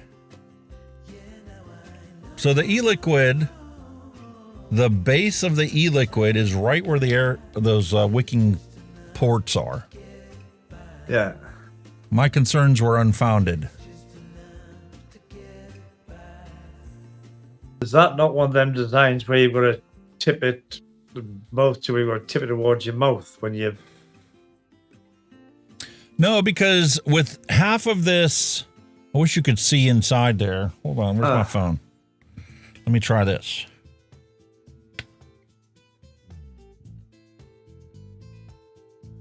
Got you, yeah. It's a little bit See the wicking port there? That's right, It is legit at the bottom of that tank. The usable portion of that tank. So it doesn't matter which way you tip it. I mean, granted, when it gets low, you need to have it upright like this. Because if you had it like this, I mean, it wouldn't be sitting in anything. It would dry out. Yeah. So you need to sit it down vertically like this for the coil to fully be seated in that e-liquid. But it's got a bevel, so it's beveling the e-liquid towards your coil. Yeah.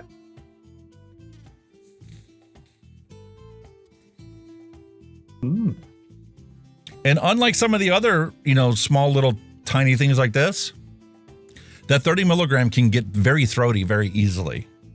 It's not on this. The first one I did because it was 30 and I'm got 6 in these other ones. It was like, oh, there's some plenty nick there. But it's not throaty. It's also not very flavorful. It's Canthal. I was 30 milligram, not throaty. That would put me on my arse. It's salt nick. I guess. Even so, that'd be still, bit much. Mate, my wife, all she uses is this disposables, and these are all 50. Fucking hell. It's the other reason why a lot of these are really cooled. There's a lot of cooling and a lot of ice in these disposables. Yeah. Which, by the way, still got 10% e-liquid left in this one. Jesus. That's lasted a good run, that, like. Sure has. My wife kicked the other ones. Charge it one more time. And that might probably be the last charge on that disposable. And then I want to make a video on how to recycle all these, because I got a box full of them. I wonder, yeah, that'd be interesting.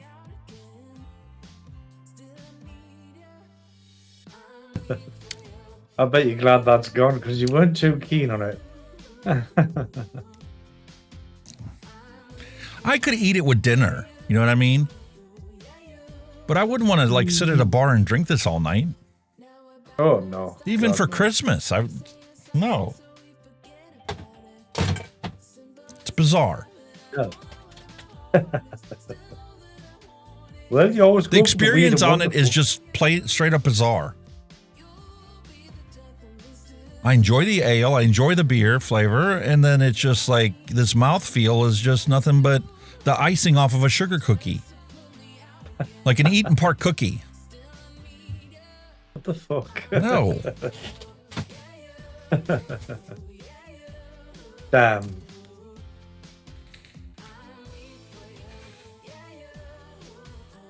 Nothing wrong with the Geek Vape Frenzy. If you found this in a bargain bin and you wanted something that was more like your Zippo lighter, well, okay, it's not bad. What's this one? This is the Whizmec, about the same size. This one's a little bit bigger. Yeah. It's smoked to one.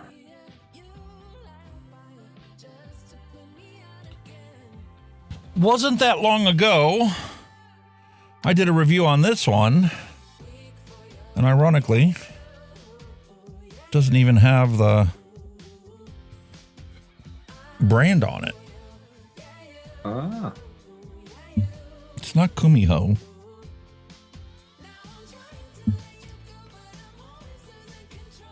You know, normally we're sitting here crying the blues about all the branding they put on these devices. Smoant. Pasito Mini. Ah. Got ya.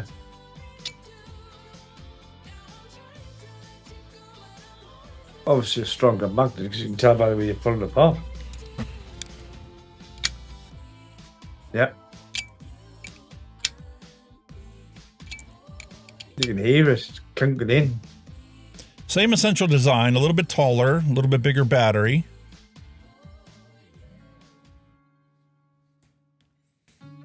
That's probably where the sizes vary, you know, with the different battery sizes. I think, you know, they're technically the same. It's not bad. I'll ask my wife what she thinks of it when she tries it. Because she likes this high milligram stuff.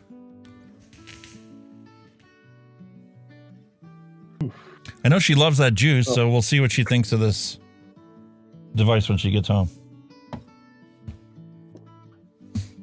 And that's the Geek Vape Frenzy, my friends. Mixed feelings on there. That's 4-year-old technology. Driving my allergies nuts.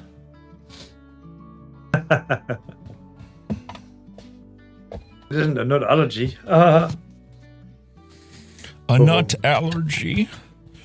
God help you if you're a man and you're allergic to nutting. And the product did not contain nicotine. I was sold a false bill of goods. It didn't contain nicotine. Yeah. I had to choose to put in it. I could have very easily filled it up with my Nerd Get Laid Chill Out formula. Oh, lovely. 0 milligram. I could have put in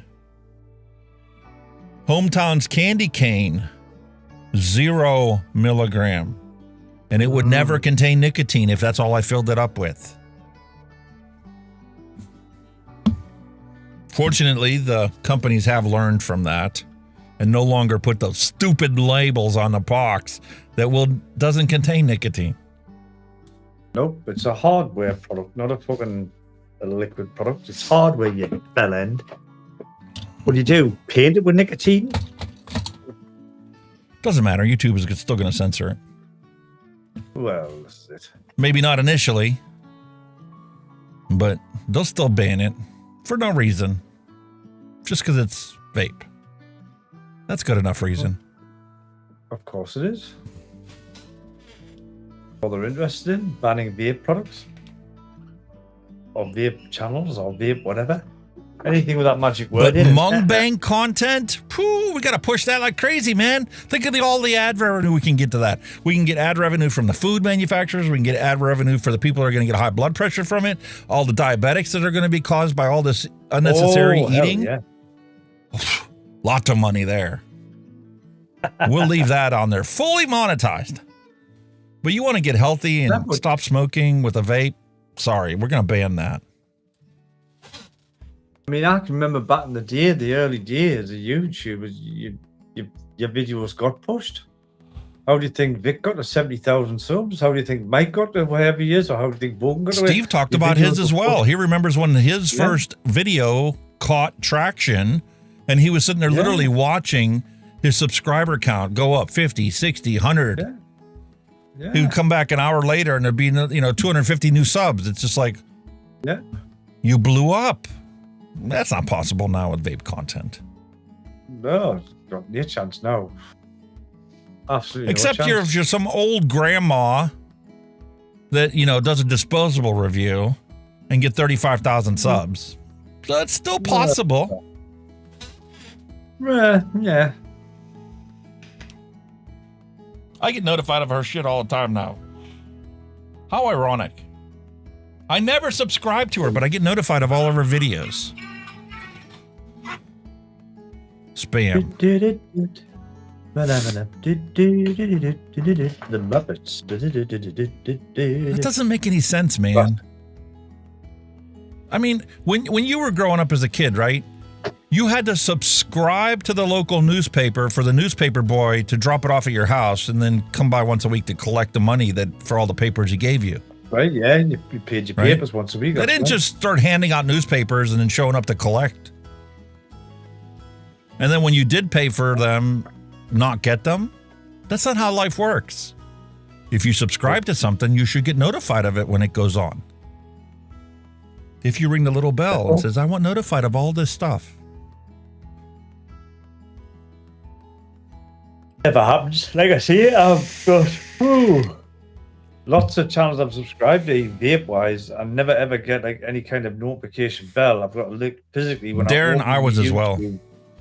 And I look down here and I see the blue. That's the only clue when the posted videos. I've got the blue dots on. There's no bell, nothing. What a shite. I had 400 papers that I used to deliver. Sundays were the worst. Because at one point, the newspaper was this thick on Sundays. Yeah. Nowadays, but we used to have, you're lucky if the newspaper is like 8 pages thick. With our newspapers on the Sunday, they put magazines in, so you had a paper with 3 magazines in it, and it was ridiculous. It was crazy. Yeah, and they used to drop off all the sections, and you had to assemble the Sunday paper by yourself. It wasn't put together. It wasn't delivered put together. Saturday, they would drop off the weekend section. That included the coupons and the weekend portion of the paper.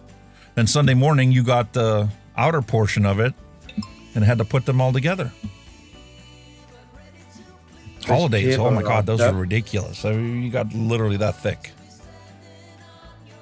I started delivering the papers, and then when I got to my teens, I started delivering the milk. You had a milk round as well, where you're delivering the milk, fresh milk. That was good money, that. I love the funnies. I love the cartoons. I used to read every single one. Did you ever deliver the magazines that were wrapped in brown paper? You knew what them were. No, the magazines here have always been in through the mail. If you wanted to subscribe to it. Oh, you could actually. That was the fundraiser for like the band and for the cheerleaders and stuff. You would go run some magazine subscriptions. Yeah, I used to get the adult ones wrapped in brown paper. Used to write on pervert and hide through the letterbox. Now you can get on any cell phone and look up all the porn you want. Exactly. Meanwhile, our population is still in decline. Why? Exactly. I think it's a lot of dirty old man pulling the plunkers. Everybody has a vice. Everybody has a vice. Exactly. Your little Achilles heel, your little devil's advocate, whatever you want to call it. Like, no, what do you do, you little git? This is way better than that Geek Vape Frenzy.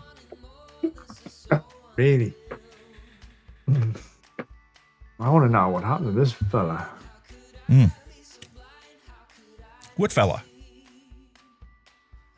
You go first, Smella. There was a famous What do they call him? Hugh. There's Hugh Edwards.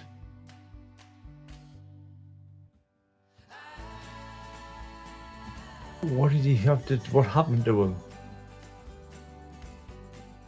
You want to share it? Hang on a minute. What it was, he was a famous BBC News presenter. Very famous. They called him Hugh Edwards. And he got caught with child abuse images. Shitloads of images of, children. And all he done was paid £1,500 to the convicted paedophile who sent the images. That's all he done. He never got jailed. He never got put away for possessing indecent images of children. He just paid £5,500 to the paedophile who sent the images. The court heard at his sentencing. That's disgusting. What the? Why? What the fuck? Hang on. Then he says, then he was sentenced to 6 months in prison, but suspended for 2 years. So basically, he walked out of court a free man, because obviously he was next. If that was me or you, we'd be in jail now. But because he was an ex-fucking celeb, whatever. There's one rule for one rule for the other. Like, it's bullshit. That. We would be in jail, and we would be labeled a sex offender for the rest of our lives.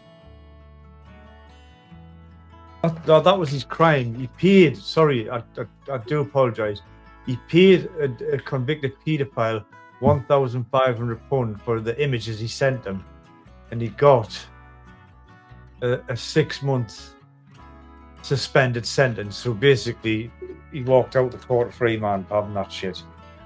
After buying indecent images of children. That's disgusting, that. It really is. Like I say, if that was a member of the public or Joe Blogs like me, you'd be sitting in a jail cell now. You'd be put on the sex offenders act. Your local cannabis dealer, when he gets busted, gets a mandatory minimum sentence of at least 5 years. It's all shit, man. The BBC, man, I tell you, it's absolutely rigged to death with friggin' perverts like him. You got him, you had Jimmy Savile, you had Rolf Harris, all in the BBC, all in investigation, all pedos and nonsense and fucking hell, what's going on in there? And you wonder why you can't get actual news on the news channels anymore. It's nothing but propaganda. Press release after press release. They'll probably incriminate themselves if they tell the truth. What a load of shit, man. Yeah, there's plenty of posts on Twitter talking about Epstein. And his whole thing was actually a CIA organized method of collecting blackmail on, high profile people that they can control. I truly think he was bumped off because not only did we have a member of our royal family in his clan, I think he had high-ranking businessmen, politicians, etc. in the US there, and they hushed him up. That's what I think. That's why he's dead. They didn't want to be tagged in with it. Oh, there's people that have published affidavits about Trump being accused of being one of them. Yeah. And you don't know what to believe anymore. Nah. That's like we didn't show the affidavit of Kamala, because anybody can sit before a notary and get a affidavit notarized and then never do anything with it. It is. Is it true? Is it not true? It is a terrible crime to be accused of if you're innocent, because it ruins you. It's just simple as that. Man, you're targeted, you're labelled, whether you're innocent or not. Because when it comes to shit like that, there's so much doubt with all the shit the media puts out. They don't have the fact they put, well, did he, didn't he? There's so much doubt that nobody's 100% thinking that you're innocent. There's doubt. And you wear that label for the rest of your life, even if it's false. That's it. You're not gonna, exactly. And then there's people that are truly doing that and getting away with it. Exactly. It's crazy. Absolutely crazy. Even the fucking criminal justice system's rigged the fuck, man. You know what I mean? Absolutely. All right. Let's do a random recipe, change the topic, because I had enough rage sweat for today. There's no like a little more. No wrong with that.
Alrighty, here's our recipe from last week, and I failed to put a label on it, so I need to print a label now and throw that on there.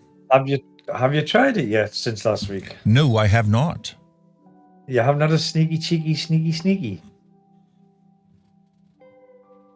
You've been a good boy. Error printing. Not a sneaky. Oh. I got the new labels, new flavors in, so I had to label them all. Ah.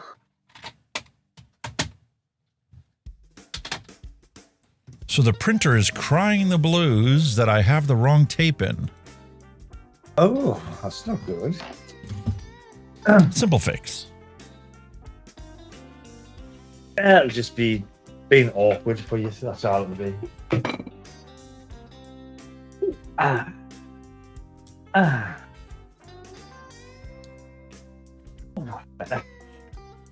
Oh.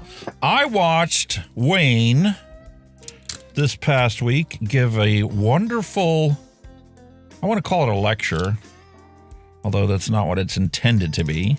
But essentially he was giving a lecture about the fundamentals of mixing and what actually classifies a recipe as a good recipe.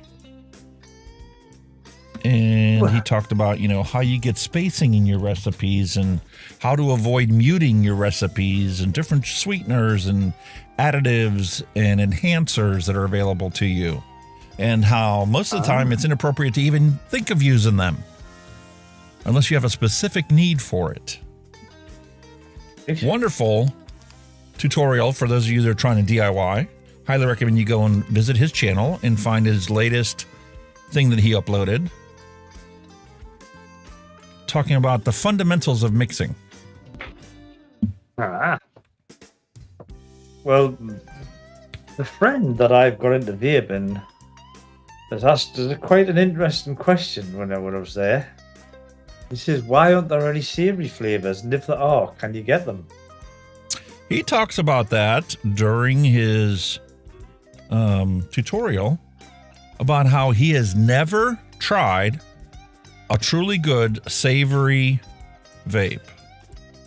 Yeah. He is under the impression that it's incompatible, incongruent with enjoying a good vape because you can't get the same type of separation that you do in a lot of the fruity and sweet flavors. Yeah, but you would think it doesn't necessarily have to be something exotic. I mean, something like single flavor, like a bacon or something. You know what I mean? Now, Dave has published so many different savory flavors. I would need to buy the savory flavorings to even try to make it. He's made like fried rice, and he's made all kinds of savory recipes. He sent Steve a ham and cheese sandwich. Who's this Dave like? I'm gonna have to have a look at him. It's been so long. Let me open up my Outlook and see. Because I get notified whenever he publishes stuff. That would be right up his alley, because he likes savory stuff. What do you mean? He's just like. I think he made a ham and cheese croissant and he sent it to Steve, Legion Vapes, to try. No way. That'd be awesome. I wonder what the ingredients would be for that. Half a pig, half a cow. You can legit get, cheese flavor. You can get a bunch of it. You can obviously I have croissant flavor, but I don't have any of the other stuff that's necessary for it. Croissant is still kind of a sweet buttery bread, isn't it? It's still kind of like a dessert cake, whatever, isn't it? It's not like a normal bread. Inbox. I don't know. If you've done like one of them burnt toast ones with bacon, it would be like a bacon sandwich. I'm just Mallory Gates published Sith versus Jedi this week. Hippie Vapes published Orange Cream V2. That V24? Man, 24 iterations before you come up to something you want to publish. Wow. Hippie Vapes. Oh, man, I can't think of the guy's name.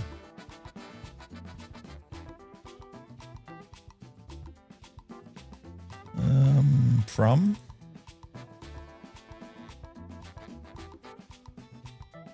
Toonie. Dave Lloyd. Dave Lloyd. Ah. He made a recipe for Advocate for Liberty show. He called it, I have underwear older than you. Oh. Can you see the recipe? What, a pair of skid marks. Variant cream, venture super sweet vanilla bean ice cream. Vanilla. What on earth? That's just kind of wow. Neil Pitts, hello and welcome. Fucking hell, that's shitloads of cream. So this recipe that we did last week was from Stephen L. That's right, yeah. Banana, classic sponge cake, clotted cream, cream cheese icing, soft banana, and flavorous sweetness. Oh, what's that? We've got a question.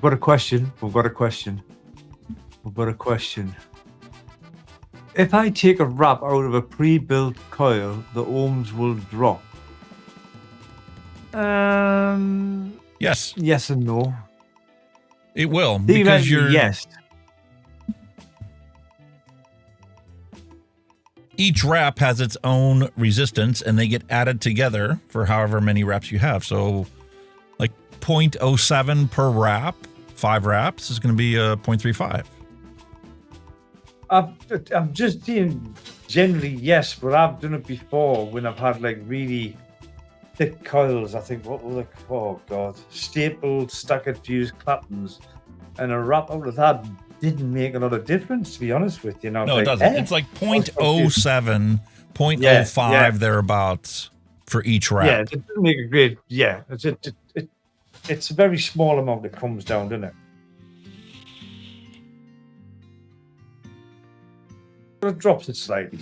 Depends what you're aiming for. So this banana fingers and icing gives the general characteristics of banana fingers and icing, or with icing on it. It's kind of like a vanilla bakery that has the essence of a soft banana, but nothing is paramount. It's all kind of like, I don't want to call it a muddled mess because it's not. You can identify individual flavor components, but there's no real separation. There's not one prolific flavor and then back notes of the other type of right. thing. There's like no main note that punches you first. There's no residual note that's different than the original flavor profile you got when you took just the inhale. One mix hit. Yeah. Yeah. Inhale, exhale, taste about the same. It's delicious. It's not quite sweet enough for my taste, but it has enough that you recognize each of those ingredients that are in it. Ah, very nice. So it's not horrible, but it doesn't have like the flavor separation you would expect in a commercial e-liquid. Like when you take Fruit Loops in here, you don't get like a wet, soggy Fruit Loop cereal. You get a bright blast of like an orange, and then you get a contrasting lemon that's separate from that orange. It's not like a sour orange. And then you get a dairy finish. When you look at the percentages, though, they're fucking close. I mean, your classic sponge, your clotted cream, and your cream cheese are all the same percentage, 1.5. And then the only one you've got banana, I think them is 2, and soft banana, which is 2. They're very, very close. So that I don't think someone's going to jump out with them being very close in quantities. And I've never mixed with the soft banana from Mullenberry, or I did have 2 recipes maybe with the Pure Elm banana. It's not like a super banana. And banana is always a hard one. Like I get plenty of people that ask me, what's the best banana flavor you have?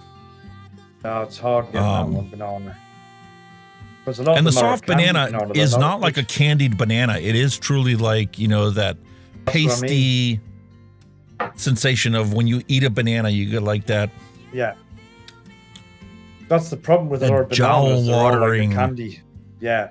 Residual a lot of banana flavors are a candy. Experience on your tongue. That's right, yeah. I see a lot of them are candies, aren't they? Banana, it's a candy. Banana, it's a candy. Banana Purellum is one of those candied ones, and it's kind of a lackluster banana. It's like you got to push it to really get the true banana experience. So it has trouble competing with some of the other things. But I like the way this recipe is. It's something that, if I mixed it up on my own, I would certainly finish off the whole bottle. And I'm not going to waste this one, even though it's only, 10 mils that we made. But I was just thinking, if you wanted a forefront flavored banana, maybe you could push one of the bananas up a bit.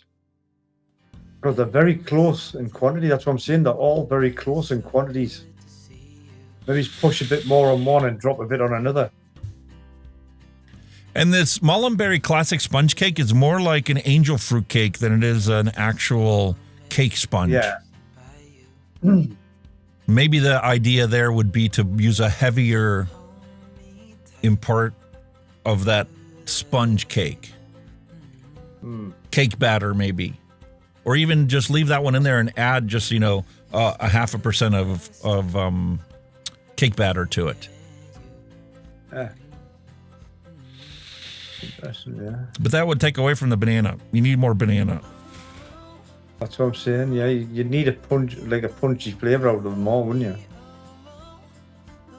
And this has had a week to steep, so I mean, it's a pretty decent basic recipe to work on, isn't it? The other thing about this is it tends to dry your mouth out. Oh yeah, some e-liquids when you make them. Like, that's what I loved about my Hunky's Hawaiian Punch, and why I'm so excited for today's mail, because I'm finally going to get this Vape Train Tang, orange Tang flavor. Oh, you and finally the get it, Sugarloaf Pineapple. That should be coming today as well. When I vape my Hunky's Hawaiian Punch, it is a truly mouth-watering experience. The more you vape it, the more your saliva is just like, ooh, I just drank a thing of juice. Very realistic experience. Oh. This one, when you eat banana fingers and icing, you're going to get a salvation from the royal icing that's on the banana finger, right? Yeah. You don't get that with this. It's missing that whole mouth-watering. These are all like dry ingredients. Not a lot. But if this was like your all-day vape, it would get to be significant by the end of the day, I think. Yeah. But as far as the flavor profile, it's not bad. Yeah. I'd say it's at least a 7 out of 10. Like I say, it's a nice base spray to tweak it if you need it, but they look nice, though. Oh, God, That's, they look yeah, nice. but that's not what it looks like. That's not what it tastes like. That's not what the experience is. That's not what first thing that comes to my mind when I vape it. No. I wish it would taste like that. Oh, hell yeah. I've had some blueberry cake donuts that were iced and nutted like that. Oh, I'd love to make a vape like that. Oh. We'll get there. We'll get there one day. Of course All right. you will. You're already Let's there, check man. Flavor Stash. Let's come up with a new recipe. What can I make? It's good. Sherlock Holmes. Now, the week before, we had coconut mojito, which wasn't a coconut mojito because it used the wrong kind of mint. It used peppermint instead of just mint, plain mint. Yeah.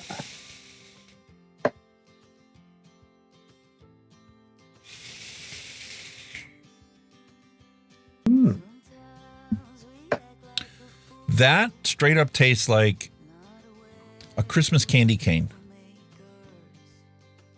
Really? And it's a curious Christmas candy cane because the coconut essence is present. You get your initial taste of candy cane. You get like the resemblance of sweetness of a candy cane without being sickeningly sweet like an actual piece of candy. Yeah.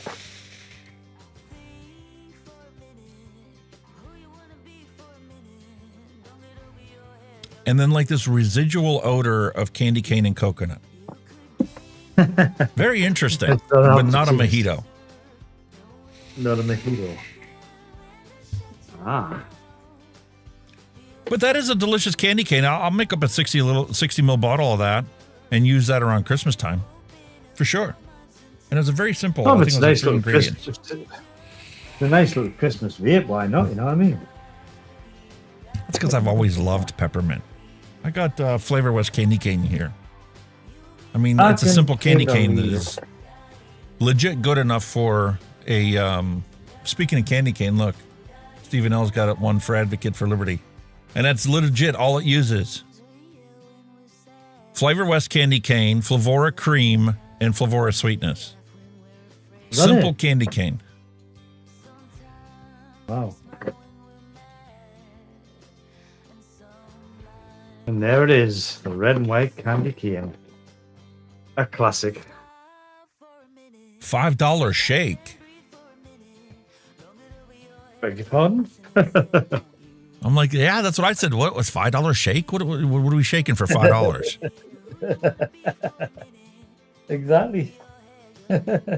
Bavarian cream, cheesecake graham crust, cotton candy, ethyl maltol sweetener, shisha vanilla, sweet cream, vanilla bean ice cream, vanilla custard. Interesting. Definitely a steeper.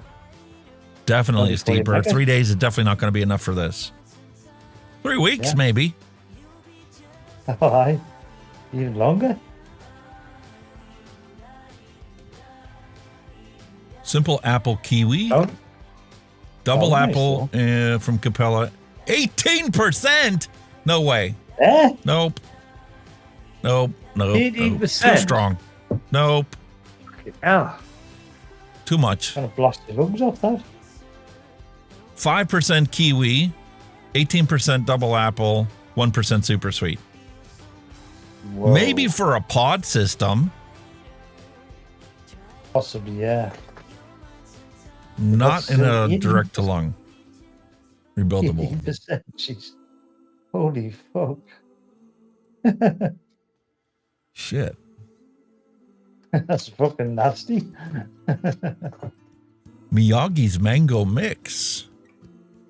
You've done a Miyagi recipe before. They were all right, Polar wasn't it? Blast, 1%. Ripe mango from Flavora at 2%, super sweet at half. Sweet mango Flavora at 3%. That's a straight up mango. The 50-50 that you saw there was their nick that they used in it. All Where right. is it? Where is it? What did I do with it? Oh, the last page. That's right. Their nick juice was 50-50. Oh, yeah. The PG ratio was 50-50 as well. You're right. That definitely for a pod or mouth to lung. Definitely, yeah. I want to see it. Jesus. Maybe you can mix it. I've learned that before, you know, when Nevins did it with the whipped cream. Yeah. He pushed That's a thought. that whipped cream at like, 10, 12%. And I'm like, what? And we tried it, and I'm like, holy shit, that does taste exactly like whipped cream. Yeah. Oh, it's fucking warm. So there's the mango mix. I mixed up a Miyagi's thing the other day. Straw vanilla custard. This was mixed up 8:31. And it's just been sitting here, steeping. Very nice.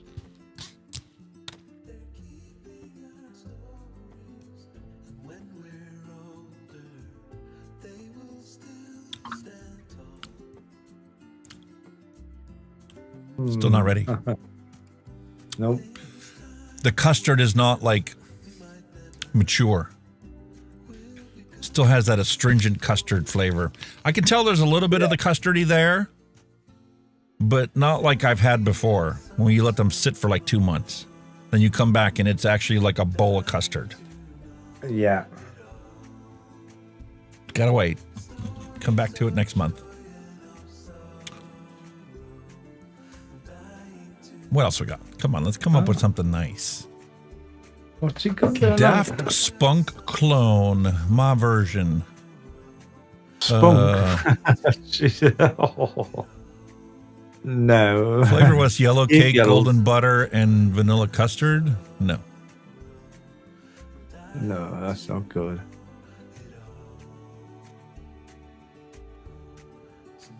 So that's what you're looking at, right? He's got an alien pre-built at a 0.46 and he wants to drop it close to 0.4 for the RBA that came with his pulse. You need to see how many wraps is in it as well. Like if you've got 5-6 wraps, but if you've got less than 5 wraps, it mightn't fit your deck. You need to see how many wraps you've got as well, mate. 0.46 to 0.4. He's only dropping 0.06. Yeah, so I'm saying you could probably get away with doing 1 wrap, but it depends how big your coils are. You know, if they're only like a 4 or 5 wrap, you unwrap one, you've got to see where your build deck is. They're going to go on your build deck. Darren, you want to see that Strawnilla? That would be Miyagi's recipe. He was the one that originally did it. Miyagi Strawnilla. He has done some good stuff, Miyagi, hasn't he? Tried it Yes. years before. Done some really nice stuff. Close that. There's your link for the Strawnilla. And the Strawnilla is using a shisha strawberry from Inawera, strawberry ripe, sweet cream, sweet strawberry from Capella, vanilla custard, and vanilla swirl. And Miyagi's made some amazing recipes. Yeah, I was like, he's nice. I like his orange pineapple that he did. That one, especially if you add some cooling to it, tastes just like an orange popsicle. That's right. Orange yeah. pineapple popsicle. All Yeah, of his he's got recipes, 5 when you up. take a look at them that he's publicly posted, are 5-star recipes. Look. What other mixer do you see that has 5-star reviews for all of their recipes? Not many.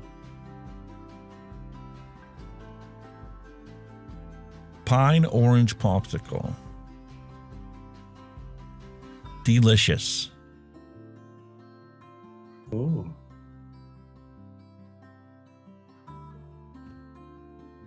Apple pie. Ooh, apple. All right. So close that. What else we got?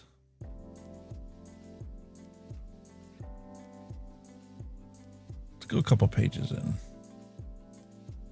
Oh, these are my recipes. That's not what I wanted. You don't want them ones, mate. Romanoff. KVRNS posted this Romanoff recipe. We have pomegranate deluxe. That's true to form. Strawberry ripe, vanilla custard, and Vienna cream. Oh, interesting. Would be interesting to see how that strawberry ripe and that pomegranate at equal percentages tastes. I've never tried that. Equal amounts. Because that was my point with that banana one. You know how they were so close, being equal, how one never shone. And in Hunky's Hawaiian Punch, I did use the pomegranate flavor because it does come through and it is true to form and it holds its own in a recipe. Yeah.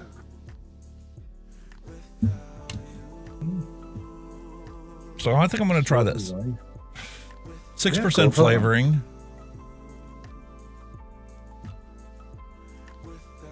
Yeah, I just make a little tiny thing of it. But I definitely want to add some sweetener to this. And that was another thing that Wayne talked about during his fundamental basics about there's different kinds of sugars out there, different type of sweeteners, not sugar, different type of sweeteners for our e-liquids. And when you have creams and custards, ethyl maltol is a better sweetener for that than when you try and use it as a fruit. But yeah. It's like we use super sweet in everything. And what I want to do is I sent you last year a recipe that was a custard that I used super sweet in. I want to try and make that same recipe using ethyl maltol. And I'll make one of each, one with ethyl maltol and one with super sweet. Yeah. And send them, make them the same day, and then send them to you and let you compare the two and give your feedback on which do you think tastes better sweetness wise. What is the difference? Yeah. That'd be a good experiment. So for this one, I am going to use TFA sweetener.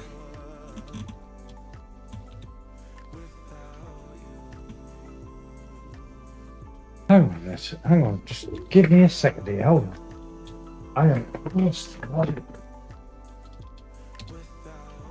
You're kidding me, aren't you? Jeez. So this is a sucralose ethyl maltol mix. So it's got a little bit of both in there. We'll put that in at 1% and see how this recipe does with just that.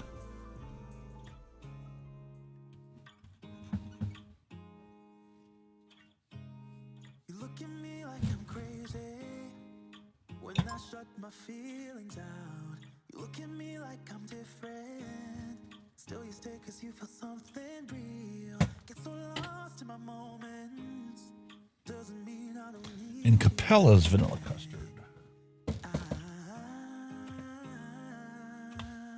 Off now, yeah. 4 simple ingredients.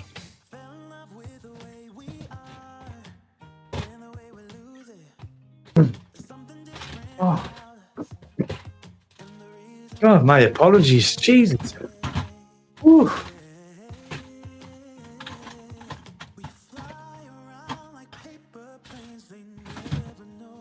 What are you apologizing for? Because, like, I'm sitting here and I am absolutely boiling hot, sweating. I'm thinking, it's not that warm. And I've just checked radio, the central heating's on. I was like, what? Hey, Bastard, hello and welcome. Like, the heating was on? I'm like, whoa.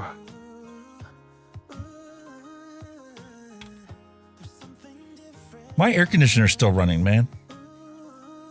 That's what I'm saying. I'm sweating like a good. Well, what's happened is our clothes dryer's kind of like malfunctioned again. Keeps throwing errors up all the time. So obviously, within this time of night, my daughter needs a uniform for work, so they're putting the heating on and hiding that clears on the radiator as well. Obviously, with the heating on, it's bloody boiling.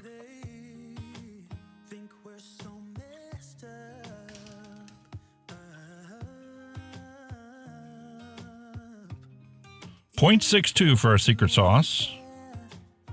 Yeah, man. That's an interesting point by Mr. Barstow. You'd be interested to see what these sweeteners could do to your coils. Yeah, some maybe better, some maybe worse. I could do that. That's one of the advantages of having those multiple arbiters is I could legit make the same recipe using different sweeteners.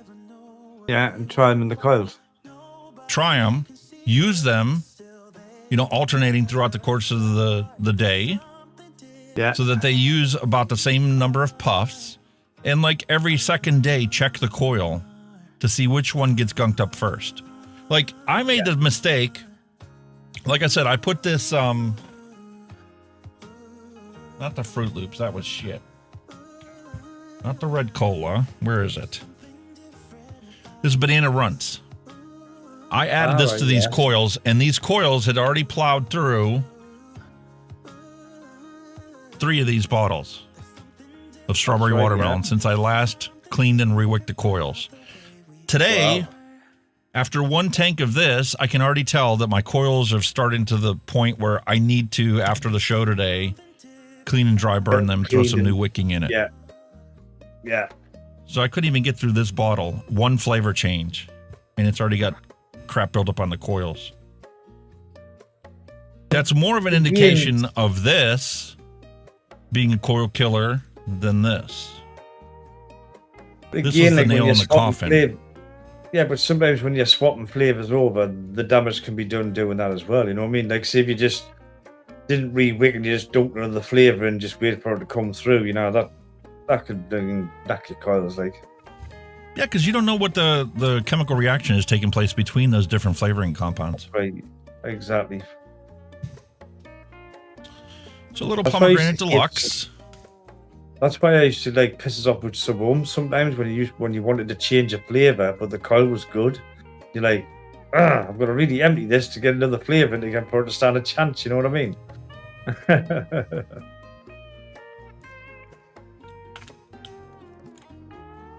It doesn't taste like what it smells like. But in a recipe, this is truly a pomegranate represented to the tilt. Doesn't taste like it. It does have the odor of it. Yeah. But wafting it in front of your nose is exactly like a pomegranate. Like pomegranate juice. Yeah.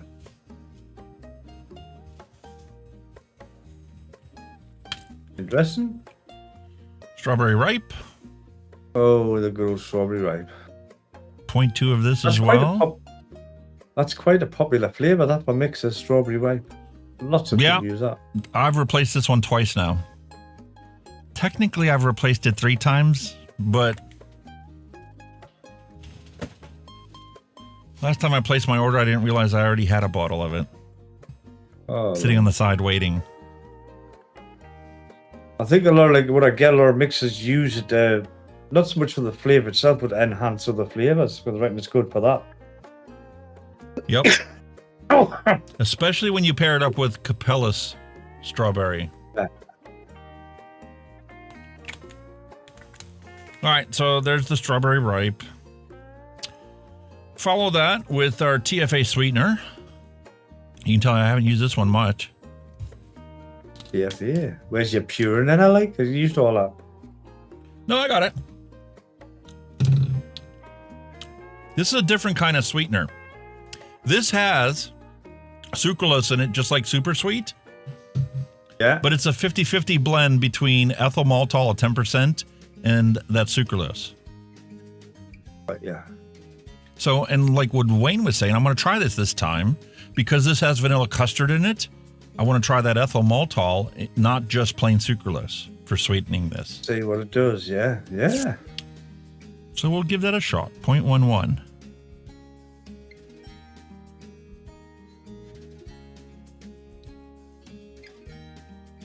When you knuckle test it, this one has like that chemically artificial sweetener taste.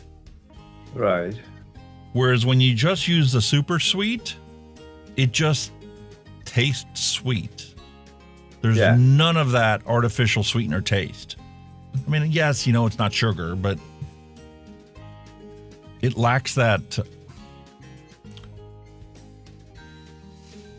It lacks that artificial sweetener flavor to it. Like you get when you go out to the store and they have those little sweetener packets. You got the Splenda, which is your yellow packet. Yeah. And then you've got the pink packets. That's right. Yeah. And if you use the pink one, you can tell it's artificially sweetened. Yeah, it's got a hint of that. Capellas vanilla custard. That's why I used to find the artificial sweeteners that you did put in your teas and coffees. You could taste the bitterness, the chemical in them. I was never a fan of them. That's like what this vanilla custard is. It's that dappy sensation. I'm so excited to be done with that because I've got another bottle here. And look at the color difference in the flavoring. Oh, hell yeah. Definitely. This is vanilla custard. This is vanilla custard. So this one's getting kind of old, but it still works. 0.1 of this.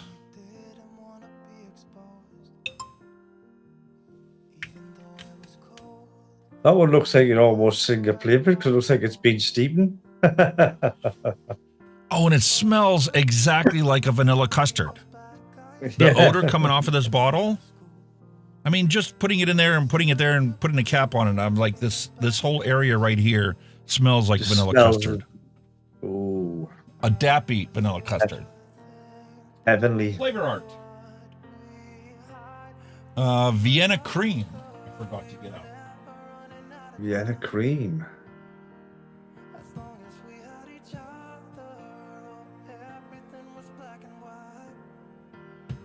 That's Flavora. Flavor art's back here. There we go. There you go. Vienna cream from Flavor Art. Vienna cream. What on earth would that taste like? Vienna cream.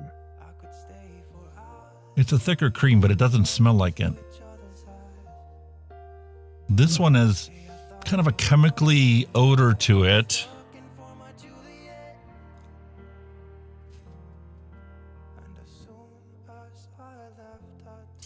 The chemically taste. Kind of a high alcohol content to it. Has that astringent characteristic on my tongue. Yeah. But now, as the saliva is like diluting that on my tongue, I'm starting to smell like a Vienna cream. Yeah.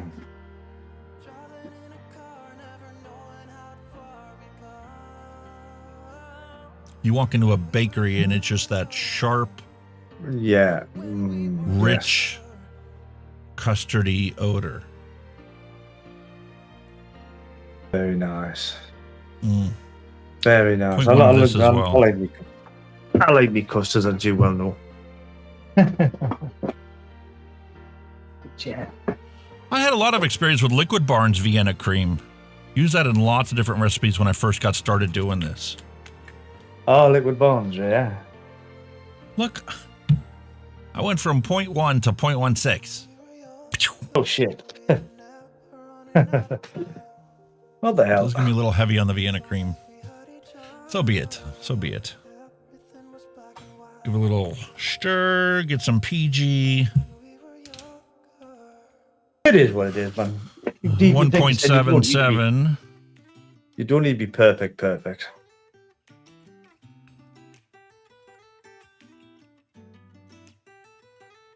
No, because once you find a good recipe, you can finesse it.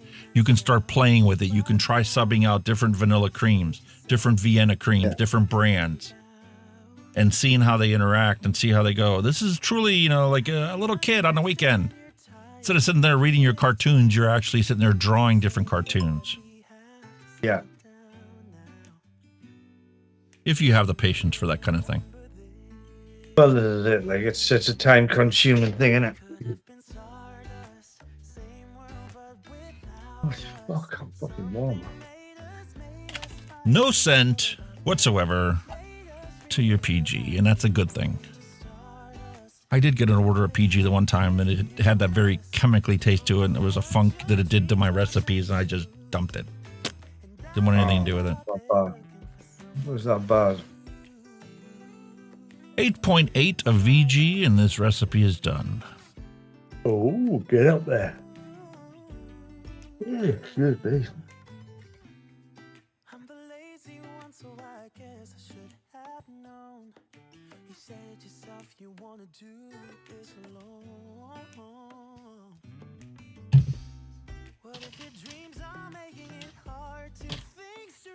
One nipple. One nipple, one lid. One cap. No beer.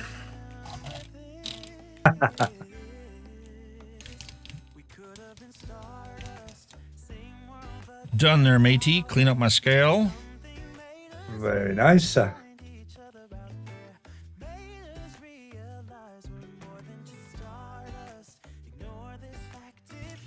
And we're going to create a label for this before it's too late. And we're already over 5 hours. No way. Holy, did that go fast? That last little section. Just fucking flew over, mate. Jesus. I thought we were on about the 4.5 mark, but my bad. Which means we're already cut off on Twitter. I should do that. I should schedule it as a 6-hour stream instead of 5, and then cut it off after we're done manually. The only reason I haven't is because you can always watch the full video on Rumble no matter what. Yeah. And Twitch. Yeah, it's just a weird thing, Twitter, and it's like, I don't know. Why it cuts it up, I don't know. It's stupid.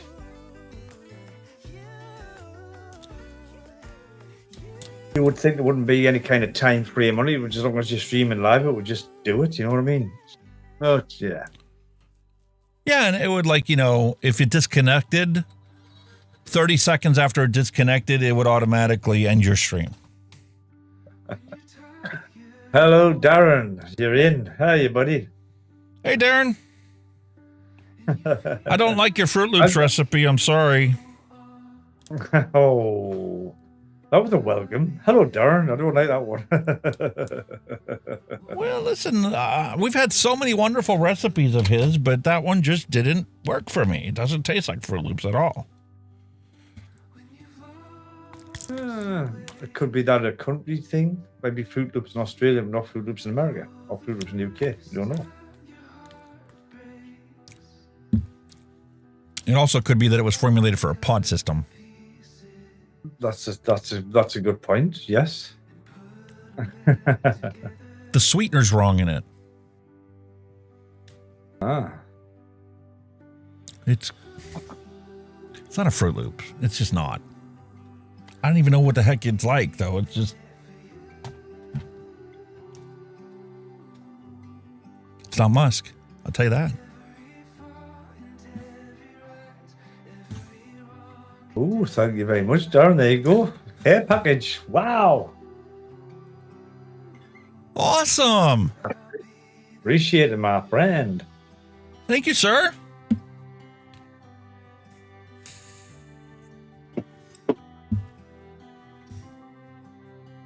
New flavors as well. He's got new flavors. Bonus. Musk sticks are very popular. Yes, son of Listen, Musk. my son was here a couple episodes back, and I asked him about the Musk. I had him smell the flavoring, and he's like, yeah, man, I've had some of that Musk candy. It's pretty good. I'm like, what? Is this what it smells like? Old lady perfume? He's like, yeah, it's exactly what it smells like. I'm like, and you like it? Oh, should have made him a bottle of Musk to take back to Japan.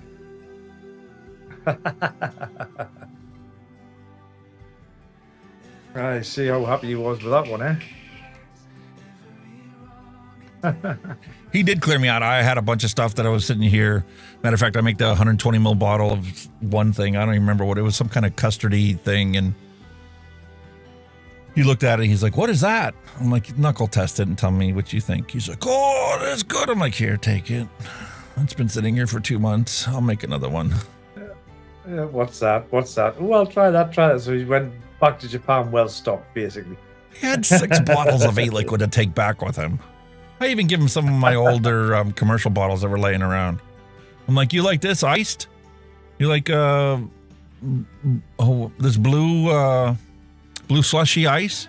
He's like, yeah, I like blue slushy. I like iced. Take it. Thanks for dropping by, Darren. Cheers. Thank you, sir. You gotta go. Busy man. I'm glad he's doing well. He is. With all the stuff that they're doing in Australia, I mean, they got the shit shut down. Fucking bummer, man, isn't it? Oh, I didn't have a chance to try this red and blue cola. That was another one of his recipes. Red and blue cola. How long has that one been sitting? Episode 31. Ooh. We're on 34. I definitely get cola right off the bat.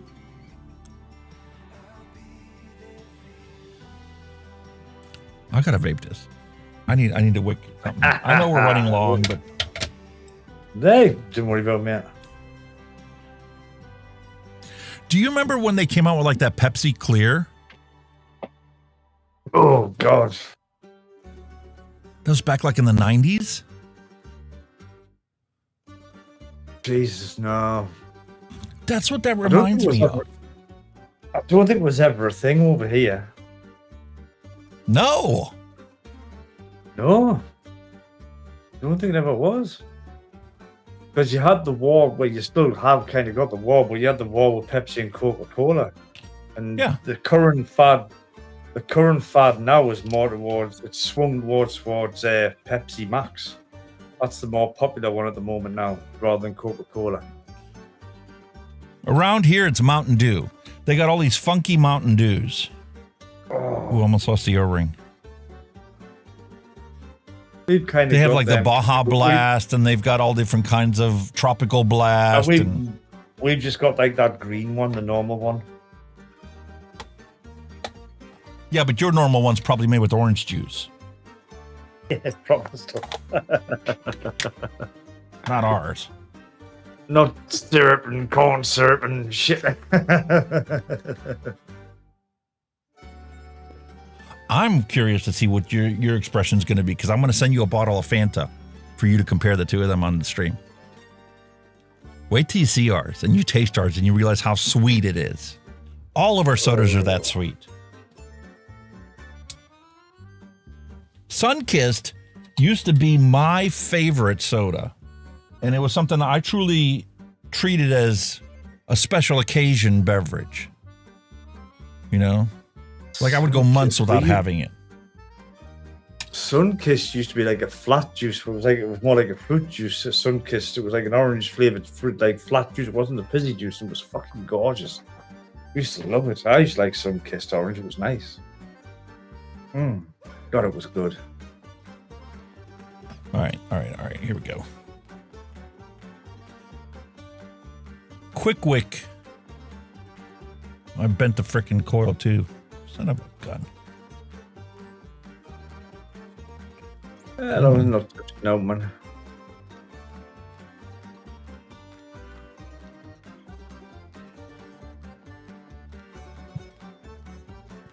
Nothing little tweezers can't coerce back into submission. Oh God, the famous tweezers is a marvelous tool. Marvelous tool.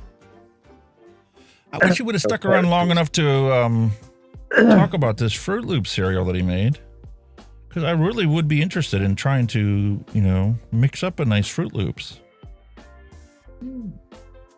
I'm spoiled with this Frusion Juice Company's Fruit Loops that they have. Spoonful.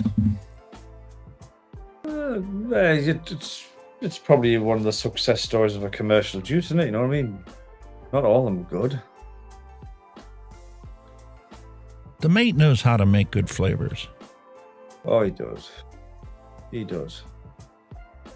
He formulated a coffee recipe for me that was really, really delicious. And he formulated an espresso version of it. The only problem I had with it is it had a residual like honeycomb flavor. That was like the curiosity flavor in it. So it wasn't just like a latte or a coffee or a flat white or anything like that. Which you kind of need to have in a commercial juice, if you were going to make one. For me, that McDonald's apple pie, oh my God, that was to die for. That was amazing. Just wish, I wish you could do it with the custard, like an apple pie and custard. It would just blend so good, but the apple pie on its own was out of this world. Oh, it was beautiful. I was drinking it, man, not vaping it. Jesus, it was so good.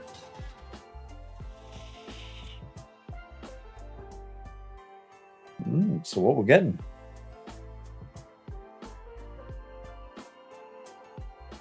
The sweetness on the vapor is completely different than the sweetness on a knuckle test. Like on the knuckle test, it is super concentrated. I'm still getting like that cola essence out of it. And it isn't, you know what? Maybe it is like, it's been so long since I've had that Crystal Pepsi. Yeah. The clear Pepsi. I don't think it, honestly, I don't think it was a thing over in the UK. I've never ever seen it. This is it.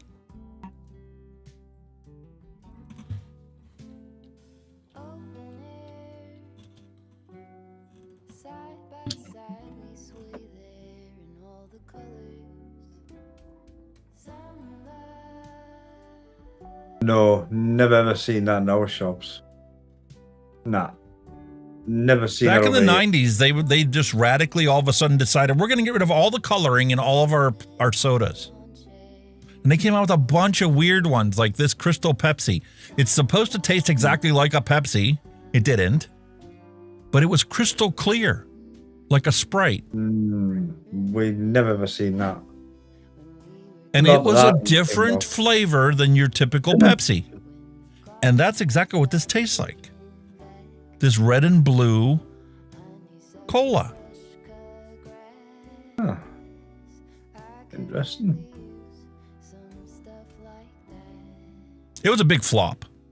Sales sucked. That's probably why it never evolved over here.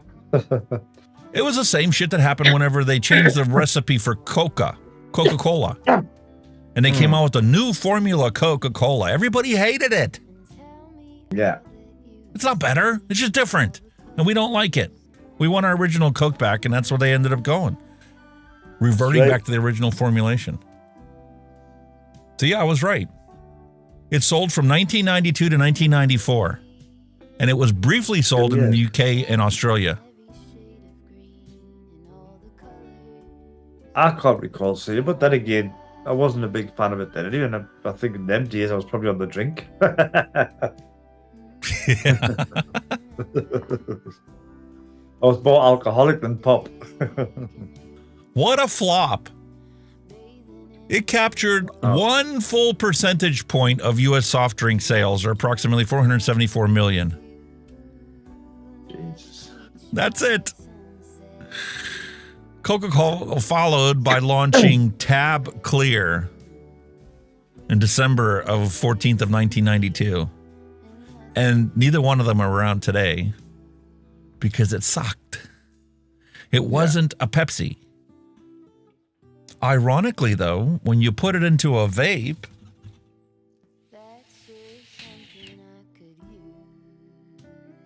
I think it's a benefit that it doesn't taste like Coke or Pepsi. I think it's a benefit because you get the reminiscent odor and flavor of a cola, but it's not trying to be Pepsi. It's not trying to be Coke.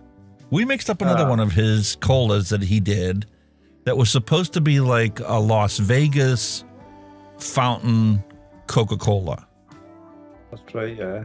And man, was it close to Coca-Cola, but it was missing that punchy spice that's in a Coke that makes it different than a Pepsi or a generic cola. Yeah. This isn't pretentious in thinking that it's going to be a Coke or a Pepsi. This red and blue cola in my brain takes me back to that Pepsi Clear. It's something I've never, honestly, never ever had. I really like that. You like it? I really like this. I hate this. I really like this. Holy fuck.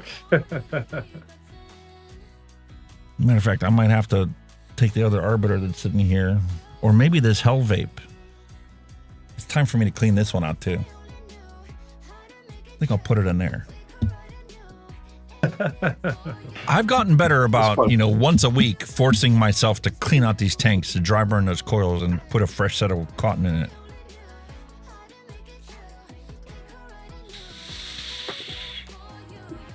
See, I'm like, I never have a, what's it, a push. Only ever have 2 tanks on the go at any one time. I like this. Cool. Not a mojito. It's a candy cane.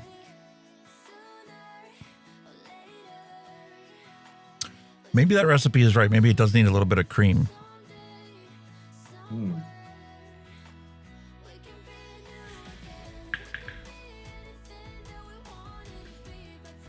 This is right on the button. Vape Tasia's pink lemonade.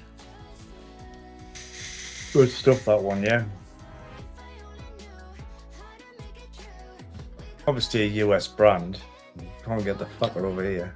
Banana Runts.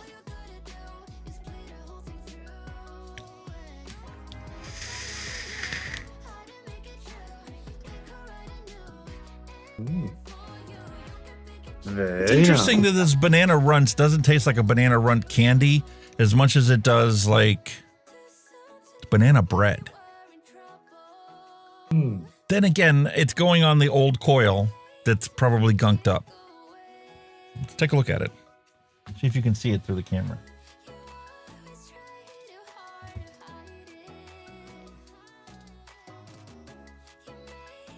Where's my phone?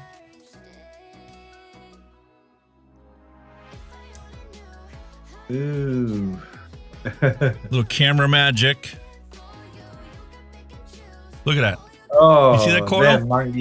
Yeah, those are wanked up coils. That needs to go. Yeah, no wonder it doesn't taste right. Oh shit, they're bad. Those are bad. They need, like I don't know. I don't even want to put the cap on it. I'll enjoy my fat rabbit mount to lung, or my dead rabbit mount to lung too. They're kind of like need a bit of a service, mate. Them ones. Yeah, definitely. Like right now. Exactly. Well, ladies and gentlemen, once again, we've reached our 5.5 hour mark. We can't seem to limit ourselves to 5 hours.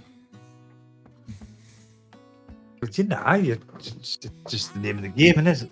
You go with the flow. news was too ranty. I need to clear out my bookmarks for the show and start fresh for this week.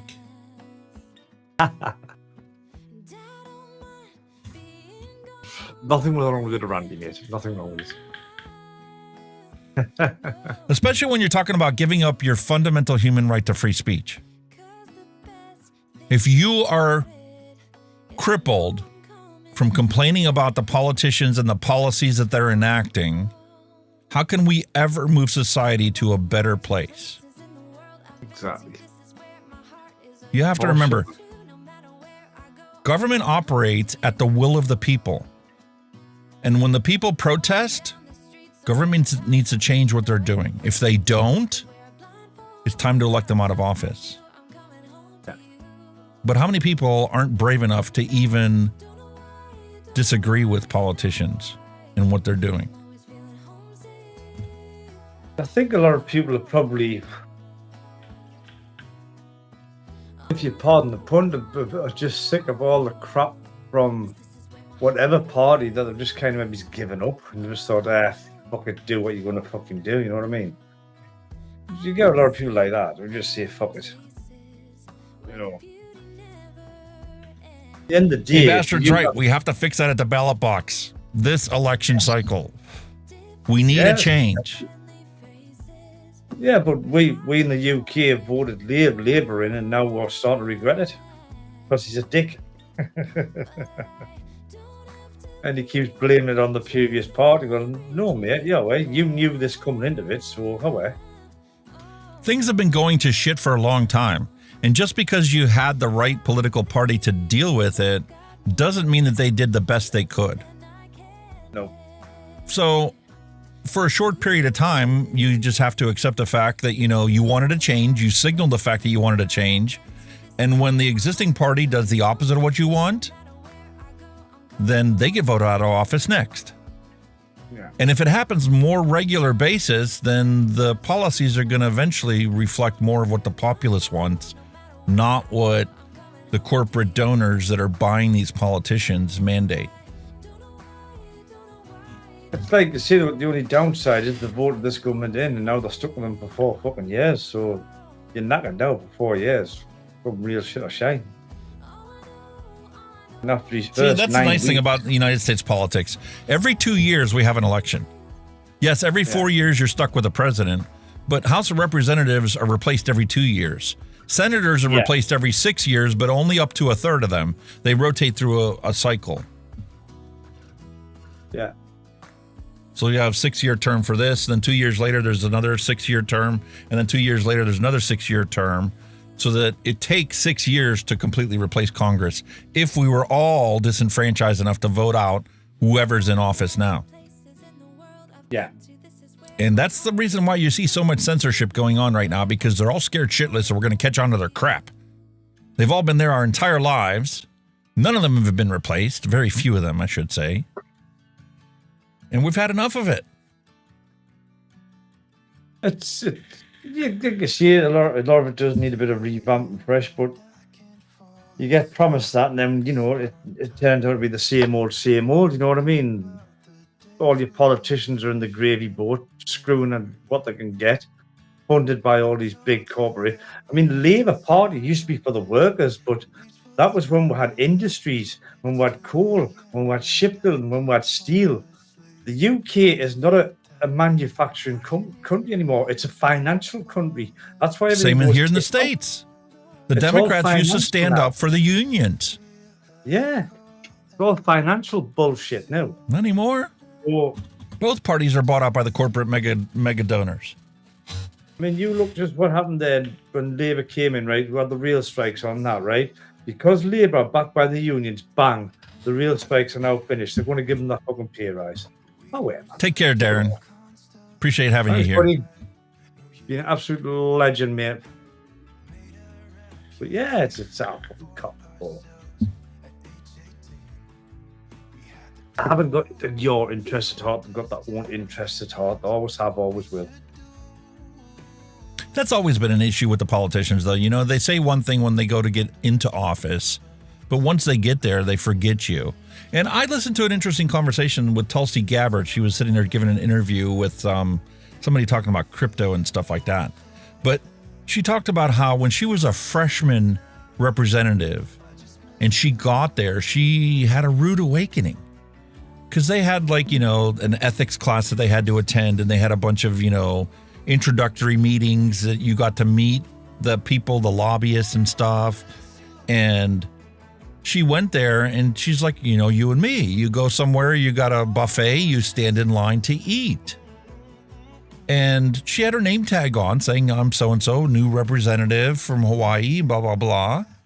And she's standing in line. She's talking to the guy behind her, and he's like, wait a minute, I need to teach you something.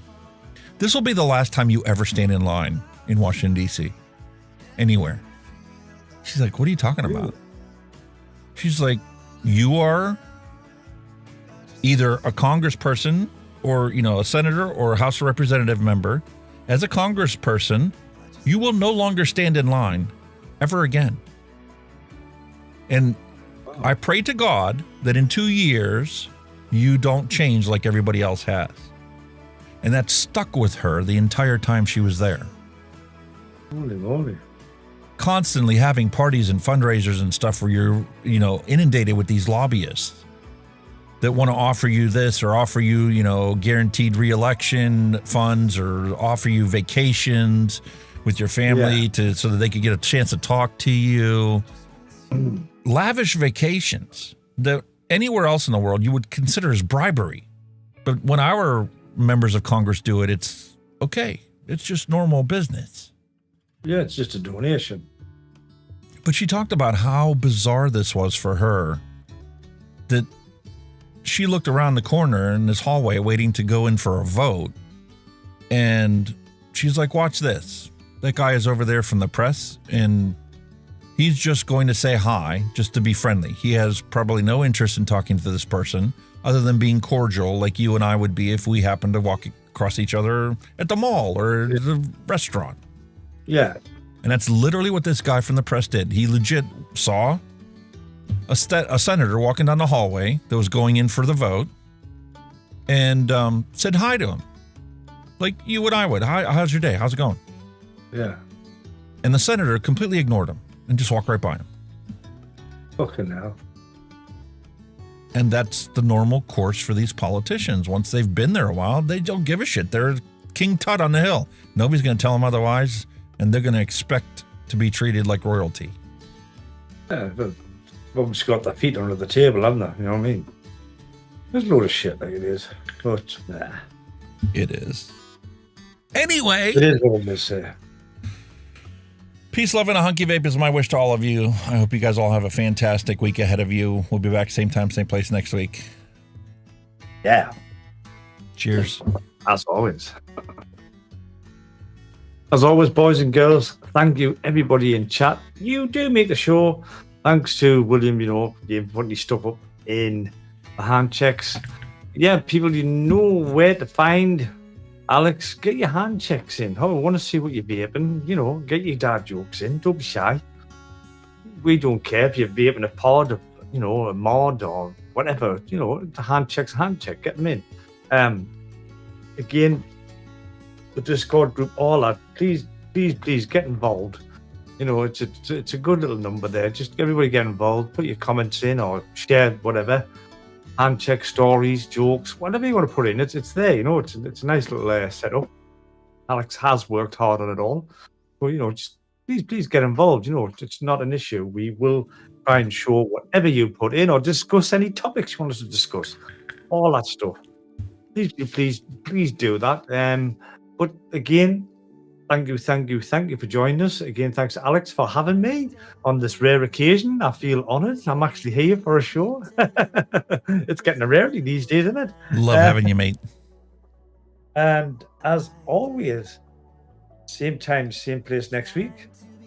You all stay safe. Stay safe. I'll see you all very soon. Bye-bye now.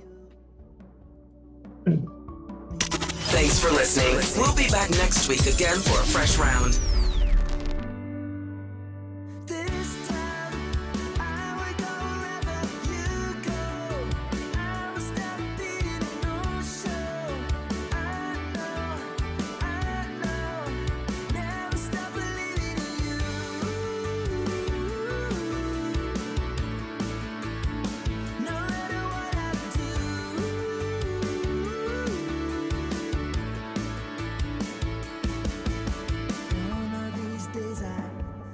Show you the place that I go to when all the lights are faded out.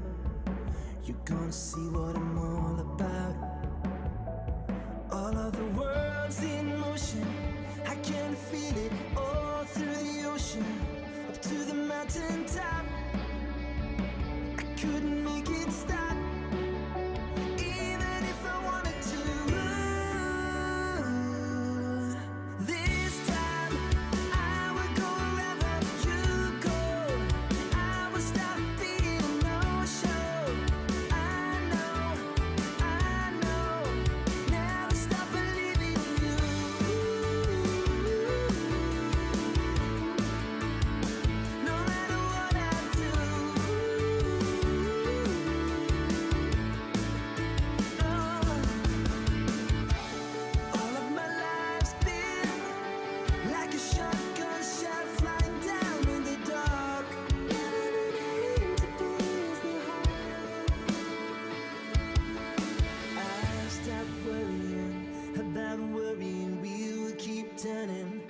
doesn't matter what I do.